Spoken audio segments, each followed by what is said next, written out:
Hello, cats and kittens. We are live, and welcome to another Sunday Funday catch up with James and crew. Not to be confused with ketchup for your fries. So, today we're going to have some fun, talk about music. We're going to talk about more of Jesus and Mary Chain because I finally listened to the first album, and a little more on that later. So, Lavelle will be here with us later, hopefully. He said he would be, so I believe he will. And I think maybe JJ will be here. We'll have Jorgen, Kate, the regular members of the crew. Uh, Hopefully, we'll have Christopher here, and maybe Jorgen will have some new stuff to show us. Um, and we'll see what Christopher says about that. Maybe it's the garbage, the toilet store, or it's not the toilet store this time. Now I got a mute YouTube side. So we'll find out if that's true or not. Maybe Mason will stop by. We haven't seen Mason in a while. Mm-hmm. He must be pretty busy these days. But yeah, so it's a beautiful day in the neighborhood here. It's sunny outside. It's getting a little hot because I went for a walk earlier, just a quick little walk before the show. I always want to clear my head before I do anything. Uh, so we're gonna have fun today. So sit back and enjoy the ride, and grab your favorite beverage and your favorite snack, and let's get this party started. Now let's go across the room to my best friend and wingman, Dave. Hello, Dave. Hello, everybody. Yeah, it's been an exciting week. A lot of things going on. We'll hit on that stuff. But is the correct pronunciation ketchup or catsup? I've seen it different ways. Uh, I don't know. Could be. I've always went with ketchup, and I know some people. I guess it depends on what part of the world you're from. You'll call it catsup or ketchup, so not that big of a deal. Yeah. Whatever you call it, it's tasty, and I like it on a lot of things. Burgers, fries, you name it. So it's all good. Oh yeah. Yeah. And they have different flavors of ketchup too. Yeah, yes, they do. You got chili ketchup. I don't know what other ones you have, but Heinz is the best ketchup around. And I found out there's actually a French's ketchup too. Yeah, yeah. There's lots of people that make it. They're all do their own take on it and taste slightly different. You got Heinz and French's and all the other brands that are escaping me right now. And so, but I you go to remember. your local store. There's a bunch. Do you remember that commercial? Growing up, a little kid was eating his French fries with ketchup, and then the voice over the man says, "Heinz. There's no other kind." Mm-hmm. I remember that back in the day. Yeah, or the big thing was with the ketchup commercials to show how thick the ketchup was. They'd play that Carly Simon commercial or song rather, Anticipation, and they're waiting for the ketchup to come out of the bottle because it's real Oh thick yeah, and moving slow, and they're just like waiting, and then it comes out. yeah, that's fun. So good times. They don't make commercials like that like they do now. No, no. Right now, everything's just like they get the product out. Some commercials you don't even know what they're selling. It's just like you just have a bunch of music people dancing around doing stuff, and then you find out it's for acid reflux or it's some eye drops or something else, or they're selling a car tires or something. It's just like, oh, you don't know until the end of the commercial. Whereas before, they let you know, they do the build up and everything. And it's like, so. Hello, Henry. Henry Limona's here. Hello, Henry. Nice to see you. Welcome in. Yeah, the like commercials just don't make any sense anymore. Yeah, Back yeah, in the day, you knew what they were talking about. They were focusing on the product, and you understood the commercial. But yeah. nowadays, even those stupid Viagra commercials don't make sense. there's a lot of commercials. It's like, Yeah, times have changed, and just think, people, in a month, it'll be the anniversary of when Elvis died on August 16th, mm-hmm. which will be a Friday, but we're still going to do our Elvis tribute as I do every year on the Sunday, even though it's a few days after the date. I'm still going to do it because I always do it. Why are Mm-hmm. you pretty upset? What's wrong, Henry? Talk to us. We'll be your therapist today. Well, try it. We'll try our best. Why are you upset? Talk to us. Yeah. So we're gonna have a nice tribute to Elvis as always. Maybe I'll show my trip to Graceland again because I know everybody likes seeing my pictures every Yeah. time. Oh, he got blocked by Jim Mayo. Uh-oh. Well, you're welcome here. You're welcome here. Don't worry, you're not going to get blocked here. Just behave yourself and don't ask Yeah. too many questions about things, and don't get too personal about stuff. Yeah. And you're welcome to stay. Hello, Darren's in the house. Viagra needs new seat ads. Stiff competition out there. There you go. Oh my God. There was a fake account with a different spelling, and he took it out on me, unfortunately. Yeah, unfortunately, there's a lot of trolls out there that try to clone accounts, and yeah, usually people get blamed for stuff other people do. So Well, that's why half the people in my chats are mods. yeah, But Henry, you have to earn yourself in this chat to be a mod. So I'm not going to give it to you right away. You have to prove to me that you're going to be a good guy and not cause trouble or anything, and then maybe at some point I'll give you a wrench. yeah, But you have to earn it. it's actually pretty easy to become a mod over here. You just have to be on your good behavior. Just think if you're going over to somebody's house to visit, you're not going to be a jerk, and it's just get along with everybody, and that's really basically all it boils down to. Just be a decent person, and Yep. you'll get that. And so, Darren, how did it go with the inspection? That's what we're done. That's why I wanted you in here so you could tell us. Mm, I hope it went well because that guy's going to make up shit about you, and it's not going to go well. I don't yeah. want that to happen to you.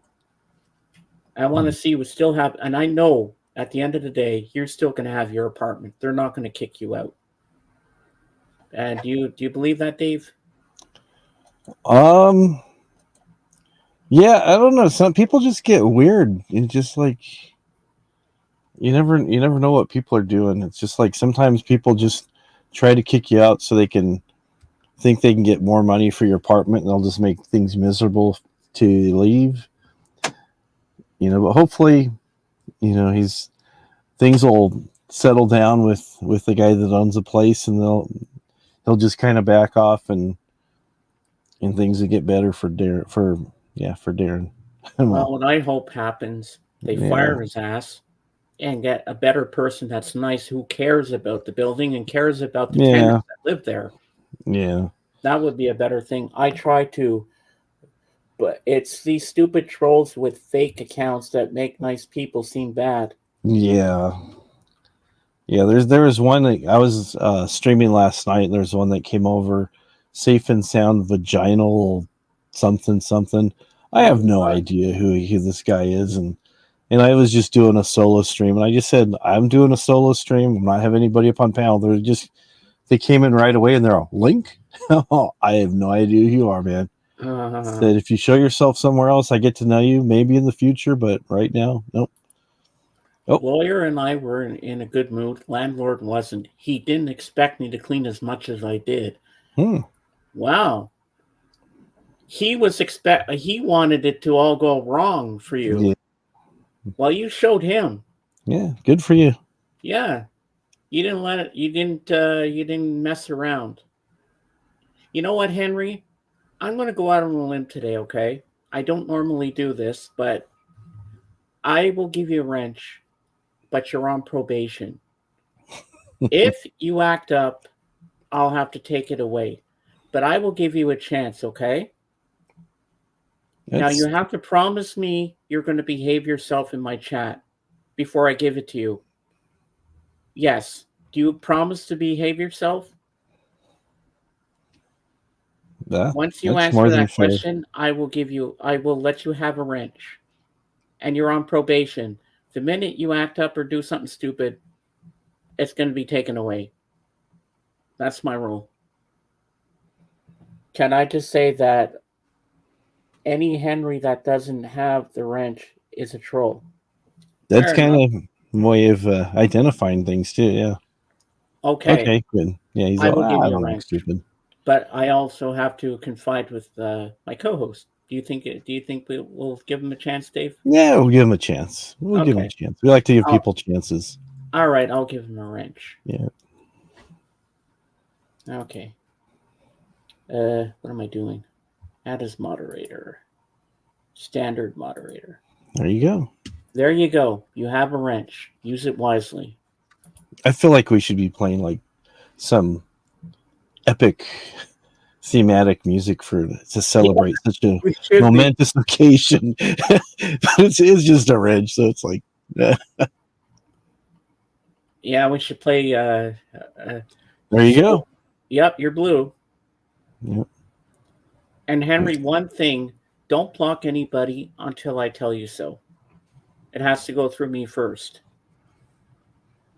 We need some Queen playing or something. Yeah, we are the champions, my friend. Something like that. I don't No, know. we would, but the people at YouTube they get mad when you play anything that yeah.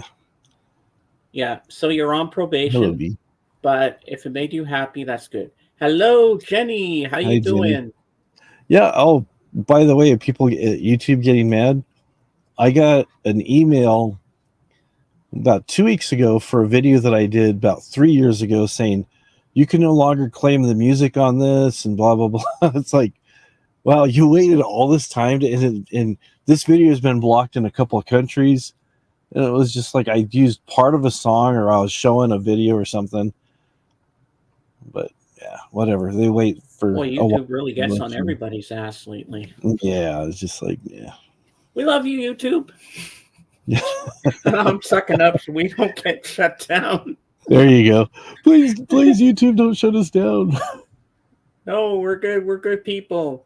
You know I So, but run a good show, and you want me to partner with you, but I'm not partnering right now. yeah, I don't need to. So, no. Jenny, I'm happy that I'm doing my stream today. Jenny and I talked yesterday. She knew I was down. Okay, But I'm good. happy to be doing my stream today. It's going to be fun. And, Jenny, if I can get this out of here without pulling everything else out, I'll have to take it out like that. This album, Psycho Candy, Jesus and Mary Chain, changed my life, blew me away. This is almost like when I fell in love with the Sgt. Pepper album when I was 16, when I first got into the Beatles. But we'll be talking a little bit more about this a little later in the show. It's a little too early on for that yet, because I'm waiting for Lavelle to be here for that. And I just can't believe I was scared. I was scared going into this album because I didn't know if it was going to be the same as the first song, but apparently it was. So I wasn't disappointed. I thought I was going to be disappointed in the whole album, but I love it. Sorry I didn't stop in and say hi last night, Dave. Most names I blocked were there. It's all good, Darren. I totally understand. Yeah. Well, I'm glad you're here today, Darren. Yeah. It's funny, a lot of the names that he has blocked were they came in, they said hi, they said a couple things, and they left. So it's like, and it's usually how it is with my streams. It's kind of like having a revolving door. Someone will come in there, say a few things, they're gone. Yeah, And those same then people come about an here and hour say later, they'll hi, come have a around. good stream, then they go. Yeah, it's like, okay, whatever. Oh, yeah, yeah. Yeah, I missed Royce in the house last Sunday because Adrian was here with me because he didn't have to work till the next day. And he said, do you want to come on with me? Do you want to watch some Doctor Who? I said, yeah, okay. Because he was alone with me and he had no one to talk to. I said, okay, we'll do it. But I told him tonight he's going to be home early from work around 5. But I said, tonight I'm actually going to go on Royston House. I miss it. Oh, okay. I missed it last week. I really want to be there tonight. And I think I owe it to Royce to be there because I'm up with the big wigs now. I'm up with Michael Nolan. He's a big guy. Yeah, he knows a lot. He knows a lot of stuff. We're talking super groups last week, so. And who turned out to be a big super group? Uh, Cream. Really? Yeah. I was And what kind of we're talking thinking the about, Beatles might and have Traveling taken. Wilburys was another one. So we're talking Oh yeah. about people that came from bands are pretty well established that went on with other people to form a band that was even bigger and more well known. Oh. Well, I So, would have thrown the Beatles in there somewhere. well, yeah. Well, the thing was, the Beatles were a great band, but when they're talking about supergroups, they're talking about members that had left other bands that were very well established and came together to make something even bigger, like such as the Traveling Wilburys. You had Roy Orbison in there. Yeah. You had Yeah. George Harrison, Bob Dylan, Tom Petty, and the Yeah. guy from ELO. I keep forgetting his name. Jeff Lynne. Yeah, That's it. Jeff Yeah. Lynne. Yeah, Hey, Mike, how you doing, buddy? Yeah, I know Shannon Doherty, Richard Simmons. yeah. I think Doctor Dr. Ruth. Ruth. Yeah, they passed. Yep, yesterday. Just the day after his 76th birthday, which is on Friday, because Kate and I did a birthday tribute to him on Hmm. Friday on her channel, and the next day, yesterday, he passes away. But they still don't know the cause of death. I was thinking it might have been a heart attack. It could be. It's yeah. You just never know. You never know what goes on with somebody. It's like, Because some other websites say it was natural causes, and others say we don't know what it is. Blah blah mhm. blah. But Dave, is there any updates on that? It That just says natural causes. oh And Shelley Duvall too. oh yeah, Shelley Thursday. Duvall. Yeah, No one here gets out alive, man. Everybody's just dropping like flies lately. yeah. It's like Now that would all have the good been people are gone. something. Lennon, Hendrix, and Clapton had a band. That would be a supergroup. That's kind of what we're talking about. You have That would have been amazing. superstars that come from other ones. It would have been kind of nice if Clapton would have joined the Beatles for the last couple years, even. So Hey, Trekker, yeah, he fell in the bathroom. Oh, okay. possibly. I don't know, Wow. Hmm. but yeah, Dr. Ruth. I thought she had passed away in like the '90s. I didn't She know was that in her till late '90s yesterday. when she did go, but yeah, yeah. Shelley was having some health issues. That's for sure. I'll always remember in two 1980s films Popeye as Olive Oil and as the wife of Jack Nicholson in The Shining. Yeah, she was good in The Shining, and she'd been in some other stuff too, which I'm drawing a blank on, but she was pretty good. Popeye, though, I don't think anybody who was involved with that movie wants to talk about it. And a good director like Robert Altman to want to do a Popeye film. But I Yeah, have to say, Robin Williams played the part very well. he did play the part very well, but I just yeah, it was And almost like I'm Robin not going lost to a be bet. embarrassed to say that movie is one of my guilty pleasures. Oh, okay, yeah, you're welcome to like it. I Yeah. had heard that. Sue B says, Oh, it does. "Yep, So where is Sweet Haven, Jenny? Where did they build that place? Yeah, because usually when they do these movies, they sometimes they tear down the sets and stuff. it's actually in Malta. Where's Malta? It's in the Mediterranean." Oh, okay. Don't worry, people. The music chat will come in. We just go from one subject to another. That's what happens here. Shannon had stage 4 cancer. Yeah, I knew that. Yeah, Popeye was also Henry Nielsen's last hurrah too. He did all of its music. That's true. Elton John, John Lennon should have done an album together. That would have been great. Oh yeah, yeah. And they did that song One Day at a Time together. yeah, Oh, there it is. there you go. Wow. Oh, people You got see married all there. this? Yep. Huh. That's pretty cool. There's Shelley Duvall. There's all of Yeah. Sweet Pea. Yeah, they did a tribute to her. So Oh, that's sweet. yeah, Pun it's nice. intended. Yeah, Sweet pea. yeah, yeah, it's nice though. It's nice they Yeah, it remembered her and is. stuff. So That's really neat. Yeah. I have to go to the grocery store. Dave wants meatloaf. See y'all later. If I get back in time, I'll be on for, you know me, I'm on for a long time. I'm over 4 hours, so I'll still be alive. I'll still be alive for a while, Jenny. Oh, my mom makes good meatloaf too. You should get you my mom should become friends on Facebook, Jenny. You could swap recipes together. Yeah, that would be cool. Yeah. some Whatever pictures. gets you through the night, also on Walls and Bridges. That's right, Trekker. Yeah. Yep. Well, have a good day, Jenny. We'll see you if you get back. So So, Darren, do you have your hair on? Do you have your hat on, or whatever? You want to come up and join us? We'd like to see that new tape deck you got. He went to Toronto yesterday and got a tape deck. oh, very nice. Yeah. Why don't you come on up here and show us the tape deck if you want? We'd like to see it. Yeah. And I got the Sweet Haven song in Sweet, Sweet Haven. Remember that? At the beginning. No. God must love us. My brother, who's 7 years younger than me, he loved that movie. Oh, yeah. I We thought it was watched good it a for couple what it times. was. I saw it twice in the cinema when I was a kid. Yeah, I was just like, I was about 11 years old when that came out. yeah. All right, I think the air conditioning's kicking in, so I better put my sweater on. There you You'd go. think with a long sleeve I'd be warm, but I'm not. I'm still cold. Oh, okay. I'm That's still probably in for the bed. best. Only have covers on. Okay. That's probably. So did you get your tape back yesterday?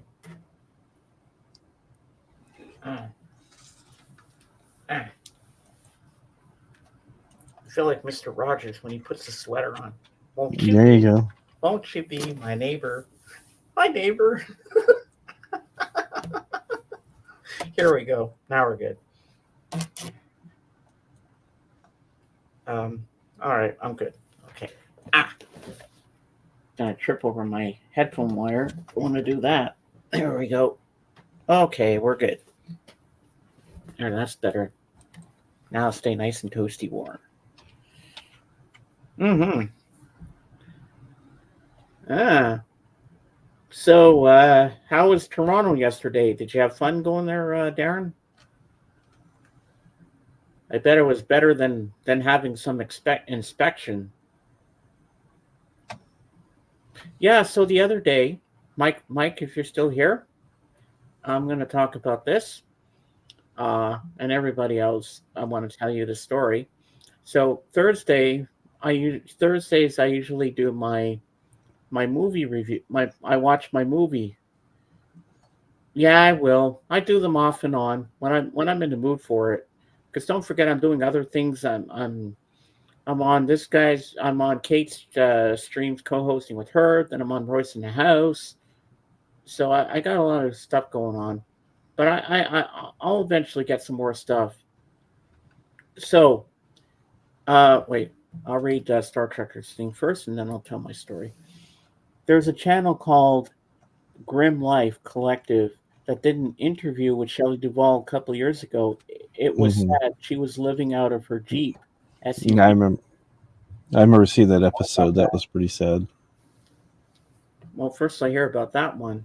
Yeah. So, as I was about to say, okay, Thursdays I watch a movie from my Blu-ray collection, so I can do a review of a movie that I haven't watched in a long time on Kate's channel on Fridays to do a review of it. So my original thing on Wednesday was to watch Titanic again because I hadn't seen it in a while, and I felt like watching Titanic. But then we started talking about uh, Elvis. I don't know how Elvis popped up, and then well, Mike was talking about. He said James and I like the King. I said, oh yeah, Elvis is still the king of rock and roll. And then we started talking about Elvis. Well, I changed my mind and started to watch. Uh, I want to watch the Elvis movie, the one that came out in 2022. So Thursday rolls around. I put it on, and I understood more about the Elvis a little better the fourth time. And I knew a lot about Elvis, but it really focuses on him and the Colonel and how the Colonel ripped him off and stuff like that. And just a sad ending. When I and at the end, when nice music ends the movie, I was sobbing. My whole body was shaking, and I'm like, he could have been so much more. When I was sobbing, Hmm. he could have had a better life without the Colonel. He could have gone international. He could have toured all over the world. But because that guy couldn't go into Europe because of his bad background, he would have been arrested. So he said, "Oh, you can tour around the states where I'm safe here." He should have fired his ass a long time ago, or not even take him on as a manager. I think Sam Phillips was his best place to be. I think Yeah, Sam could have been a better manager for Elvis than what the Colonel did to him. yeah, yeah. He didn't do him And any favors, that's for sure. when I watched it this time, I felt a deeper appreciation for Elvis even more because Elvis was my first foray into rock and roll when I was 8 years old, and I just felt a deeper connection to him after watching it again. But I never knew, and I looked it up too. His mom was an alcoholic. She drank a lot, Gladys. I never knew that. And it's pretty sad, but Elvis is my idol. I look up to him, just like I look up to the Lamb, because the Lamb is kind of my idol too, in a way. Hmm. Um, and, Elvis is still the king of rock and roll. He's still a legend, even though the Colonel ripped him off for millions of dollars, to feed his gambling debts and stuff. Yeah, And I just feel so bad for Elvis, what he had to endure with this guy. yeah. There's a Why lot of he suckered managers. into everything that the Colonel was telling him to do.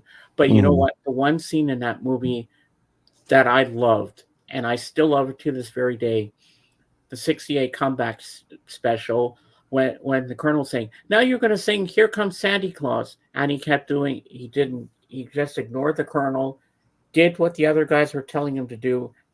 That's the way I liked Elvis. Elvis should have Hmm. done that in the first place.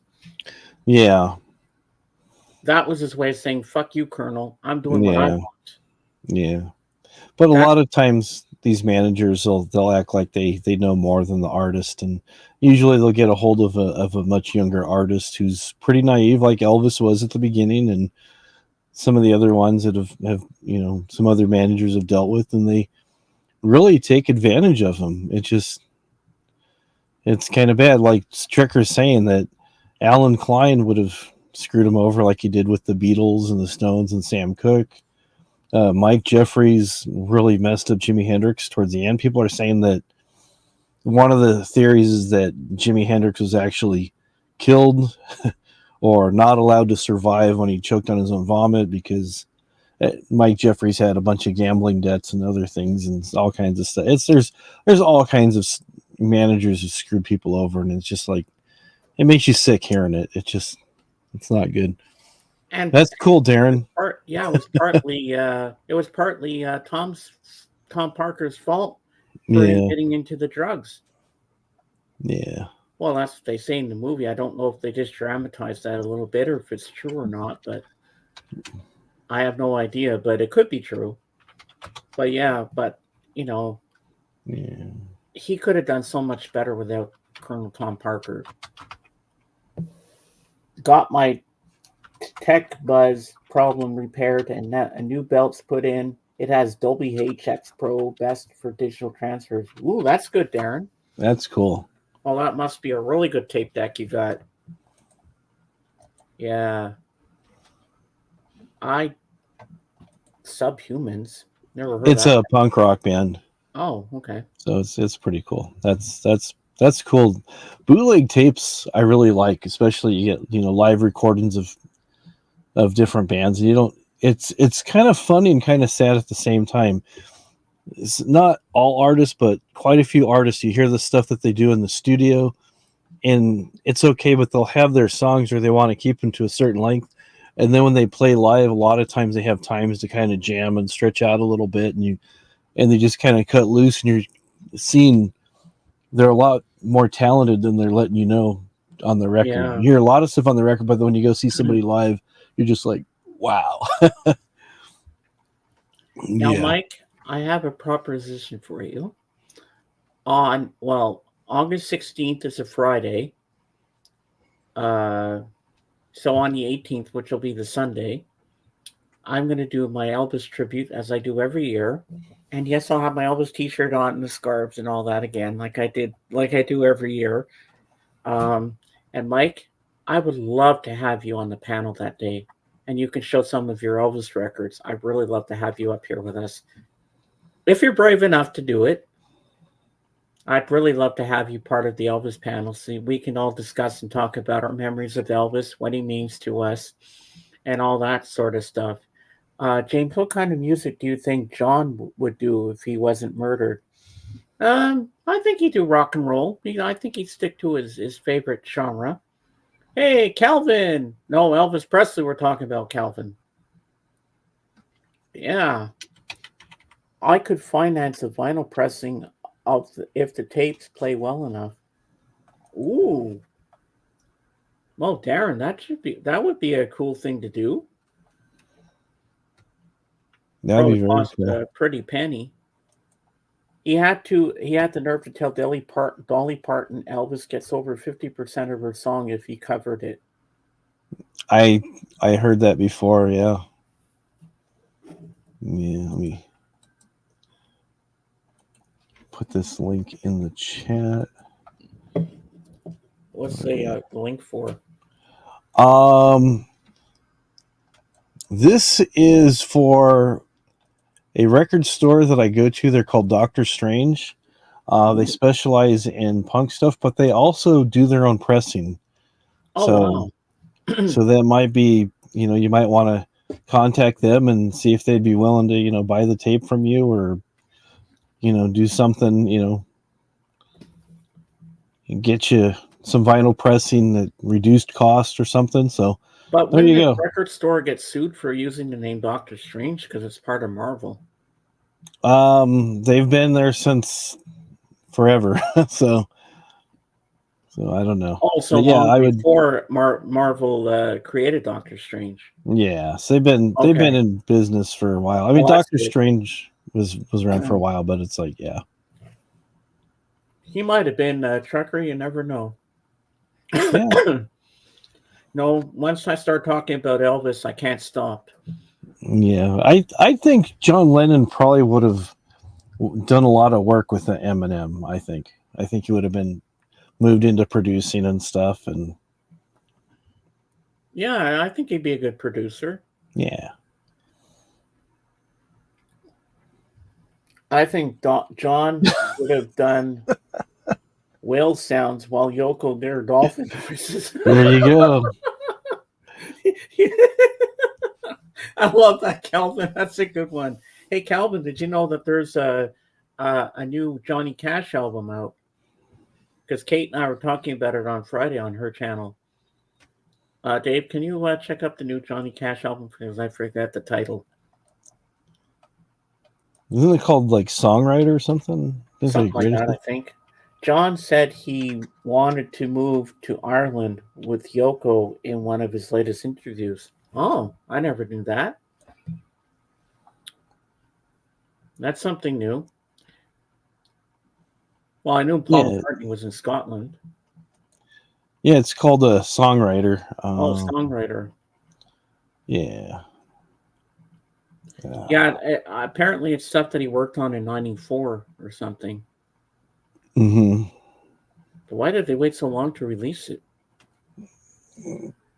Sometimes the families will put their foot down, not let something get released for a while.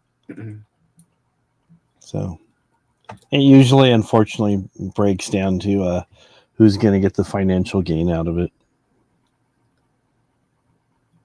I wonder how much unreleased stuff Johnny Cash really has Yeah, in the vaults.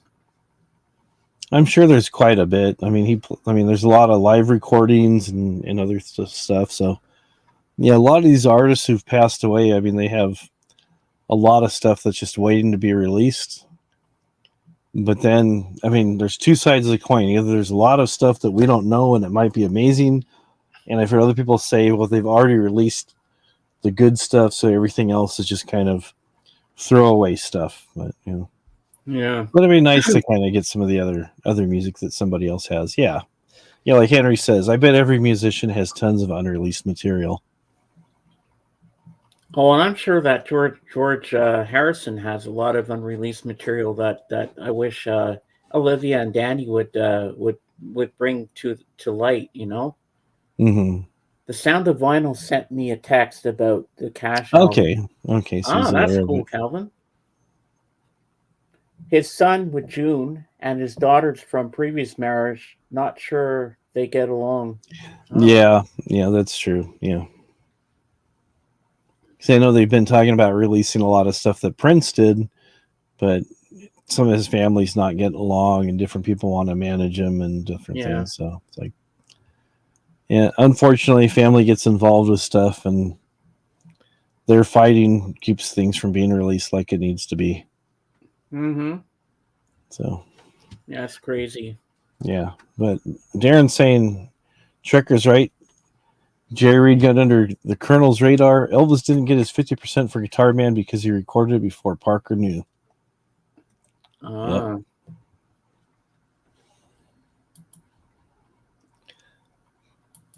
That's what Yeah. happens. I can't believe I can't believe how Colonel Tom Parker was such an asshole. A lot of managers are that way. Sometimes they have to be that way just to protect their clients. So I've heard all kinds of stories about, I believe his name is Peter Grant, the manager for Led Zeppelin, because everybody wanted them to play everywhere, and he had stipulations and stuff for where they would play and where they wouldn't play and who they'd play with and different things. Just kind of his way of protecting the band and also protecting his investment. But other people like Parker and other ones, they had different motives that would just kind of benefit them more than the artist. Where some of the other there's good managers and bad managers is what I'm basically saying. So Well, I have to say Brian Epstein was a good manager for the Beatles. Yeah, and that's Hendrix true. family has done great with releasing Jim's stash of tapes. Yeah, and I believe it's his niece who's running the estate.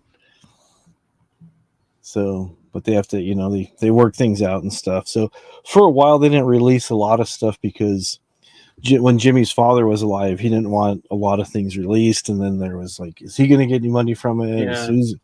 So, but now everybody's seems to be getting along pretty well in the estate, and they divvy up money to different people.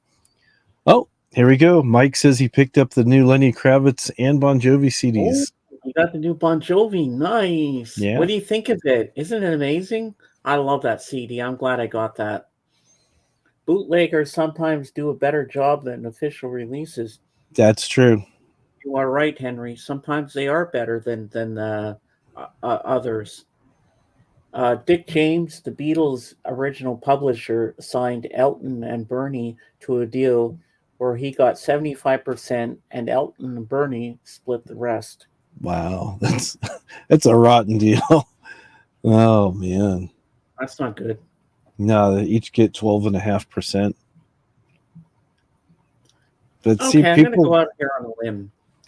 Dave, if you were a manager of a big rock band or a solo artist, would you be a good guy or would you be a shyster? I think I'd be a good guy. I don't want to cheat anybody. It's never been my thing. So, But I would be Uh, protective of the band. I mean, certain people go, "Oh, I want to talk to so and so, and I want to do this, I want to do that." It's like, sorry, they don't have time. I mean, you have to do that sometimes because when people start to become famous, everybody wants a piece of them, from big time players to small time people. And if you have the band going in a bunch of different directions and stuff, yeah, they'll get burnt out. They just, they'll just like, this isn't worth it, because they're people too, whether they're actors or musicians or whatever. At the end of the day, they still need, time by themselves or privacy and stuff.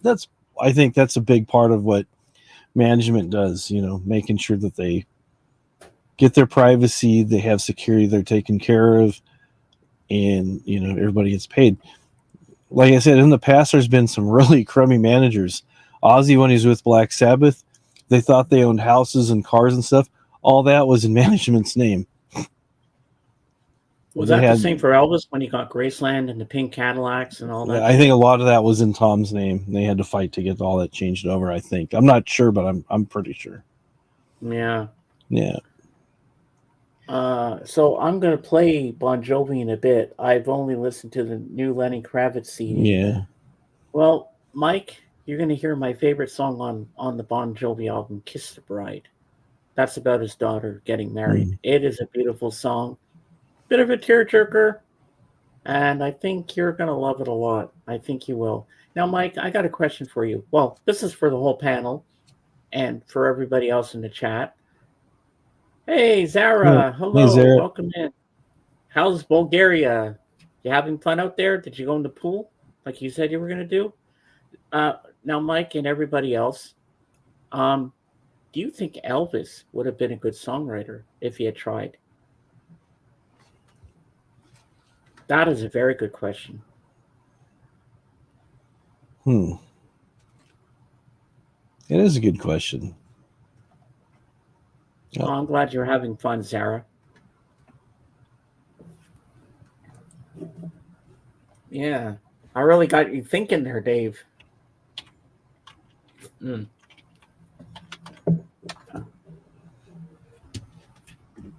Oh, he's doing some research, people. Oh, you're welcome, Zara. It's always nice to be on vacation, isn't it? I believe Elvis would yeah, have been a good songwriter. I think he yeah, would have. yeah, yeah. And then Star Trek are saying no. Some people are just not cut out to write, which I agree. All right, Henry. Thanks for coming All right, see by. you later, Henry. Have a good day, See you soon. good evening, good afternoon, wherever you are. Yeah. Yeah. So I mean, you have some people that are singer, songwriters, performers. They're the whole package. Then you have other people that just write songs for a lot of people, and that's fine. But they are working behind the artist to make the artist appear to be greater. Yeah, like Record Hunt says, I think Elvis was a better interpreter than what he had written. I mean, I've heard some people that will write songs and they're kind of they're so, but then someone else will write a song for them that will elevate them and hopefully get them in the top 100 or something else. Mm-hmm. So I mean, for example, Prince. Look at how many songs Prince wrote for so many other people. I mean, the Bangles, Sheena Easton, and the list just goes on and on and on of all these songs because Prince was just churning out hit after hit after hit after hit. He released his albums, but at the same time, he's writing stuff for other people and stuff. And it wasn't like they asked him to. He just like had an idea for a song, and he goes, when he puts them together, he'd hear the song being sung in somebody's voice or saying this would be a perfect song for you to do. I I don't think, and maybe I'm the only one that thinks this way, but I don't think Sinead O'Connor would have been as big as she was if she didn't do Nothing Compares to You, which was a Prince song. Mm-hmm. Well, when you see a number in the name of a song, you know it's Prince. Yeah, Obviously. yeah. Uh-oh. Calvin just said, The Sound of Vinyl is charging $30 for 180-gram black or $50 for limited edition smoke color vinyl with lithograph. That's not Ooh, bad though. I mean, if you want a picture and different color vinyl, $50 is not out of the ordinary. no. I say go for the $50 with the smoke Yeah, colored vinyl and the lithograph. Definitely. yeah, I mean, how often you get something fancy schmancy? yeah. And if it's in decent shape, you could always put it in a nice frame. You never know. Wow, that's a lot of songs, Mike. And he I also wrote a song for Martika. Well, yeah. I think he co-wrote it with her. Love, Thy Will Be Done. Hmm. Yeah, he's written songs with a lot of people, and the people that have been in and out of his band. I mean, he was another guy who could play any instrument, and then he would just a lot of people he would bring into his band, and they'd become a better musician, Oh, and then thank he'd you, set them Sarah. on their own to do their own thing and stuff, and it was just he was I wish he was still around. I wish he didn't have all the issues that he ended up having later in life, and Even Michael Jackson wrote some good stuff. yeah, yeah. Yep, but they had to go and pass on us. Yep. So what happens, unfortunately. Yeah, sucks, but there's nothing we can do about that. Yep. But 8,000, I think, is a conservative number. I'm sure there's probably more, but 8,000 is still a lot. I'm going to wait till Kate's here before we do a moment of silence for Richard because I think Kate, I Hmm. want Kate here for that because Kate and we love Richard. Oh yeah, So yeah. I think it's only fair that I wait for Kate to be here for that one because I want that to be our special moment to do that. Hmm. Hmm. Bernie and Elton's writing process is unique. Bernie comes up with the lyrics, then Elton puts melody music over it. Hmm. Prince was self-taught. Wow, I didn't know Yeah, that. yeah. He was such a talent, and Hmm. there's nobody like Prince. Yeah. And why he changed his name after a while to the artist formerly known as Prince. Was that his real name, Prince Rogers? Yes, yes, that was his name. I didn't know Prince could actually be a name. Yeah, yeah. He Prince wrote wrote under. under different names, Manic Monday as Christopher. Hmm. Also, he wrote Manic Monday. Yeah. Oh, you didn't know that? Yeah. I always thought it was the Bangles. Well, Purple they Rain. they Yeah, did. that's He right. wrote it for the. He I'm wrote it sorry, for them. Sarah. I'm getting Kate mixed up with you. Purple Rain, Yeah, yeah. yeah. Manic Monday was the Bengals are doing a lot of stuff. They're doing really good, and they started to kind of hit a little bit of a slump in their career, and they did Manic Monday, and they kind of shot back up again. Just kind of the thing that goes on, the ebb and flow of different things. So, Your Majesty, Your Majesty. I'm not sure about that. I have some doubts. I have some doubts about that, Trekker, because you're always trying to pull the wool over our eyes, but we still or love you, or man. or Michael Jackson's son, who we called Blanket. Remember that? Yeah, Blanket. yeah, yeah. Okay, Sarah. Blanket. Blanket. Yeah, yeah. People. Well, what's her name had uh the guy from Coldplay, Chris Martin, was married to Gwyneth Paltrow, and they had a daughter named Apple. So, Oh, Apple. so. Oh, you did go order the purple splatter. Cool. Very cool. Wow, that's pretty neat. Yeah, that's. Yeah, I heard that rumor too that he had a thing with Susanna Hoffs. So, Mm. yeah. Yep, exactly. He did the name change because Warner Brothers had him sign a very bad deal. There's a concert that he did in 1987. I still have to see it. I don't know. I've only seen bits and pieces of it, but I want to see Prince's concert, Slide of the Times. Okay. I don't think I've It's ever pretty seen good. it. Have you seen that? I've seen bits and pieces of it. It's pretty good. Yeah. Yeah. And then what was I gonna say? Did you ever see the Super Bowl halftime show that he did? Yeah, I watched that with Blood in the Gang Yeah, it's on amazing. Discord, Yeah. and everybody went nuts when he started singing Purple Rain. Yeah. Yeah. But one of my all-time favorites from that album, you would think it would be Purple Rain or Let's Go Crazy and that, but it's actually When Doves Cry. Okay, it's a good song. I just love the drums in that, and I like Take Me With You. Hmm. Does he sing that with Apollonia? I think they did that in the movie, but I want to say it was probably Wendy or Lisa or both of them that were in the band. So Yeah. I mean, he could have did it with Apollonia. I don't really know. So Oh, cool, Mike. He was great at George Harrison's Rock Hall of Fame induction. yeah, that's pretty famous footage too. You saw that Uh, they're doing "My Guitar Gently Weeps." yeah, I think I did. Yeah, And people are saying, "Oh, Prince was just doing still a show," but if you watch the video carefully, there's supposed to be another verse, and then Prince is playing, and he looks over at Tom, and Tom just gives him a very slight nod, like, "Yeah, go ahead," and he just starts doing the solo thing, and Danny was just like full of smiles. He was just so happy to see the appreciation and the love that his hey, dad was listen, getting. like So Prince playing your dad's song, hey, you gotta let him go.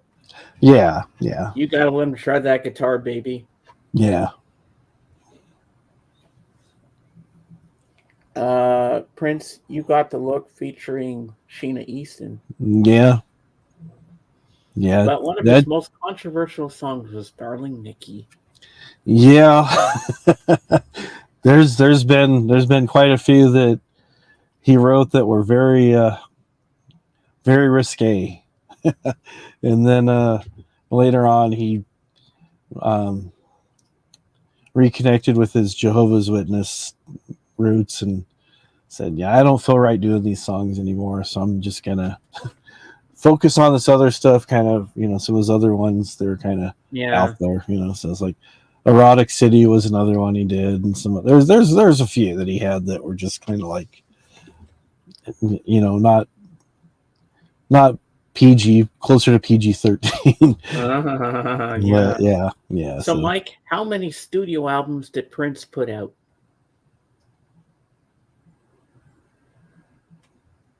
he put Because out Mike quite a is a super few. fan. Yeah, I have no idea. I'm gonna say studio I don't albums that even he's know. put out. I would say it's got to be at least 10. There's been so much stuff that's been re-released and after his death and everything and stuff. But I would guess there's like some between 8 and 10 studio albums, if not more.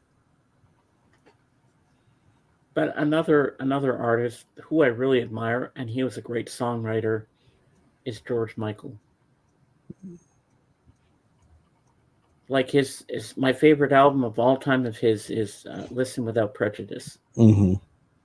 Like Cowboys and Angels with the jazz little bit in there, beautifully done. Mother's Pride, such a sad song but beautiful on the piano. Like he knew how to write a song. Like he was the heart and soul of Wham, and they wanted him to really take off. He was the fan favorite of the two of them. 40 studio 40. albums. Wow, I was way off. Wow, 40. Wow. That's a lot. And do you have all 40, Mike? I bet you do. Being a He big probably Prince does. fan as you are, I'm sure you got all 40 of those. Prince put out tons of non-albums, B-sides Yeah. back in the day. Like uh, Erotic City was the only B-side of Let's Go Crazy. Oh, Yeah. I remember another song from Purple Rain, I Would Die For You. Hmm. I would die for you. Nobody put out studio albums like the old country artist Number Wise. Wow. I bet Johnny Cash has a million albums out there, Yeah. Calvin. I heard he wrote Careless Whisper when he was 17. Wow. Hmm. I'm back for a little bit. Did Mike get the Purple Rain promo LP? I believe he did. Yes. Yep. 40th anniversary Purple Swirl. That's going to be amazing, man. Yep. Purple Splatter, I mean. Yep. Oh, that's going to be fun to have that. This would be cool. Yeah. I wish I could be back in. I wish I was living back in the 70s again, but at this age. You know why? And we had everything that we have now. Because you could buy a record for a decent price and you didn't have to pay over $100 for a damn record Mm-hmm. or $40 for something. You could go and get one for $8.99. Yeah. You could buy a ticket for $6.99 to go to a concert. Yeah. But I think he wanted a 1984 LP promo last week. Yeah, on purpose. Yeah, we talked about it, but it just sounds like he changed his mind, and maybe that Purple Splatter just caught his eye and says, "Hey, I need that." Or maybe he's going to get both of them. I don't know. Knowing Mike, he'll probably can't make up his mind, Henry. He's probably going to go for both. Go for broke. Here we Go go. big or go home. I got all the Prince studio albums. I think in total I own 45 CDs by Prince, includes compilations and post-death. Ooh. So That's Mike, a big collection. did you go all out and buy both the albums? The 1984 one you wanted and the 40th anniversary? Did you decide to get both because you couldn't decide? Because that's probably what I would have done. Hey, Cap, how you doing? You want to come up? Put the link out for Cap.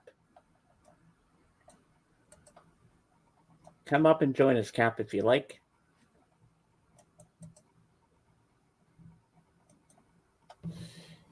Yes, Henry, I'm in contact with the seller of Purple Rain LP promo vinyl. Oh, nice. Yeah, I knew you were going to go for it. You had to. Hey, you only live once. Might as well get everything you want that you love. Ah. Okay. Hello, Cap. Hello. Majorly fuckable. Okay. That's not... Get it? Majorly fuckable, but it's spelled with major, and Lee is the middle name. Gotta run, friends. Friends are starting their stream.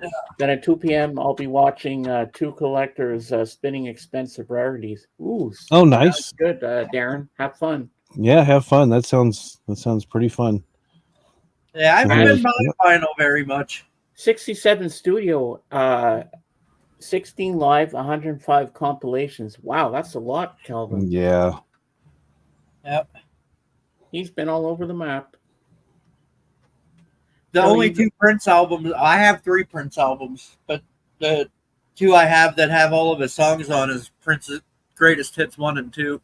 Mm-hmm. That has most of the hits on it. That's good enough for me, you know? I just got onto the most amazing band, Cap, and I listened to their first album the other day. It's a original album series, and this first album blew my mind. I only knew their first song, Just Like Honey, and I was thinking, am I going to be disappointed with this album? Is the rest of the album going to be just like that first song? Well, it was amazing. So this is what I got. Jesus and Mary Chain. Oh, okay. You heard of this band? No.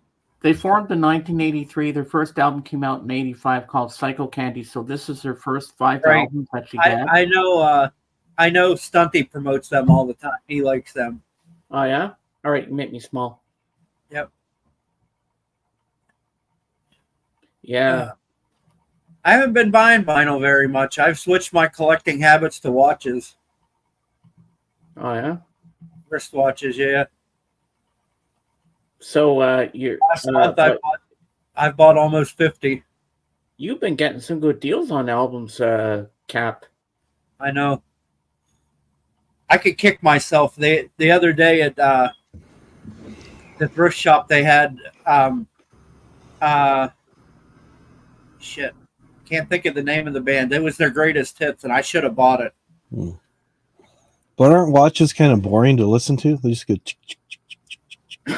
No, but I like looking nice. I know you like how they look and stuff. I'm just messing. Yeah.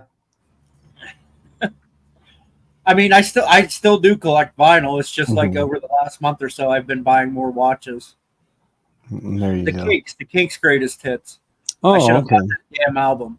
It was Yeah. Oh, it was 25 cents. I should have bought it. well, if it's still there, you should go back and get it. I don't know. 25 cents. The cover might be better than the actual surface of the record at that price. No, the Never record know. itself was really good, but it had water was it? damage on the cover. Well, Mm. you don't play the cover, obviously. No, Right. no. Hopefully, Is it's all buying right. watches a time-consuming hobby? That's a good way to I go like on it. that. I Yeah, like right. Collecting watches, you have nothing but time on your hands. that. Yeah. Exactly. Oh, that's too funny.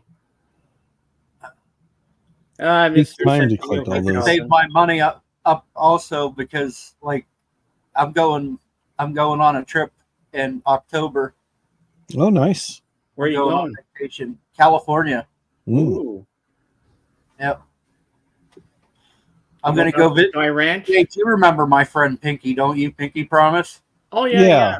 Yeah. Yeah, I'm gonna go visit her. Oh Oh, wow, nice. that's cool. Her and my friend Shannon. Very nice. Yeah. Last Saturday night, Cap, were you there when I was up on doing my roast to Beckham when I was doing the Terminator? No. Oh yeah, I did see part of that. You had the Miss Piggy up there. Yeah.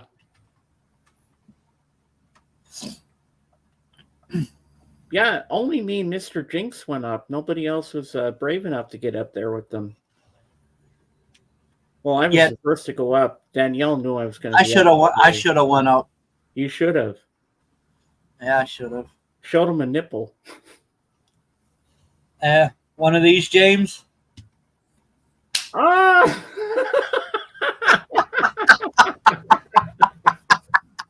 Oh, you sick bastard, you!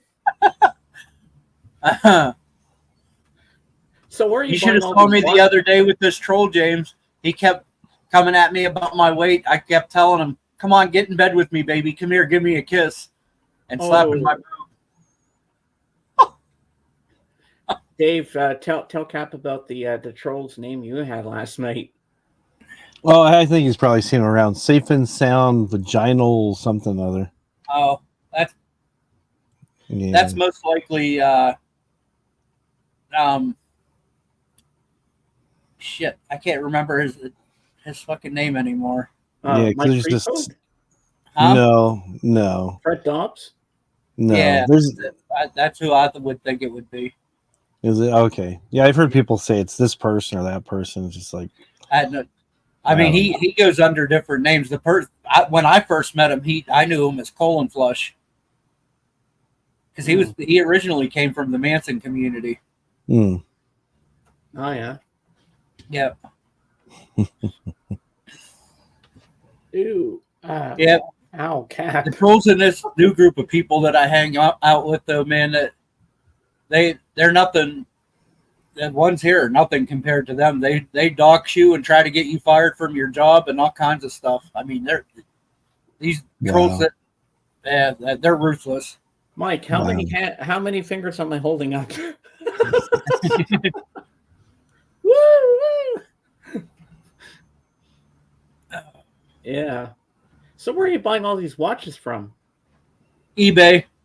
Oh yeah. Yep. Are they expensive ones? Some of them, yeah, but I get a good price on them because I buy them I look at the parts or repair watches, and then I buy those because most of the time all they need is a battery to run. You just throw a battery in it and they run. Yeah, most people are kind of too lazy to put a new battery in. Yeah, And I'm too lazy to do it myself too. I take it to the Oh, jewelry okay. store and then they charge me $5 to put the battery in, and I'm good. well, Well, my that's neighbor not across bad. the street puts my battery when my battery goes out on my digital watch for free. Oh, there you What was I going to Yeah, say? my crazy neighbor traded me a Samsung a smartwatch for a 12-pack of beer. He was that desperate for beer.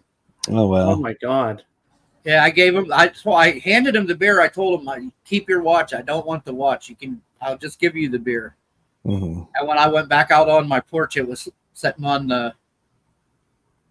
the post. So Yes, that's right, Mike. 10. I was holding up 10 fingers. I guarantee you were not holding up 10 fingers. You were holding up 8 fingers and 2 thumbs. Yeah. There you go. Thumbs are not fingers. So Cap, with half these watches, are you going to flip them? No, I'm gonna keep them.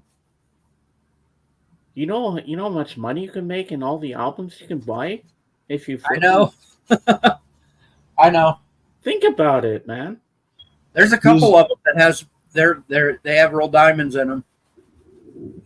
You could get good money for that. Yeah, he's gonna wait and open a watch museum. He's gonna call it Mr. Yes. Watch. Mr. Watch's timepieces. Mr. Watch and timepieces. Yep. Or as like time goes by. Yeah. Fill my clock. There you go. So we haven't talked to you for a while. Have you had a good 4th? You have a good 4th of July? Yeah. Did you guys? Yeah, mine was kind don't forget I'm in of Canada. so. I only celebrate Canada Day, July 1st. Yep. So, did you get any illegal fireworks going there, Cap? Most anything's legal in Pennsylvania anymore with the fireworks thing. Yep. Oh, yeah?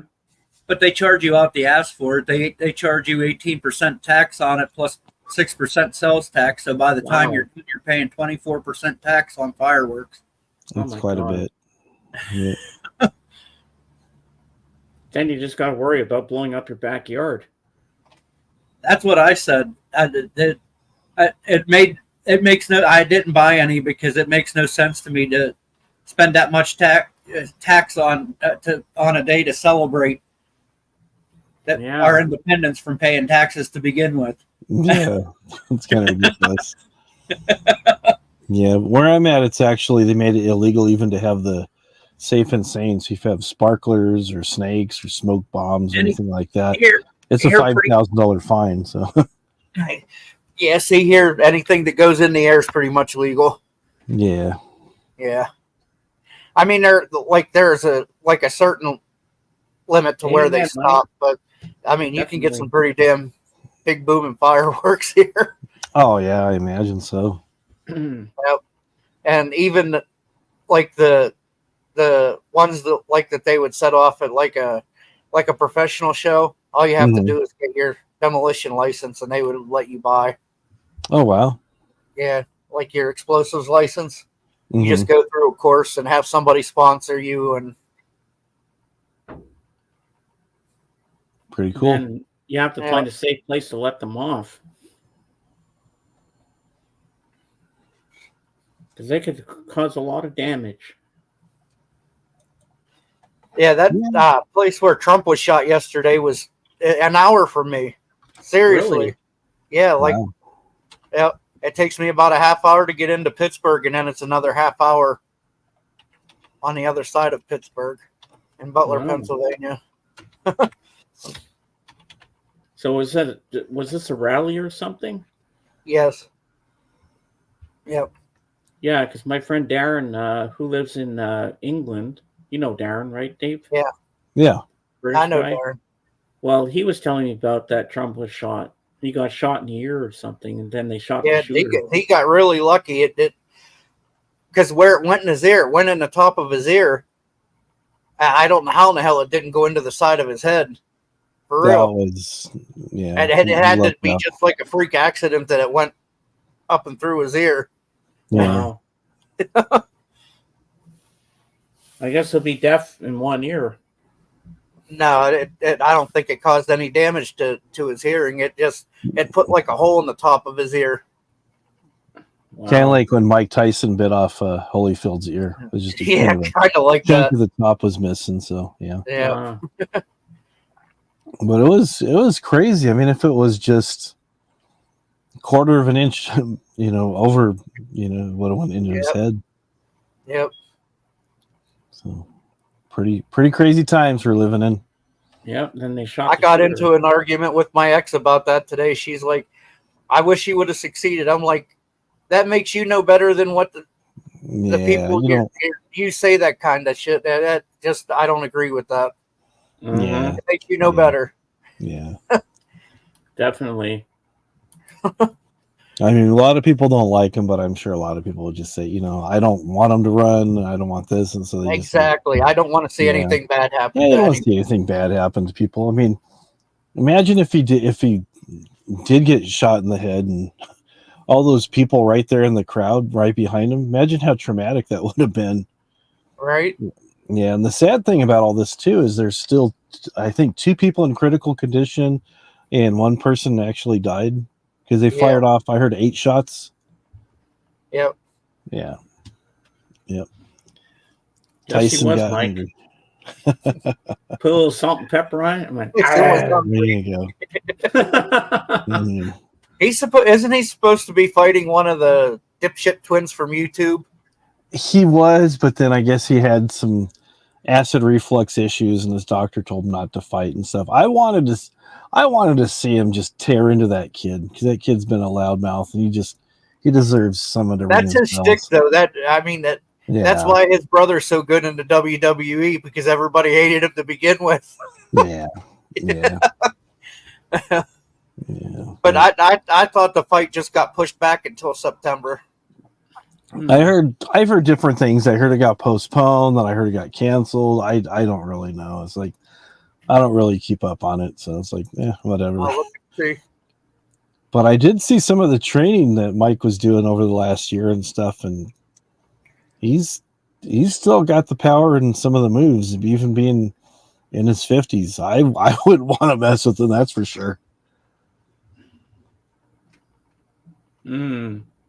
Yeah, they rescheduled it to September. Oh, okay. Yeah. But yeah, Jake Paul versus Mike Tyson. There's still betting going on for it. Yeah, he's nothing like he was in his prime, but still he'll Right. I remember his fight he did with, I forget the guy's name. It was 95, and my friend had a special pay-per-view box he brought to my house. He made me some popcorn because he's allergic to popcorn, but he popped it for me, and we sat down. We were getting ready to watch it, and then the first round he got in, the bell rang, pow, it was over, just like that. Oh, I did. I watched that fight when I was in reform school. It was a George Foreman fight. George Foreman got knocked the hell out in like the first round. Yeah. As soon as the bell rung, they hit gloves and whap, he was down. And one of the staff members was like, "We paid $45 to watch that crap." Cap, here's a message for you from Mike. Cap Bro, what is new? We do talk on Facebook Messenger. Yes, we do sometimes. Yeah. I talk to Dave on there sometimes too. Not so much anymore though. Yeah, I've been busy. Yeah, I was just gonna say not since you moved. Yeah.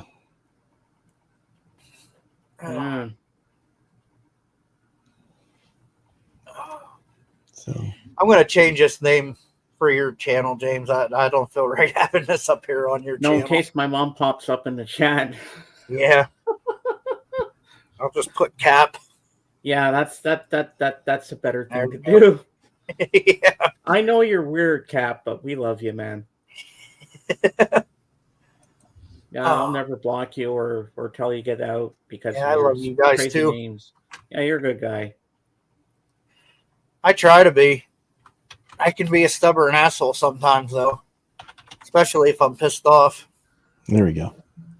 Sir Cap a Sir lot. Caps a lot. Sir Cap a lot. Yeah, I like that. Instead of Sir Mix a lot, Sir Cap a lot. Mhm. Yeah, so I was talking with Danny a couple of weeks ago, Cap, and we're planning another Christmas collab coming in December. Oh, nice. We're going to do our top 10 Christmas specials that are on TV that we like to watch every year. You should do your top 10 Christmas horror movies. I don't know if Danielle watches horror films. She No, we're gets going to into stick with serial killers. I TV know. specials that are on. That's what we're going to do. Last year we did Christmas songs, I think, and this year it's going to be something different. No, last year was Christmas traditions. The year before was Christmas songs. Yeah. Then it'll turn to a little Christmas party, and I usually bring Jorgen up and Cap. If you're there, you're welcome up too. And if Dave's not busy, he can come whenever. I don't know what day will do it, but Dave knows he's welcome too. Mike can come. Everybody can come. Calvin, when are you going to come on screen? I haven't seen you on screen in months. I'm looking forward to seeing whatever new albums you have to show. And I remember when you used to do it on Tim's, and you'd have your emotional moment when you cry on camera. Do you remember that, Calvin, back in the day? Hey, Calvin.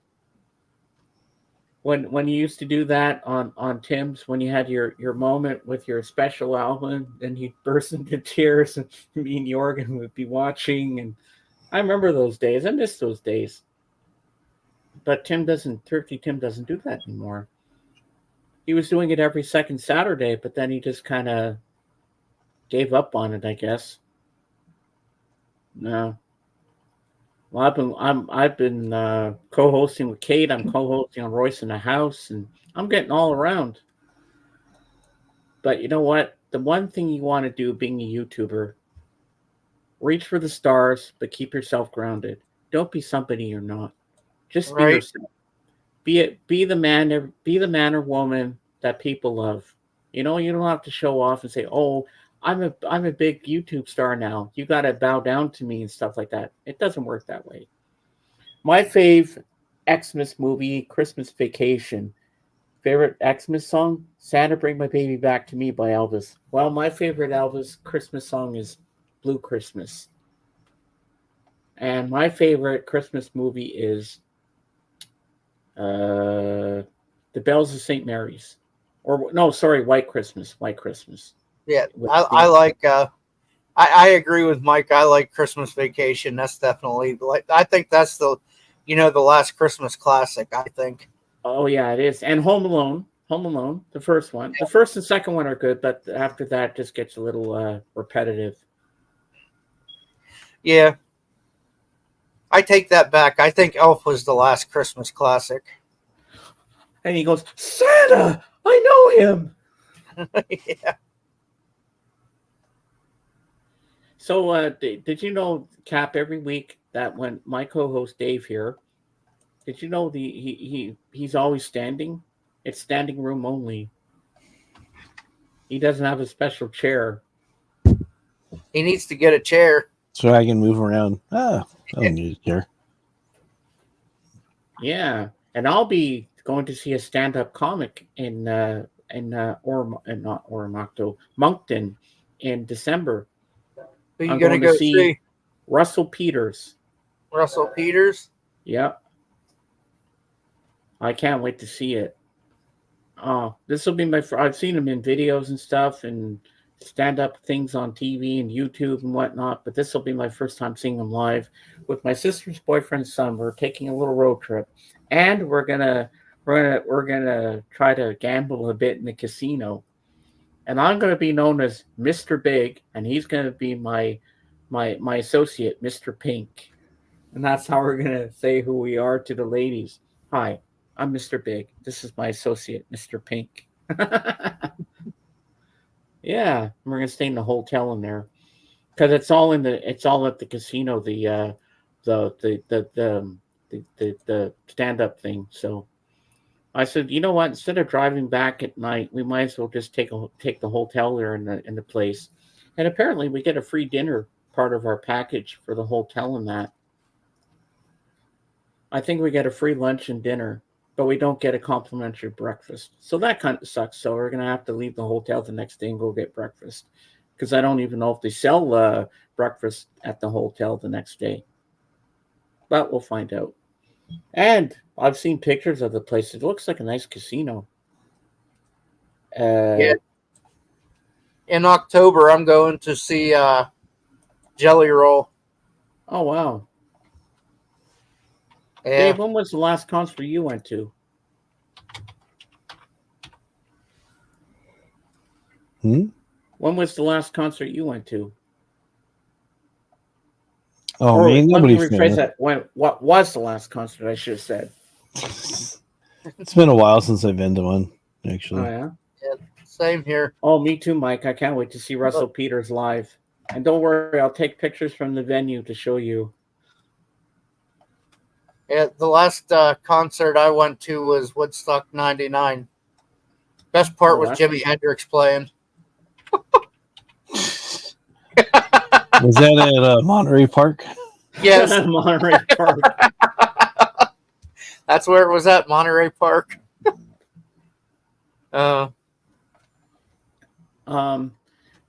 What's his face there? Lavelle said he'd be here around 1 o'clock his time. What's 1 o'clock for him? Where is he? That would be probably about another 40 minutes, I think. I think he's in close to Chicago, so yeah. Yeah. Probably, yeah. About 39 minutes. Yeah. Something like that. Yeah.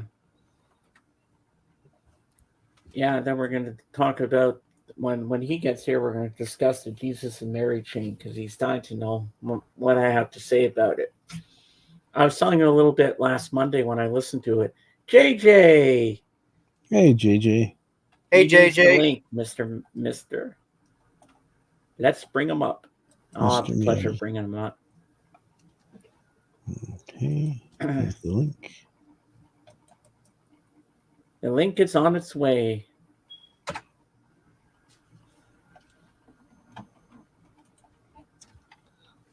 So, James, you ready for your first bathroom break? Oh, don't do that. Okay, Dave. You love to stir the pot, don't you? No, I have to go to the washroom soon, but I'll bring up JJ and say hi first. Right. James, my last concert I went to was Paul McCartney in 2019. Oh, you're so lucky you got to see Paul. My last one was last summer when I went to see the Elvis impersonator at our local playhouse. And he was amazing. And when he was singing American Trilogy, I was sitting next to my sister. I'm like, uh-oh, here come the waterworks. And I was trying so hard not to burst into tears. I grabbed my sister's arm. She's like, are you okay? I said, you know the song. You know what happens to me when I hear this. She goes, it's okay. It's okay. And I started to cry. I couldn't help it. There's something about that. And If I Can Dream, those two always trigger me. Yeah, that song almost wasn't in the special. Colonel Parker didn't want Elvis to put the song in the special. He wanted Here Comes Santa Claus. Yeah, he But wanted. I'm glad Elvis ignored him wanted and did White his Christmas, own thing. I think, or something like that. That's going to be your new thing, Dave. For my bathroom breaks, you're going to play water sounds. There you go. Ladies and gentlemen, I'd like to introduce to you the man of Milwaukee, the legend that is Mr. JJ Farrell. Ah! Hey, JJ. Hey, can you hear me okay? Yeah. Okay, cool. Yes. I hooked up my mic and camera to this computer, so I was curious if it worked or not. It's my first go at it.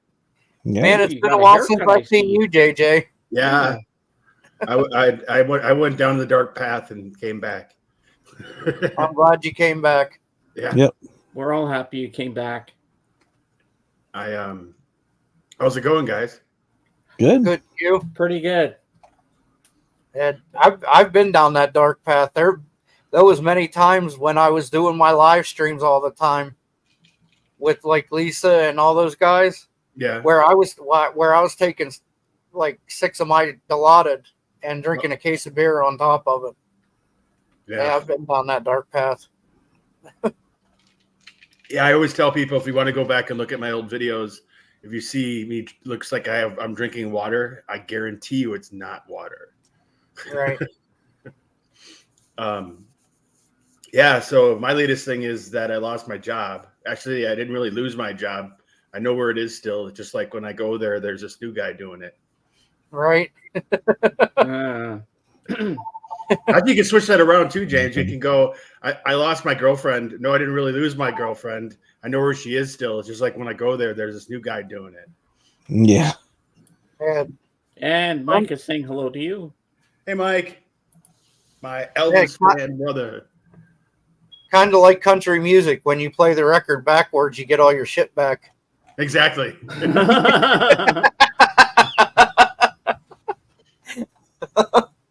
Mm-hmm. You know, AI is getting involved with music and stuff, and we have the self-driving cars. Do you think there's going to be a new country song where the truck actually leaves the guy on its own? It just drives itself away? Which it probably should in most cases. And my thing, David, is I think before they start, doing artificial intelligence, I think they should start working on utter stupidity before they. There you go. Yeah, I tried watching this comedy movie a while back. Ended up being a documentary. It's called Idiocracy. Wow. So, I'm sorry, I'm just JJ, setting up my. I don't understand why they would fire you over all this stupidity. They sent my job to India, James. It's about where it landed, It's just part of the world. I mean, I should have known when I was the only American in the end on my team, and so it's part what happens. And hopefully now I can hook up with something else that's better. I got some interviews lined up next week. And that's good. They gave me a severance, so I'm not destitute either. So. Oh, that's good. It was just it's just kind of the unknown and everything being shaken up. It's kind of. Yeah, that's what it is. I mean, that's what I got in touch with. It's Right. fear is the biggest feeling. Yeah. People cry about it, they do whatever. And I think the bottom line fear is the bottom line feeling is just fear. I mean, because you don't know where you're gonna be. Like they screwed with the insurance. Kids are complaining at me that they didn't have insurance for 2 weeks. And it's things like that just rattle your cage a little bit. Yeah. Well, hopefully you find something better and something you enjoy doing, and hopefully things will work out better for you. It will. I mean, it did last time. I was working for Kohl's before I got a channel and all that, and I was with them for 13 years. And then when COVID hit, because the retail industry tanked, they did a 15% pay cut across the board, and we all found jobs. And I've stayed in touch with a lot of the guys that I worked with over there. And, it's working out fine. Yeah. That's a good thing. Yeah. I mean, worst comes to worst, in a few months, I'll just be going to want some fries with that, Well, there's always that record store where they needed a manager. Yeah, that was hilarious too, because I just said I worked at Kohl's for 13 years. So their key, like their number one requirement was must have retail experience. And I just laughed. I'm like, I got that. Anybody's walking in the door, Yeah. So if you don't, if these other things don't work out, you can always go back to that record store and say, you still need a manager? I'm your man. Yeah. But, working day to day, and I'm also, besides applying for jobs, I'm also trying to enjoy the days a little bit better, because and take them as they come, and because you forget when you get to the day-to-day work grind, you don't get to do that, and then yeah, true. a lot of your vacation days, when you think about it, aren't really vacations. They're spent doing things that you got to get done, and so this way, it's kind of allowed me to go do some record hunting and things like that. Yeah. Yeah. So you got anything new to show us, JJ? Yes, I do. All right. It was my birthday also, so I got some stuff, and I had some stuff ordered, and some stuff I didn't show before. And So I think Lavelle will be joining us soon too. cool. I like Lavelle. Oh, we're always We fighting. did it right at the same time. Go ahead. All right, I got him. There we go. All right. Okay, the first thing I want to show is I got the Born Identity collection on 4K, Ooh, and nice. but I got now for only it was $39.99 minus the 20% off because I hadn't used Groove for that. It came with the deluxe edition, which included a keychain with a compass, a Born Identity dog tag. Oh, nice. And this is like the real. I don't really own one of these ever, but it's kind of the real deal. It's this like telescope lens. Oh, neat. So you can actually focus it up and see through it. Oh, And it says Born on it. wow. Oh, nice. But it's the real deal. You know, I was kind of surprised. I thought when I saw it on the box, I thought it was just going to be a plasticky thing, but it looks decent. Like I don't know what I'm going to use it for, but it's decent to have for the collection. Eye on your neighbors with it. Exactly. Yeah. Then I got it comes with this backpack, and it's Ooh. actually a really nice backpack. I mean, the pocket, everything it feels quality. It doesn't like a lot of times when you do these special edition things, everything's cheesy. Oh, and this yeah. one is actually quality. What's really even cool is you can take off the Born thing so that you're not identifying yourself or whatever, you know. So it's got Velcro up here on the top, That is really many different cool. pockets. But this all came together as one package for less than with the discount. It was like $35. So is that a Born Identity tag? Is what you'd call that? Yeah, Hmm. That is a nice backpack, though. yeah. I'll use it definitely when I go to brewer games and stuff. So a few records I picked up. I finally I had to email James about this. InGroove had a sale and I had birthday money, so I finally got my first MoFi. Oh, This is nice. 52nd Street at 45 RPM, Nice. and it sounds incredible. I played it right away. It sounds amazing. What are the songs on that one? This is the one with Big Shot, Honesty, My Life, Stiletto, Until the Night, and Half a Mile Away, Zanzibar, Rosalinda's Eyes. Nice. And it was my first MoFi, and the problem with MoFis was that people were buying them, but a lot of the groups that were coming out, I wasn't that interested in, and I finally got one that I was willing to pay. I was willing to get a sale price on one, get it for a band that everybody knows I love, Billy Joel, and get it for this, not just to get it to have one. I mean, they had the Beatles out there and everything, but those were going for because they were out of print. They were going for $100, $200. Wow. Maybe now they came down in price with the whole scandal that happened, but still, that was. Hold on a second. Christopher. Toilet store purchases? What? Christopher saying toilet store purchases? Yeah. I don't think so, Christopher. Is that a rip on Billy Joel, I assume? No. It's something he does with when Jorgen shows his albums. Hey, Seth. Oh. This one I got on clearance at Walmart. Hi, Mom. For $6. Oh, that's a great album. The Eagles Long Run. Ooh. Yeah, does the remaster sound any better than the original, or haven't you heard the original? I haven't heard the original, to tell you. With them, I mean, I saw this so cheap is why I got it. With them, Right. I have to be honest, with the Eagles, I've always been just happy with their greatest hits, 1 and 2, and I'm happy. I'm good. I was usually good to go. I got this because of it was on clearance. Because apparently what they said, but you could see here kind of sort of, they said their blade when they were opening up the boxes went through it. And that's why it went on super clearance. But it doesn't look like it went through it. It just looks like it dented it a little bit. Right. And it took off. This was like this. There was no plastic on it either.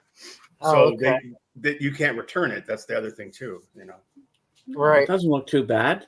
No, it's looks good. I haven't listened to it, but it sounds really good. I Oh, got my Deep mom says, Purple. JJ, you look fantastic. Thanks. I have Deep Purple. Ooh. This one has Very nice. with you and I being Excuse me. this one has Child in Time on it, which I believe was the song from Twister that they played. But the funny part about that scene is that when Seymour, when Hoffman hits the play button on the recording, the video they're showing is not them playing Child in Time. They played Child in Time as the audio for what they wanted, but the song that they showed Deep Purple playing is not the same one. So this was a cool find. It was kind of cool when I was saying I went down those dark paths. So like 2022, I didn't hit many record store days at all, but this one was on clearance at my record store. It's Watchmen. Oh, nice. It's the Mondo release of Watchmen. Wow. So what's cool about this record is that most Mondo other soundtrack releases are just orchestral. This one has on the first disc has on there the songs. So it's got on there My Chemical Romance, Not Nat King Cole, Bob Dylan, Simon and Garfunkel, Janis Joplin. It has on here Leonard Cohen, Billie Holiday, and then the other side is the orchestral. That's how they did it. So it's a pretty cool release. Anyone seen the new Beverly Hills Cop? I was so disappointed by it. Oh, I loved it. Every minute of it was hilarious. Yes. I loved it, Zeb. It was great. Christopher, it was hilarious. Are you? If you didn't like it, you didn't see the other ones. And 3 was horrible, but 1 was amazing. Is how they put it together. My favorite. I'm disappointed it wasn't out in the theaters, but I did hear it's going to get a physical release, so that's at least a good thing. My favorite scene in Beverly Hills Cop 4 is when they go into that mansion and they pan into the shot of that chandelier shaped like a dick and balls. And then at the end of the movie, he drives the damn truck through the side of the house and destroys that damn chandelier. Yeah. I love when he's fighting with that meter maid. I was dying. Yeah. I like a cop. I like the part where Eddie Murphy's driving the snowplow. Yeah. Or I like the part too when he's trying to make the phone call and he goes, I know what up with you guys. You ain't paying your bill. I got this MoFi also. Oh, you have to watch it again, Zeb. It's hilarious. Ooh, Tapestry. Oh, Carole King Tapestry. Oh, great album. That's my favorite album of all time. It sounds amazing. Wow. You have an original of that, right, JJ? Yeah, of course. Does the MoFi sound that much better, or? I think so. You think so? Yeah, I think it sounds that much. You know what's really weird? I'm not taking politics on saying this, but I'm on certain mailing lists and stuff. And the day I got this, I got an email from Carole King saying, telling me some political stuff. I just thought it was hilarious that the day I got an email from her was the day I got the album. So. Weird. Wow, that's amazing. Here's another one of my Mondo releases of show off is Jerry Maguire. Ooh. This one has a really good lineup on it. The Magic Bus by The Who, Getting in Time by The Who, Pocket of Rainbows by Elvis, Neil Young, World on a String. What's the other one? Amy Mann's Wise Up, which was also in Magnolia. Paul McCartney, Sing Along Junk. Bruce Springsteen, Secret Garden, of course. And it's him singing the whole song. It's not that stupid radio edit. It's those of us who grew up when the movie came out. That's right. You had me at hello. You had me. I was ready to, I don't anybody else, but I hated that version. I felt bad for Bruce actually, because it was a really good song. They just the radio just killed it. Oh. So it has a picture of here in Show Me the Money. Yeah, kind of like the song when September Ends by Green Day, and it came out around the same time that there was flooding in some area, and they kept putting that music, the voices to the flooding to that song. Right. And it just ruined the song for me. That version of it anyway. Yeah. Hmm. You see that? She Show Me the Money? Show me the money. I'm your mother. It's been so long since I've seen that damn movie. Me too. I do remember going to see it at the drive-in, though. I saw it at the theater.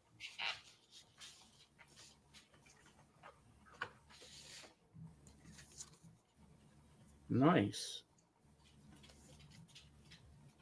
Todd and Marcy. And here's the cool bonus part of it. On That Thing You Do, they came out with a 45 of That Thing You Do in the soundtrack. This one, if you saw the movie, recognize this, James? Ooh. Remember this? Yeah. This is what he passed around. It's the whole thing of what of that whole document that he passed around. It's a total it's a replica of that. Oh my God, that's so cool. Oh, wow. So it's like, when he starts off with, it's 1 a.m. and I might be, it might be the bad pizza I had earlier talking, but I believe I have something to say. And that's where he the whole document. Remember, he went to the Kinko's late at night and printed it off. Mm-hmm. Yeah. That's one of the things I love about that Almost Famous box set that I have. It has like 21 different trinkets and stuff in it. But my favorite thing is the article that William was writing in the movie for Rolling Stone. That the it's in there, like the article. Yeah. Well, Mondo releases are cool for the most part. Like, I love That Thing You Do. I love this one. I saw Mortar Show, but there's a Superman. Okay. There's a Superman release though. Just go online. It's downstairs. I don't want to grab it right now, but man, they just went overboard with the artwork sometimes. That's my only complaint about them, is like with their artwork, like they'll release stuff that hasn't been released, but then they just go overboard with artwork. It's like overboard artwork overload. I got this one here. Pink Floyd, Wish You Were Here. Ooh. That's an interesting package.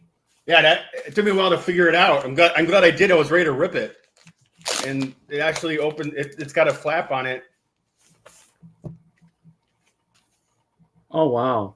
Oh, wow. That looks nice. Yeah. That's the when I bought the Queen box set with all their studio albums in it, when you get that thing, it doesn't come sealed. That shocked me when like I opened it. I'm like, I think this thing was previously opened, and then somebody told me, they're like, it doesn't come sealed. They open it and put the records in the sleeves. Why they don't do that at the factory before they seal the damn thing, I don't know. But yeah, the John Lennon box set did the same thing. You just took the plastic off and then you pull the records out, and they were all open. I mean, you just me being the Grateful Dead I am, this is a grail I've been looking for a long time. It's been $150, $200 plus to get this record in OG. Now Rhino finally re-released it. If anybody likes, there's a great movie out there called Dead Ahead that Al Franken and his buddy host. Like, it's like partly a comedy thing also for the Grateful Dead. And this is mostly from a concert that was done in New York City at Radio City Music Hall back in 1980. My favorite track in here is Little Red Rooster. It's kind of it's a bluesy song that Bob Weir does.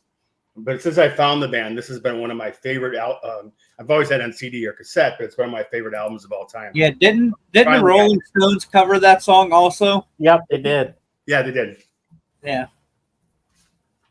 Got the Blues Brothers. I need you. I need yeah. I love the version. A lot of people don't know, but they released more than one album. Yep, they did. This I got for released $4 in a bargain bin. Holy crap. $4? Wow. That looks pretty good. Wow. I don't know what they were thinking. They actually shot a scene of the movie in Milwaukee. When the two Nazi guys are driving around, the freeway part, if you look in the background, is actually, they filmed that scene in Milwaukee. And then they cut back to Chicago, but they actually did film part of this movie in Milwaukee. We only play two types of music here, country and Western. Rock, get them up, move them in. Get them up, move them out. Here was a find too in the same $4 bin. Donna Summer. Now, whether you like her or not, that's not my point. You can just feel that mintiness of it. It's an OG copy. Check this out. This thing I think was never touched. It came with no rips, no tears, the original Casablanca sleeves. Wow. And then look at this vinyl there. That looks nice. Minty. Like it's never been played. It played phenomenal. The only thing that threw me off was it's one of those 70s records where it was meant to be stacked on your record player. So the sides are kind of off, but that I can deal with that. It's not a big deal. That's common. Yeah. Then it also came with this. Now, this is the part that shocked me. Not only is it a poster, it's in perfect condition. That's amazing. She loves me too. Ah. See that? I'd Who hang would that not on love my you, ceiling man? and have it as my spank bank. She loves me. She told me so in a record from 19. She loves you. Yeah. Yeah, this was made in 1979. Does that have Love to Love You Baby on it? Barbara Streisand goes on for almost the whole side. Yeah. It's on Does the that cover. have Love to Love You Baby on it? Yes, but that's what's odd. They put almost a full version of the long version of No More Tears, because I think that was what came out right when this was released. But for Love to Love You Baby, it's the shorter version. I don't know. I think it's because of when it was released. Have you ever heard the rumor that she was masturbating in the studio? Yeah, they kind of show that in the movie too, with the producer. They made a movie of it called what's that called? They made a movie about the producer of Casablanca Records, and he shows them working together on the song. It was pretty erotic how they did it. Wow. Then Great album. Ooh. another one in that same $4 bin. Smoke on the Water. Smoke. I was just gonna say that album has Smoke on the Water on it. Oh, that's I the one was thinking we Jordan could loves. get it because I have Smoke on the Water on the Howard Stern soundtrack that I have. That was a record store day release. But I mean, with that $4 price being this minty, I think I could take this somewhere and even get more money for it if I. Oh yeah, you could actually flip it if you wanted to. Yeah, all these I think I could flip easily. I don't know what Brain Dead. Now this last one has kind of a story to it. I just call this album, it's going to sound odd, but I always call this album where I finally, when I was like 16 years old, I finally decided that I was going to listen to what I would listen to, and I don't give a crap what you think. Moment in life, we all go through that as a teenager because I went to many different schools, and I'd roll with the metalheads, I'd roll with the rappers, and then I wouldn't, I'd only listen to what they were listening to. And I finally, I heard this album, and I wanted to get it. And I remember I had it on my cassette, and I was sitting down in the theater with my Walkman on. Hey, Bolson. This guy couldn't hear it. He just saw the case that I had of Bon Jovi in New Jersey. This guy, John, he saw the case, and he's like, how can you listen to that? That's just such poppy bullshit. How can you listen to that? And I remember saying, I flat out told him, F you, I'm going to listen to whatever I want to listen to. So that I always remember kind of that moment when I decided that. I know if everybody kind of has that where it's like, no, I'm going to listen to what I want to listen to, and I'm not going to care what other people think. There was kind of a pivotal album for me with that. I remember, here's the funny part. The guy that did that to me, he's now a pastor of a church. Oh my God. And when we became friends on Facebook, he apologized. So I thought that was kind of cool. But anyways, I remember working this concert at Alpine Valley. It's on the concert's on YouTube audio only. And there was a tornado that came through during the concert, and Bon Jovi said heck with it, and he kept playing even though his screen came down in the middle of him playing. So it was a pretty exciting show for that one. Is this one gatefolded? Yeah, this one's gatefolded. Oh, sweet. That's nice. Love it. Love it. And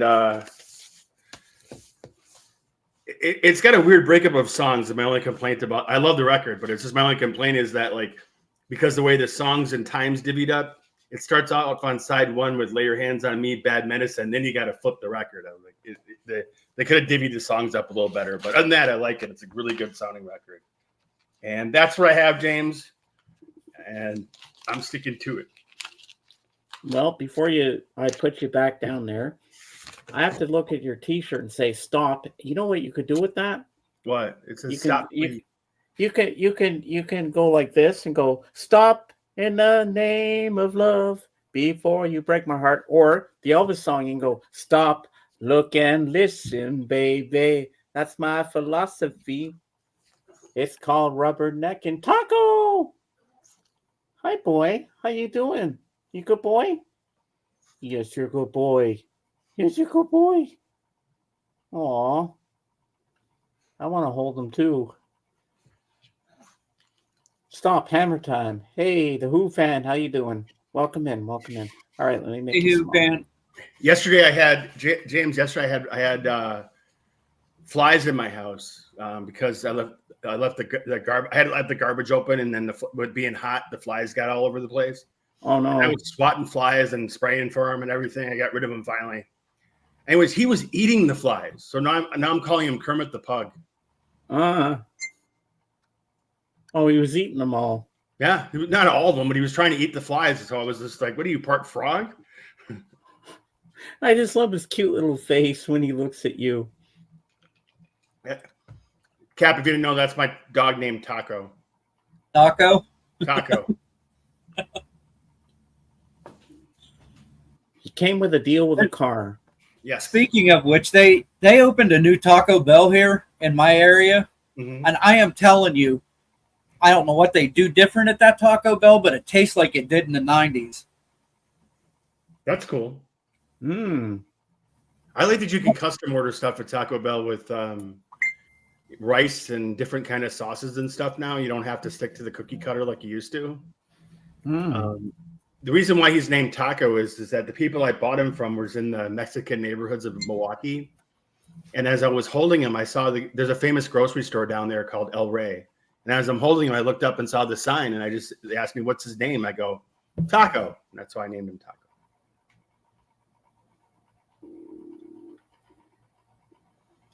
Yeah.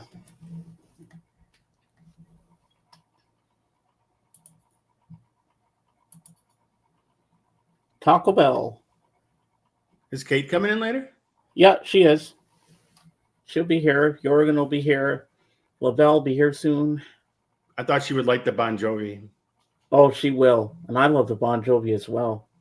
And I have his new album, Forever. No, me too. Well, in digital, but yeah. I haven't bought a record. I haven't bought the record. Yeah. I can't wait for Lavelle to get here. So we're going to discuss the Jesus and Mary chain.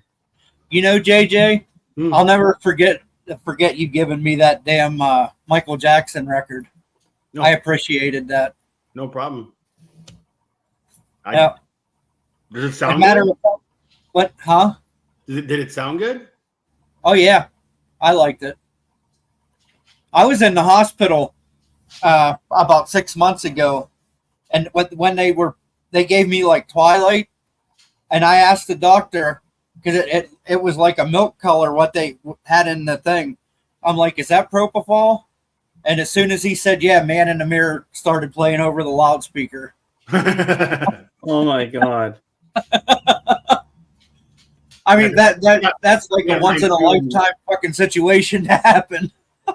I got mine too, and all I said to him was, I just go, "Heard any good Michael Jackson jokes?" He's like, "I've heard them all." Like, really? Yeah. Mm-hmm. Yeah, even the doctor looked at me. He's like, "That's a hell of a coincidence." A friend of my ex-wife was an anesthesiologist, and he was in shock when he found out that that's what he was taking, because he's like, "You don't take that to get high. You don't take that just like, you just pass out. That's all it does, and then basically stops your heart and everything." That was the thing that, like, I just recently watched a documentary. There's a TV show on Max. It's called How It Really Happened. And they said Michael Jackson wasn't using the propofol to get high. He was using it because he suffered from insomnia and couldn't sleep. And he thought that was his only way to get sleep. But in reality, what he was doing, he wasn't going into a deep sleep. Right. Like you do when you sleep. It was just like knocking him out. That's all it was really doing. It wasn't a deep sleep like he should have been. Well, yeah. I mean, the best example is like I had a colonoscopy that day, Right. and I got the stuff, but then you still fall asleep at your regular bedtime and go to sleep because your body really didn't go to sleep. It just Right. It was just knocked out for a little while. Mhm. Otherwise, if it really was true sleep, you wouldn't be able to sleep.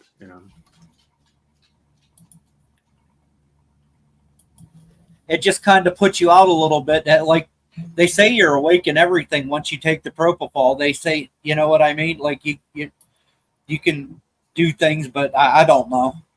They said they can act like for the colonoscopy. I mean, I'm not to be gross, but they can basically they can give you direction to do right. things. That's what I mean. You're very cranky about it, but they can get you to do it. Right. But then it has an amnesic effect to it, so you don't remember what you did. So right. Well, JJ, you're going to relive moments when you were my original wingman. So you're in charge while I go to the washroom very quick. okay. You have the con, number one. Yeah, I was telling these guys, JJ, I've switched from like vinyl to collecting watches, which is kind of weird, but I enjoy it. Yeah. That's odd, but hey, it is odd, but believe it or not, there's a whole damn community of weirdos like me out there. Well, the one advantage with getting divorced is that I was finally able to move my system upstairs not my complete system, but like the turntables and stuff up to the main system. So yeah. Now I got a preamp hooked up to it, and when I play music now, I crank it, and it's freaking awesome. I'd have done that as soon as I found out we were getting divorced. I'd have been like, game on. I'd have cranked that son of a bitch so loud she'd have been beating on the fucking walls and stuff, telling me to turn it down. Well, she's been gone for a while, so. But yeah, I mean, it was one of those things where I'm sorry to hear that, JJ. Oh, it was one of those ones where it's meant to happen, dude. I'm much happier. Trust me. I have a girlfriend and everything, so I'm good to go. I mean, I'm not mourning it at all. That's good.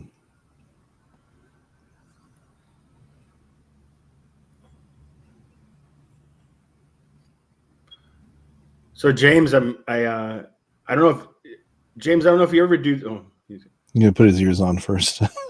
James, I don't know if you ever do this or not, but like some movies Blu-rays and stuff come out defective, and then you can write the company to get a new one. So apparently the audio tracks on my Titanic Blu-ray were all screwed up, and I wrote, the company had like a replacement program, so that's coming in on Monday, I guess. My God, it took like 4 months for them to do it, but I finally got my Titanic's fine. While I have the Blu-ray version of it. That's one movie that I cannot watch the whole way through. I always fall asleep. Yeah, Rocky also need to be replaced. Yeah. There's a part in 4 when he's talking but his lips aren't moving. Ah.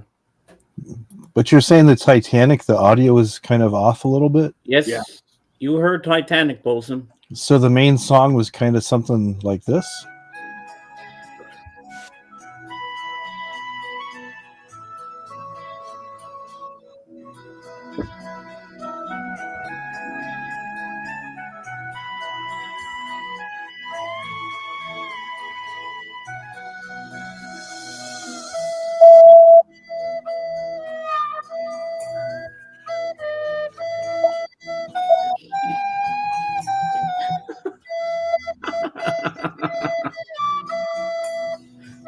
What's hilarious? That's one of the only instruments you can't screw up. Is that you, Dave?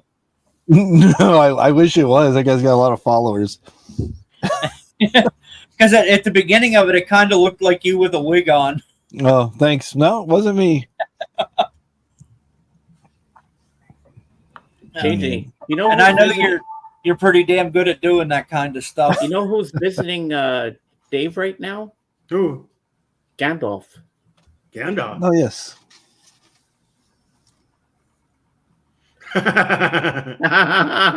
Ian McCullum. So you still have my pile of records there, JJ, from Yeah, they're years ago? downstairs. In the basement chaos because I was getting rid of Lisa's junk, their junk. It's all junk. So yeah, it's down there, but it's chaos down there right now. Yeah, because you found me another soundtrack of Saturday Night Fever with both records in it. Right. So when I was getting only had one. But no rush to get it to me. You get your job all settled in. You know, we'll get it. I'll get it at some point from you. You still have Beverly Hills Cop, right? Oh, of course I do. I love that album. I hope they remember release the waking up- soundtrack for the new one. I remember waking up on my birthday, 1985, at the kitchen table. There was Beverly Hills Cop sitting there on vinyl waiting for me with the original soundtrack to Gremlins on cassette. Dun, dun, dun, dun, dun, dun. You know the common thread between Beverly Hills Cop and Gremlins? Huh? Do you know the common thread between Beverly Hills Cop and Gremlins? No. They both have Judge Reinhold. Oh yeah, that's right. Yes. He James, played- where played can Patrick I Swayze in that one, but he was in it. where can I can I post you my Drake vinyl? What? Well, Bolson, if you want to show the Drake vinyl, you can come up on camera if you want to. If you want to come up and join us on the panel, there's plenty of room. I can get 10 people up here if you want to show it. You're more than welcome. Yeah. I always forget I can pop out the chat. I always forget. I made meatball subs for lunch, and man, were those damn things good. They were Jenny O turkey meatballs. They were really freaking good. Matter of fact, they were better than the beef ones. They didn't have that weird taste. You know how you buy the ones in the store and they have like a kind of funky taste. Oh, you to want it? to mail it to me? Wow. These didn't have I'm that not a big taste. Drake fan, you know, but I'll think about it. Bosun. Come on, James. We're talking about Jimmy from Degrassi. I know, but I don't know if I want a Drake album. Well, James, did you hear who passed away today? Shannon Doherty. Yeah. Yeah, she did. She passed this morning. Wow. I still remember her in Mallrats. Yeah, Richard Simmons was yesterday, and I think Dr. Ruth was the day before. Yep. Dr. Ruth last time. Yeah. There's an old woman who talks about oral sex and she don't even eat pork. Warning. And I remember her in all those things with Robin Williams and Whoopi Goldberg, the comic relief videos I used to rent, and George Wendt from Cheers was on there, and he was talking to Dr. Ruth on there because she was in it. Yeah, and I think Faye Dunaway died the day before that. So,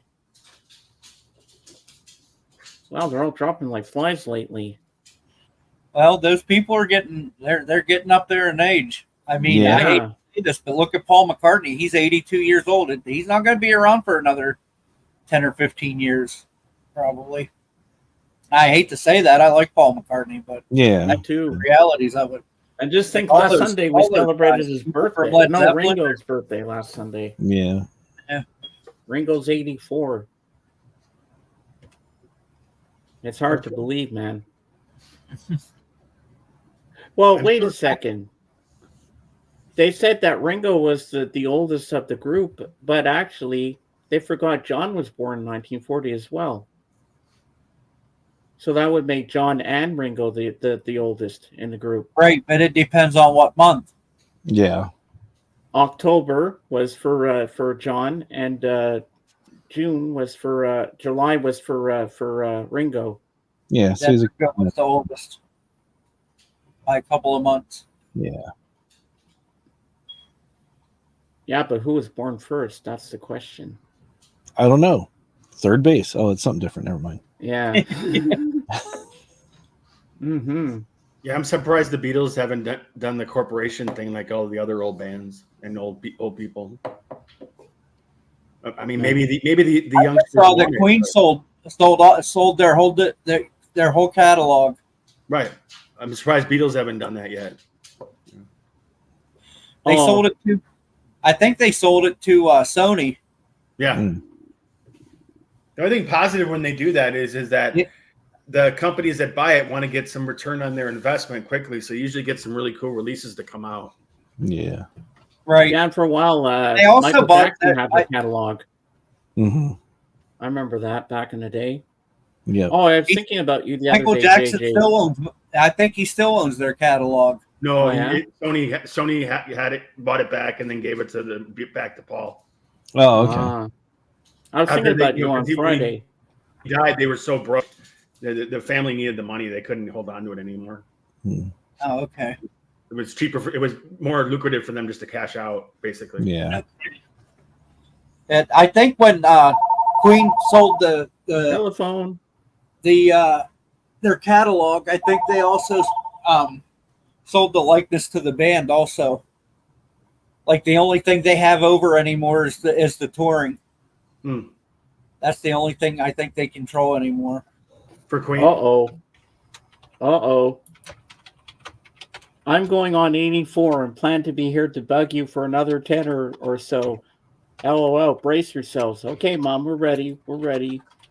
JJ, guess what? On Friday, I was on Discord with my friend Blood-Sucking Freak. That's what he calls himself. Nice guy. And we're all hanging out watching a movie on Friday on his Discord channel because we were called the Movie Owls. And we watched a movie that I thought of you. Hot Shots. Remember that one? Charlie Sheen, Topper Harley? Yep. Where Valeria Golino, remember when she's swinging around the branch? She lands on the horse. Yep. Yeah, the guys that made that movie are from Milwaukee. Oh, yeah? It's the airplane. Well, it's Jim Abrams as part of it. He was part of the airplane crew. That's why it's so spooky. Remember they had the kitty cats in the plane cockpits all the time. Yeah. I like when John Cryer's character goes blind. Oh yeah. He had like the fisheye or whatever. Uh-huh. And that's actually John Cryer and Charlie Sheen were in that before they were in 2.5 Men together. Oh yeah, that's true. And the funny scene where he puts the olive in her belly button, pops it up. And then I like the look on his face with the bacon. He's got the bacon to fry on her chest. Yeah. Oh, my mom's asking how Jen is, Dave.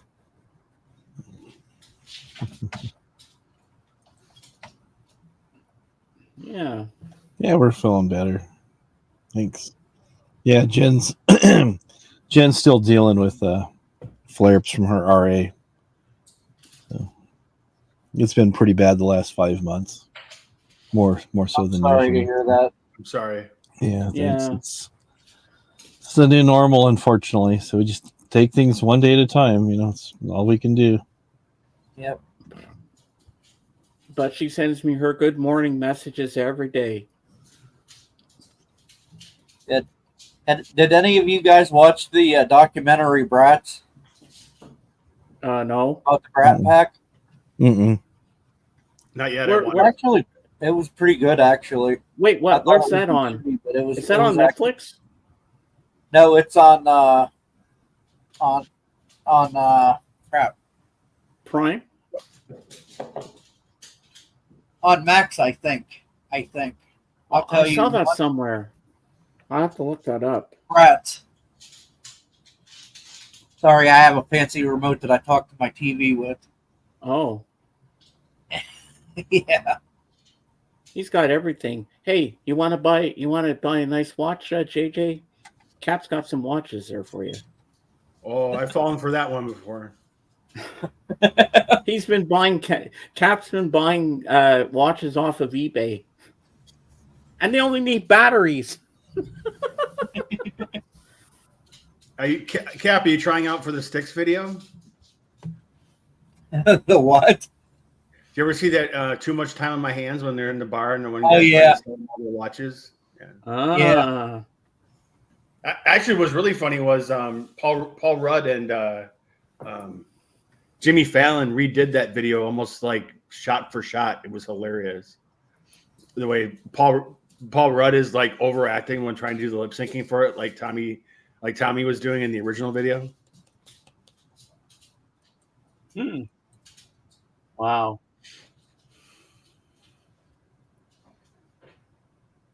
Instead of me going through all these stupid streaming networks I have, I should just look it up and see where it's streaming.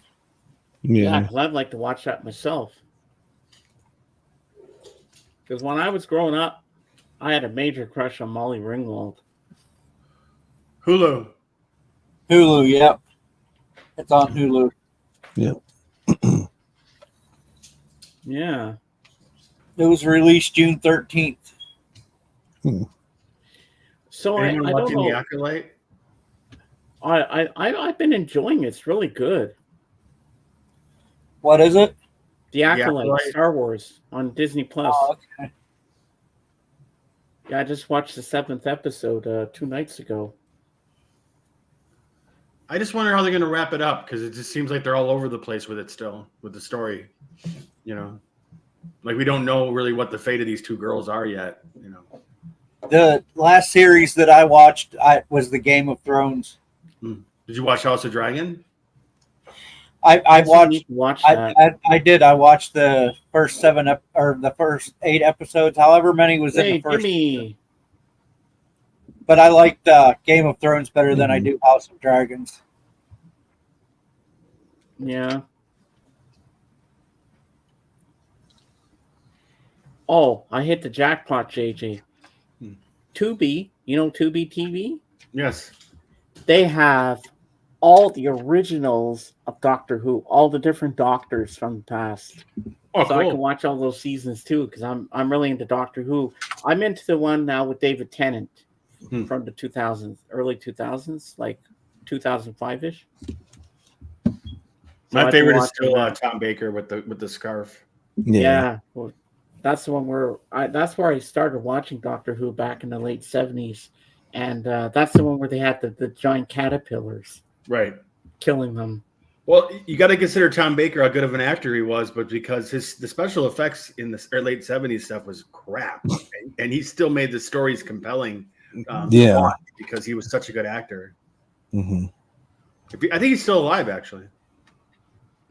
Yeah, Tennant was good. Yeah, I'm seeing it for the first time. Who fan? Yeah, I'm really enjoying the show, and Rose, that's his companion in the show. She's beautiful. And then the latest season was season 13, which they showed on Disney Plus, with the colored guy who's playing the Doctor now, and Ruby Sunday is his companion. Yeah, Tom is the longest serving Doctor. Wow. He's even made appearances too in some of the other episodes as well. Oh yeah. Hmm? Remember the Daleks? Yes. Yeah, with those little weird squid things that live inside them, the robots. Yeah, and then they were like boxes. Obviously, these cheesy things that would chase them around and stuff, and it was like assimilate, or whatever they said, something like that. Terminate. Yeah, by us here in the States on Saturday nights, it was SNL, Monty Python, and Doctor Who would always be on Saturday nights. I bet that was your 3 favorite things to watch. Oh, yeah. Especially because we didn't have cable until I was 12 in Milwaukee. They just didn't have it hooked up or whatever. They were arguing the contracts and stuff. So the city of Milwaukee didn't have it till like 85. But the craziest thing is now, Saturday Night Live is not as funny as it used to be. Oh, I think it's hilarious. Lately it's been really good. Oh, Dave's got something for me here to see. Yeah, it's a Doctor Who song to listen to later.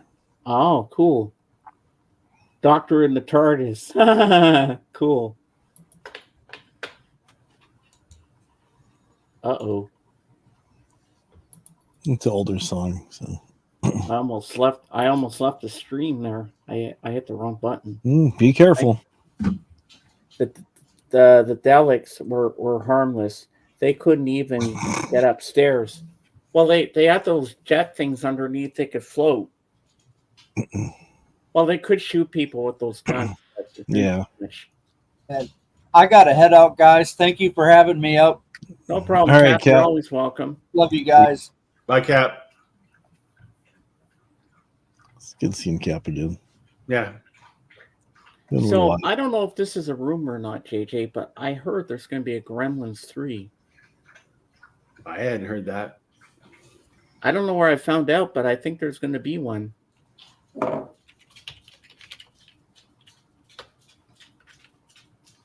wonder if Phoebe Cates and Zach Galligan will be back.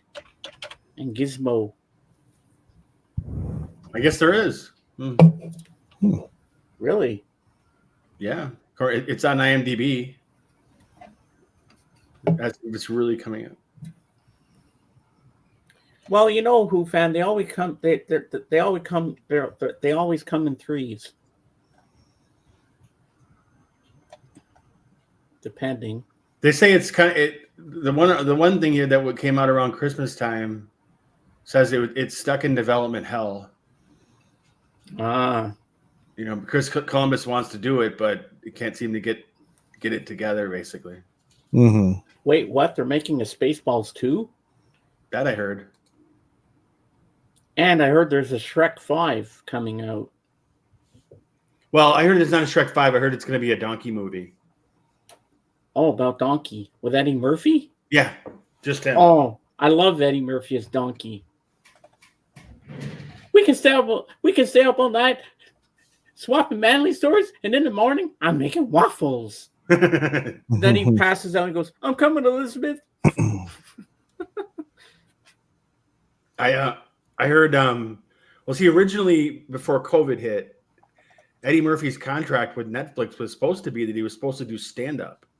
And so that got put on hold, obviously, with COVID, but I hope they follow through with that he does one more stand-up routine, because I think it would be awesome. Oh, he's got to do Delirious Revisited. Like, I don't think he'll wear a leather suit again and stuff, but no, for a while he wasn't that funny, but now back in this Beverly Hills Cop, he's back to his funny form. He's doing what he's supposed to be doing. Well, the thing with Eddie Murphy was he was doing all these darn kids stuff, which was fine, but then it's like he lost touch with his roots, and that's why he had so many bomb movies, because he just wasn't being himself, you know? Yeah. And then when he started coming back with, like, his one film was amazing they did for Netflix called Dolomite. That was amazing, you know. I don't think I've seen that one yet. Yeah, it's out there on Netflix. It's amazing, about the true story of making the Dolomite movie. It's hilarious, and he's funny as all can be in it. But that's the problem. And now they're finally getting him back into his full form again of being Eddie Murphy, the product that he was back in his early 20s, and it's doing much better. Oh, you know who I loved in the movie? Seeing him back, Serge. Yeah. And then they had that little scene. Get the fuck out of here! No, like no, in the first one. Yeah, that's a great movie.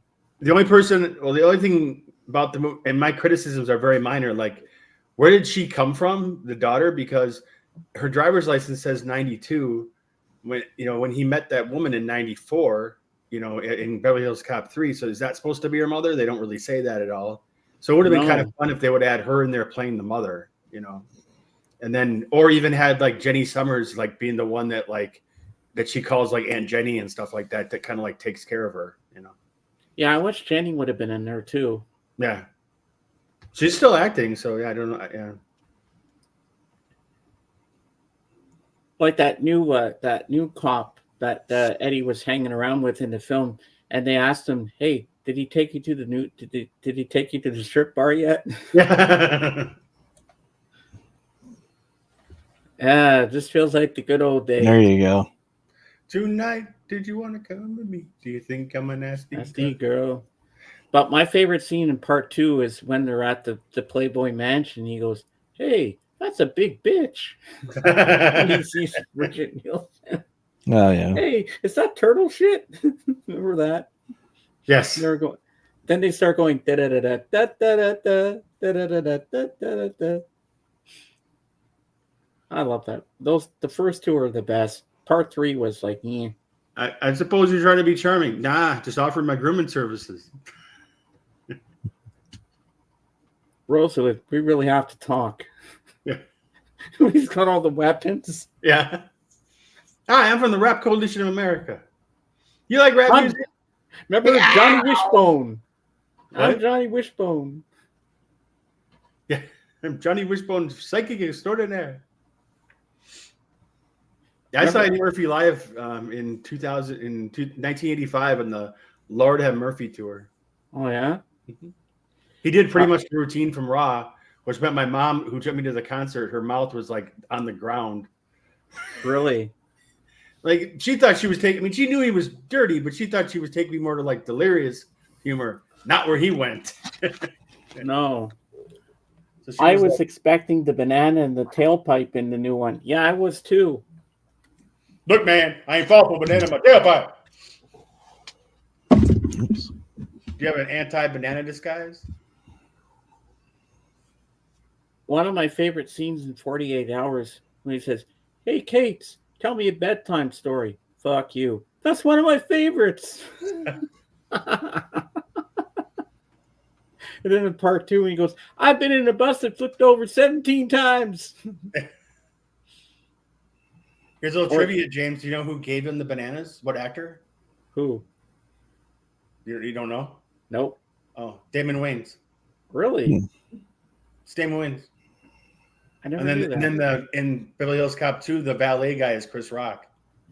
Oh wow! Look, man. I get $10 for cars, $25 for a limo. What the heck is this? Here's $50. Park it next to a limo.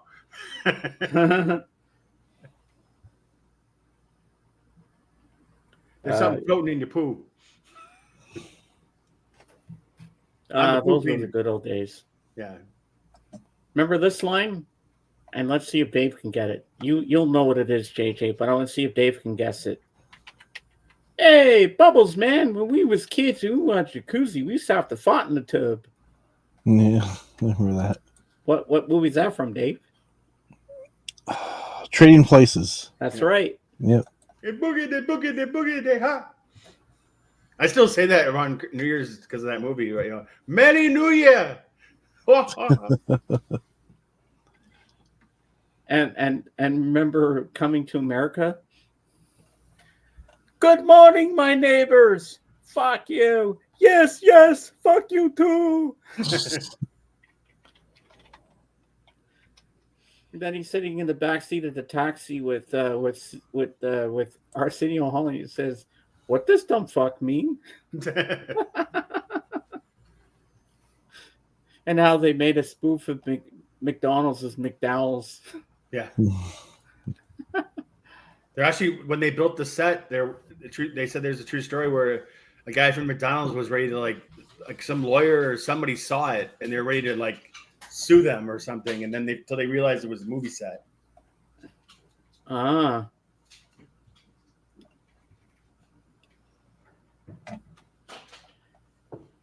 The royal penis is clean, Your Highness. Do you have sex with the bathers? I know I do. It was funny to see James Earl Jones being funny in that movie. Yeah. And I actually like part 2. So James, you gearing up to go? Are you going to go see Deadpool in the theater?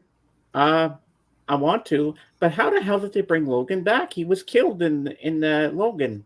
Yeah, but it's all about the timeline. Remember the time police from Loki. That's like what they're working with in this one. So Oh, okay. that's how they're able to bring him back. That's why he's in the yellow suit. There's like many different alternate versions of him. Oh, okay. Yeah, I want to see that so bad. That's going to be good.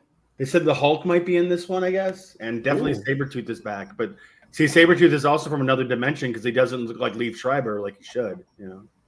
Ah. Hope it's not shitty CGI. No, it looks pretty good from what I could tell, and they've been showing a lot of trailers and stuff. So, and Levy's directing it, so it should be pretty good. And Dave has no clue what we're talking about. We're going on about Marvel stuff, I know. It's all good. Yeah, we're having our nerd time here. It's our nerd talk. It's been a while Dave, since you know what I went done to go. this. Dave probably knows this movie. I went to go see on Wednesday with Kayla for my birthday. Was Close Encounters of the Third Kind. Oh yeah, that's a classic. And she made a great connection to that movie that I never thought of. Is that like when he's making that mound in the house and all that? That's very similar to Stranger Things. So obviously, I think Stranger Things yeah. from that, like what Winona Ryder was doing and stuff. If you remember the part. Mm-hmm. Yeah, that's a good movie. I have to watch that again. It is really good. I forgot how good it was because it got with all the ETs and the Star Wars, you kind of forget about that one a little bit, but it was a huge spectacle when it came out. I'll never forget that film when I first saw it back in the VHS days. I was like, wow, this is really good. And it came out the same time Star Wars did. Right. It came out like 5 months later in 1977. And then it was in the box office so long it lasted till like 1978. Well, I have something to show you. Let me get it. I might have shown it to you before, but I don't know. I don't remember.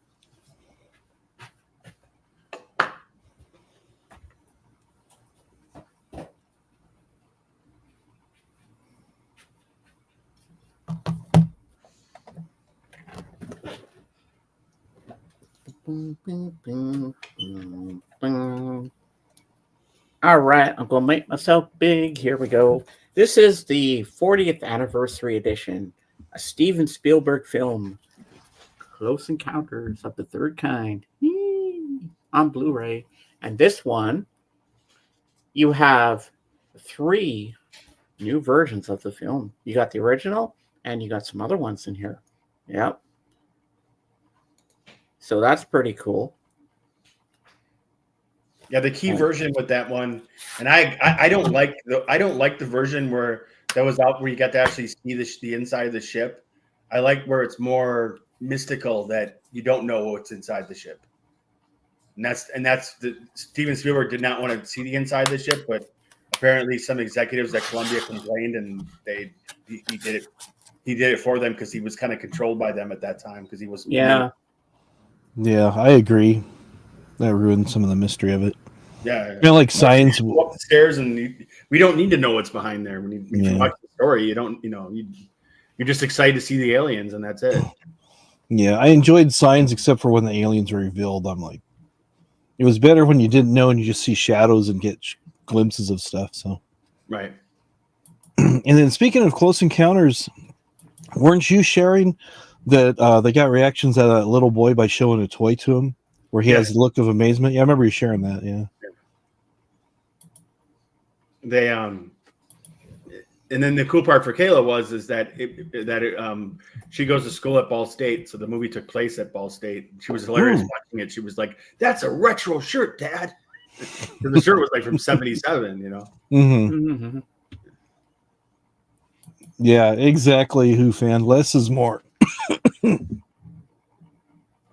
I love when they're actually meeting the aliens with the keyboards, and they're trying down, and then the spaceship's going do, and it's doing all the movements. Yeah, and the hand symbols. I like the like one movie that I thought. See, you're right. Like I can name a whole bunch of movies that were ruined because they showed the aliens, and one was Explorers with with those kids. It would Oh have been yeah, so much I have better that film if they movie. didn't show them. But once they showed the aliens and how cheesy they were with the television and all that, I was like, this is dumb. And how cheesy they were with the television and all that. I was like, this is dumb. The movie went from being really interesting to dumb really quickly. Yeah. Yeah, the same thing with Mac and me. If they never would have revealed the alien. Oh wait, that was at the beginning, wasn't it? Never mind.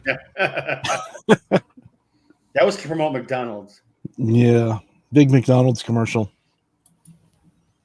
Like in E.T., we never see. I mean, we never really know much about his other companions, nor do we ever see the inside of the ships or anything like that. And phenomenal movie.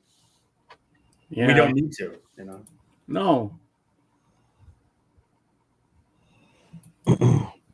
The other day, James, I was on Facebook Marketplace in my area, and I found something that you need. I can see you with this going around your neighborhood. Really?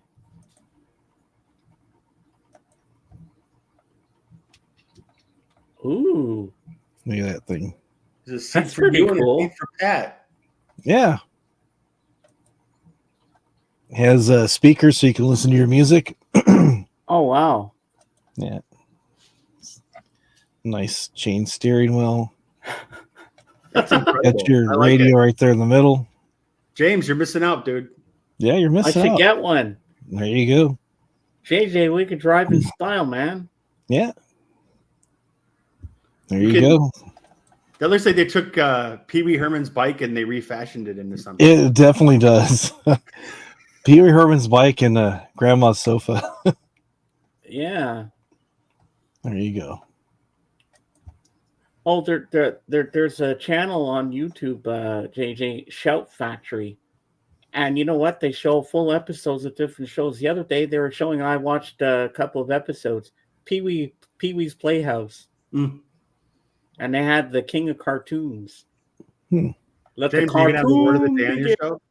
What? Are you going to have the word of the day on your show?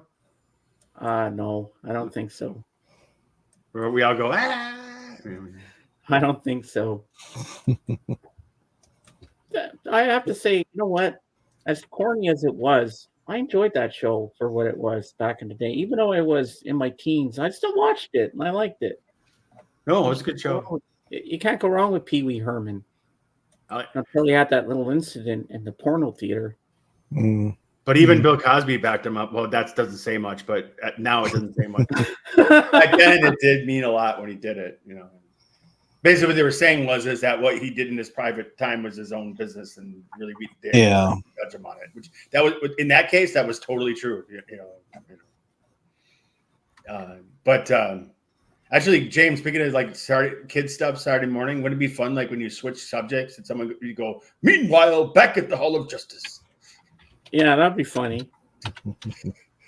Remember in Raw when he was doing it, Eddie Murphy was doing Bill Cosby? You can't say fuck. I would like to talk to you about some of the things that you do in your show. Now, I have five children. I live in Massachusetts with my wife Camille and the five children. Now, I've only seen it a few times. Yeah. If you sat in front of Pee Wee in a theater, you better watch your back. Hello, James Dave. That's true. Hey, Randy. Hey, Randy. How you doing, buddy? Nice to see you.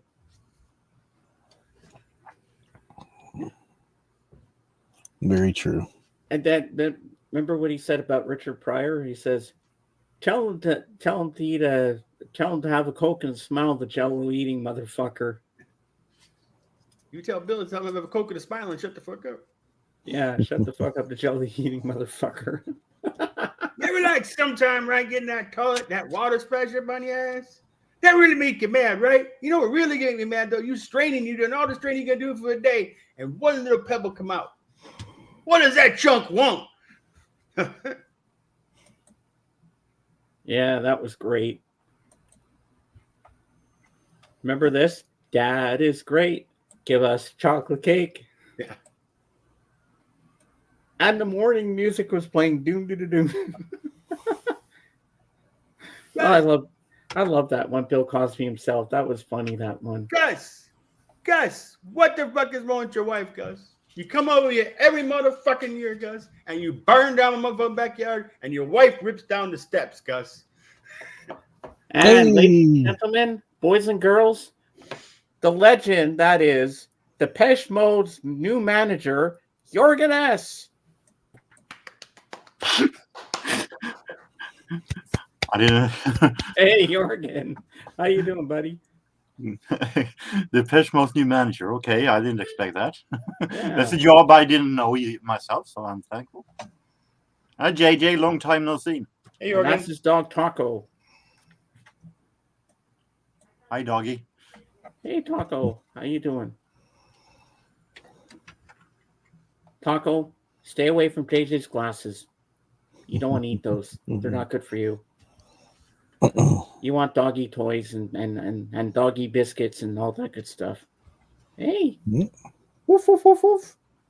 Wow. Wow. Wow. Look at him. Wow.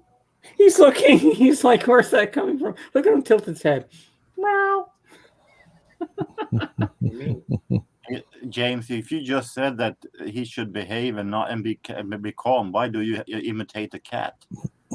I don't know. I just want to see his reaction. What he do? He's so cute. Oh, I can't wait for the day I get a passport and I can go visit JJ and I can cuddle with Taco. Maybe you should put a little bell around his neck and call him Taco Bell. There you go. Yeah, that'd be funny. Jorgen, I rescued him next door to a Mexican grocery store that's famous in the Milwaukee area. And the place is called El Rey. And I looked up and saw the sign, and then I was holding him, and I just said, name's Taco. That's how it happened. It works. It's the funniest name, too, because people love it or they hate it. People, it's the cutest name. And then I get, why would you name your dog Taco? Like, I've heard worse names. I know a guy who had a cat, and he claimed that he was a Satanist, so he called his cat Devil. My one friend's a Metallica fan, and he named his cat Whiplash. Really? Oh my God! Hey, Whiplash, get over here! I hope the animal didn't have that disease. Oh, Christopher, are you James, still here? I could name it Stay. So it's come here, Stay. Come here, Stay. They'd be freaked out for days. Walk into a restaurant, and that restaurant owner will be very grateful for you. People yelling, "Steak, steak!" And they come running out with them. Yeah. Well, your buddy was here earlier. Yeah, I saw that in the comments.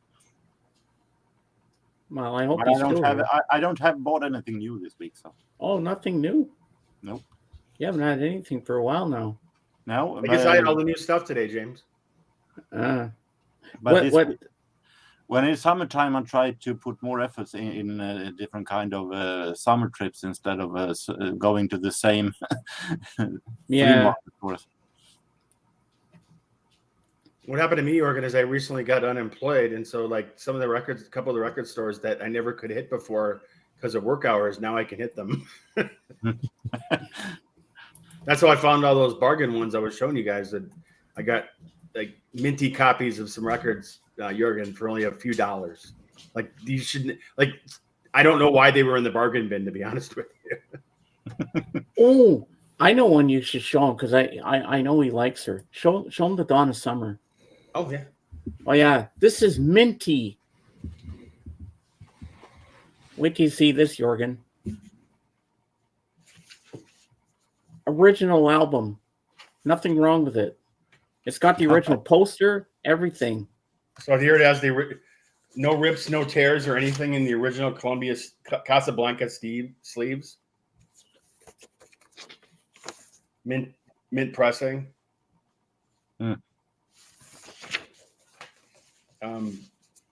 It doesn't have the full version of Love to Love You, but it has the long version of No More Tears. I think that's because that was the hit that came out when this album was released.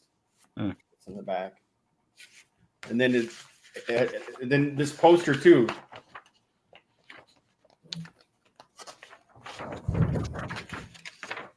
She loves me. Nice. She loves the loving, baby. Normally, I Love to Love You is a great song though, but normally I prefer Donna Summer in the 80s. I'm not too fond of her collaboration with Giorgio Moroder. Never been a fan of her more famous disco songs. But did you notice she was literally on the radio? She was sitting right there. Yeah. Hey, I think Jorgen, they have planet. did you ever see Jerry Maguire, the movie? Show Me the Money? Oh, okay. Then you won't get it because this soundtrack came with like a prop from the movie. So Those Yeah, he's doors in never the seen back, are they real or are they? they're real. They're my closet doors. Okay. You're in the corner of my kitchen. Yeah. I mean, if they were just as real as Dave's background. Oh. Okay. Hey, you really do have a skeleton in the closet. Who's your daddy? Who's your daddy? But your Born Identity thing you got is pretty nice. Yeah, Yeah. I like the I backpack. couldn't get over how cheap it was. It must have been one of those gimmicks that didn't sell. But yeah, Mhm. it came with like a compass and this, and then all the movies on 4K, Nice. and then the backpack. And you can even like take this off, and if you don't want to be identified as Jason Bourne.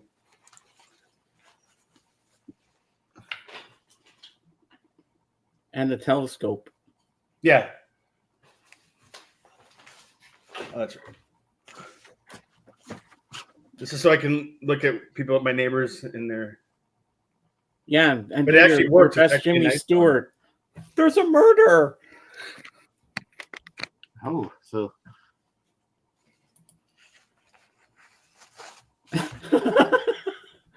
a peeping Tom.